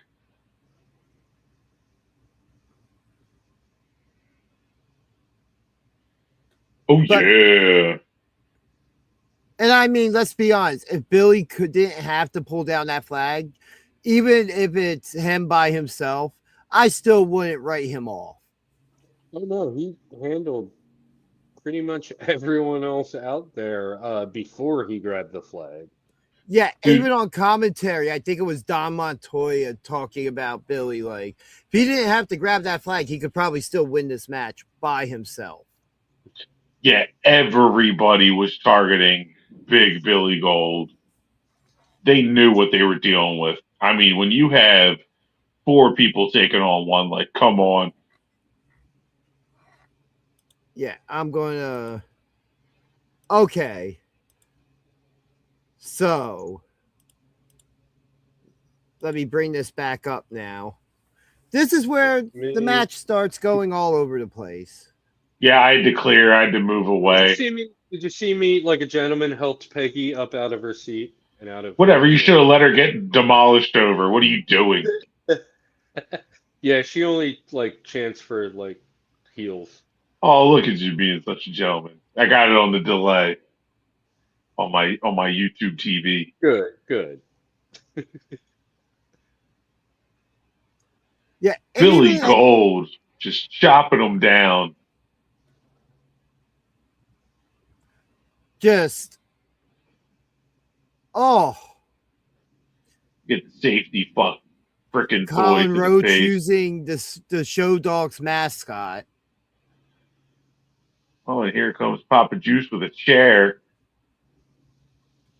Great camera work. Yeah, I was gonna best say, camera right? work ever. Seriously, Top tier. Somebody give that cameraman a demotion for how great the work was. Well, I'm for hire. Here's the important part here, though. Night. As Pat Dynamite still has not entered the match up to this point. Zay, for some reason, was about to count a pin. You mean Isaiah? Yeah, Zay. Why do you call him Zay? Because that's what everyone calls him. I thought that when you said Zay, I thought that was the other ref. The one that's not Craig and the one that's not Danny. Oh, Ginger. The one that's not Ginger. The other guy. That was there. No, there's one other guy. Oh, wait, maybe he wasn't here tonight. He was there Friday. Are you just confusing nights now? Probably. Oh, the big dude. Yeah. Oh, yeah, he wasn't here that time. Yeah, I thought that was who you were calling Zay. Why was there a random 2-second shot of just me? Because you're so cool and popular. Because you're the true star of the show and you don't know it yet. You're right. No, Zay, yeah. That's Isaiah. Zay. Yeah, no, I've never heard anybody call him Zay.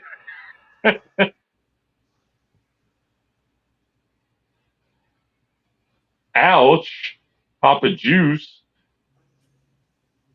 Getting knocked out. At least he wasn't super slippery this match. Yeah, right. So, well, he was sticky. Go ahead. Because of the Kool-Aid. So, let's get to this part now. This is the part to see. The Beast Awakens. Yeah. I had actually, there was a giant industrial fan next to me. I angled it toward him. I was like, he probably needs some air. And I think that was what did it, what woke him up. You can see his hair blowing when he gets up. I thought that was just his aura at that point. You're right. He's super saiyan. I would have thought the same, except I was immediately like directing the giant fan at his face, which I did to Pat and Papa later, and they were very grateful. So was Kid. Oh, the chops!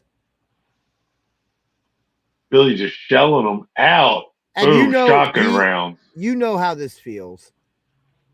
Yeah. Commentary right now is like, get the flag. Get the flag. You know, Billy Chop eating fun. And our ring announcer announces Colin Roach for some reason before realizing that Pat Dynamite is now legal in the match.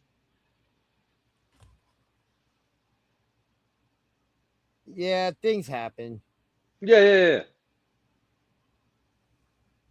Patricia Dynamite. And then coming in with the cape. That Papa Juice by the end of the match. Oh, freeze frame.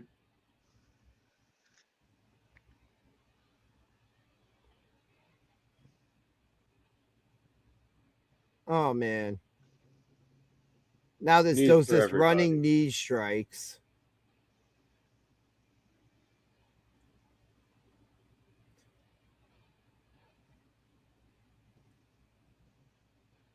All right, get through this a little bit. All right, I'm going to skip forward a bit more now. So now at this point, this is where the music starts to play. Okay.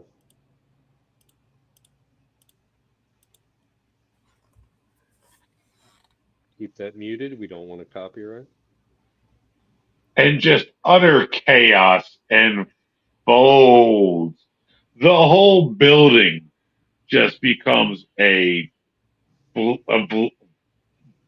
flagrant playground. Yeah, there was no safe space. Wow, the flying crutch. Holy crap. I didn't remember seeing that. Oh, yeah. Someone takes that in the gut against the wall in a couple minutes. Well, no, it just happened. Well, just where it was thrown. And whoever threw that. Oh, this whole thing was just chaos at this point. I mean, it's fitting considered controlled chaos was in there. Although this was not controlled. No. Not at all. It tried.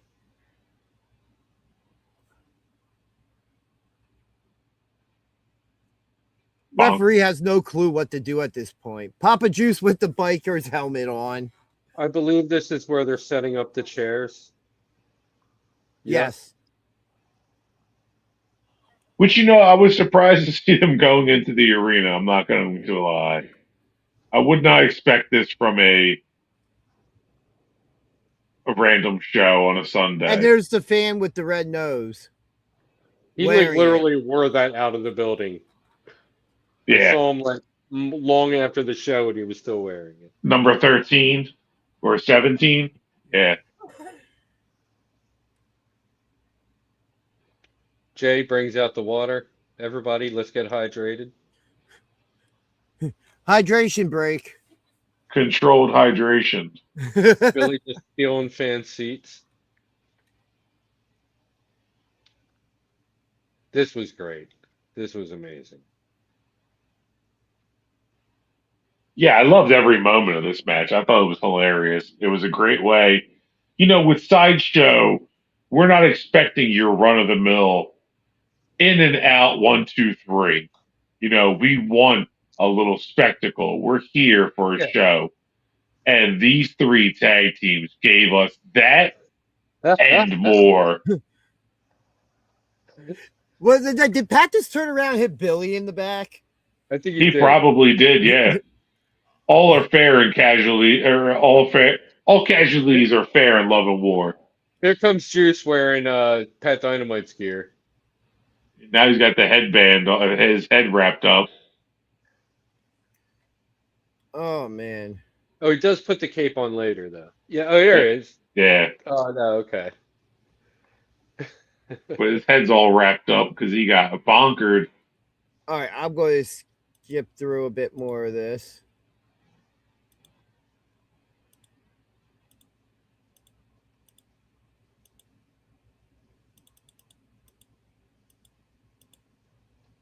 Furiously clicking. Click, click, click, click, click, click. All right, there we go. Let's get towards the end because they're already 4 hours and 8 minutes. Yeah, into yeah, this. that's what I'm working toward. That's what I'm working toward. How do these shows keep going on so long? Well, we had Skillz for 2 hours, which was phenomenal. But we wouldn't have finished in 3 hours. We would have still gone 4 hours for some reason.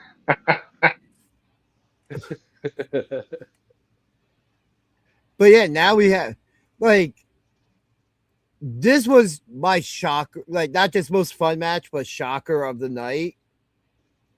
Oh yeah, no, this was a phenomenal match, man. This was definitely. This is what wrestling's supposed to be. It was ridiculous. It was funny. It was entertaining. You know, it really just. And I was surprised to see the Show Dogs pick up the W, considering who we had in this match. Yeah. Well, And then the kudos to show of them. respect afterwards. It is just a random Oh yeah. sideshow show. You know, there's not a lot of history there. You know, there's not a lot of. I don't know what I'm trying to say. Yeah. So in this reality, in the sideshow reality, you know what I mean? This just makes sense. Yeah. Yeah, no, absolutely. That's just like Pete. In a reality where Sam Reaper and Dylan Shaw can win Rumbles. Did you see the announcement for the Mawa show at the dispensary, the free event? I did see that. Yes, I did. Did you see are we one? plugging that? Is that what's? Did you see one of the where Pat Dynamite's teaming with the Backseats in a 6-man tag? Did see that, and it made me furious. The multiverse of madness. It made me mad. Pro wrestling, man. Hey, at the Mawa show, Pat Dynamite was wearing a Backseat Boys shirt. I know he was, but when the backseats haven't been at either of the Mawa shows we've gone to, because there's only been 2. But nonetheless, the fact that Pat's teaming up with them makes me very, very bitter. We've been to 3 Mawa shows. 2? 3. 2? January, 2. March, and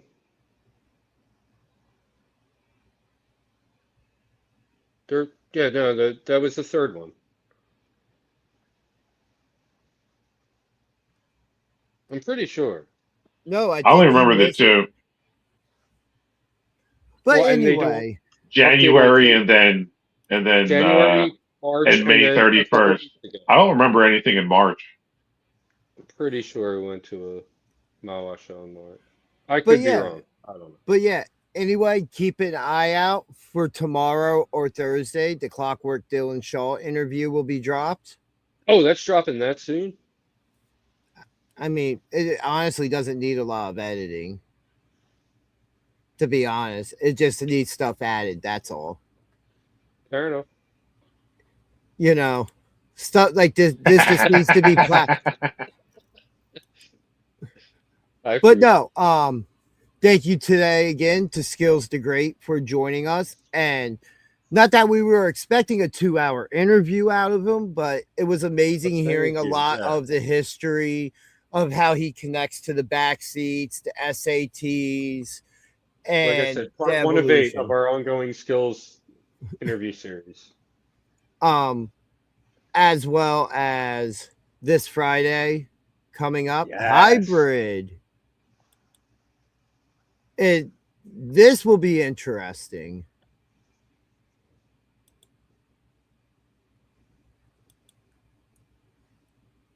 Pat Dynamite face High Fashion, Skillz all appearing. We get a grudge match with Amadeus versus Jay George after Jay George broke into his house. We got a triple threat match with Mikey G, JJ Smith, and Rulo. Who put Rulo on that match card? Man, in the match? Card is subject to change.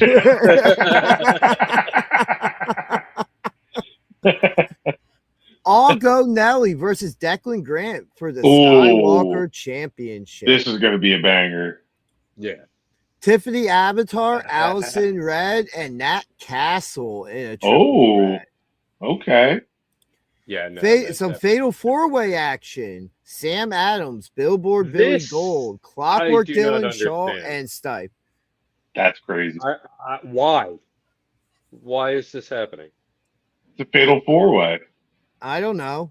I can't tell you. I'm not part of hybrid or SPO or PWU management, so I can't. It's such a weird fatal four-way lineup. Here, Not really. Interesting match. 6-man tag team match. Pedro Pablo, Devin Ridley, and I can't think of his first name. Ezra Coleman. Ezra Coleman taking on Wrath of the Wicked. Skull Come and on, you Bones, and frickin' Sam Mark. Reaper. It'll be great to see Pedro back in the Pro Wrestling Star Academy. Hell yeah, I've missed him.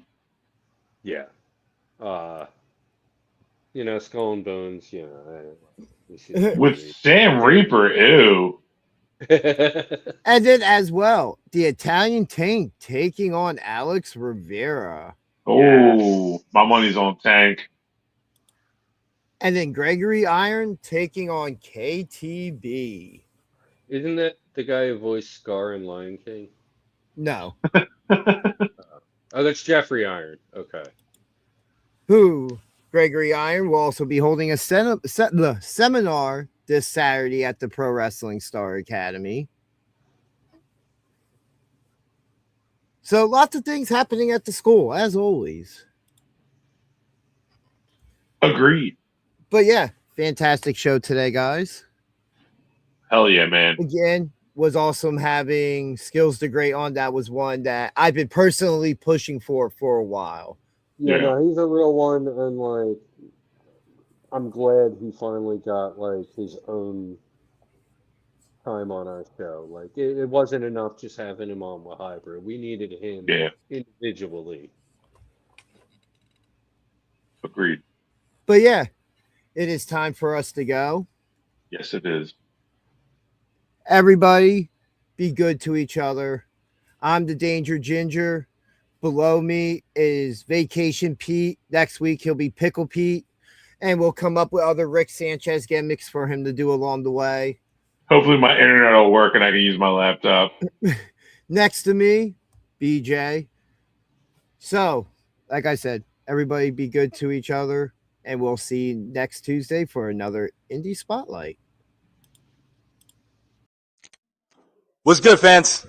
This is El Tirador, Alex Rivera, also known as the Latin Shooter, and you're watching BJ and DG Talk Wrestling. Check it out. Vaya!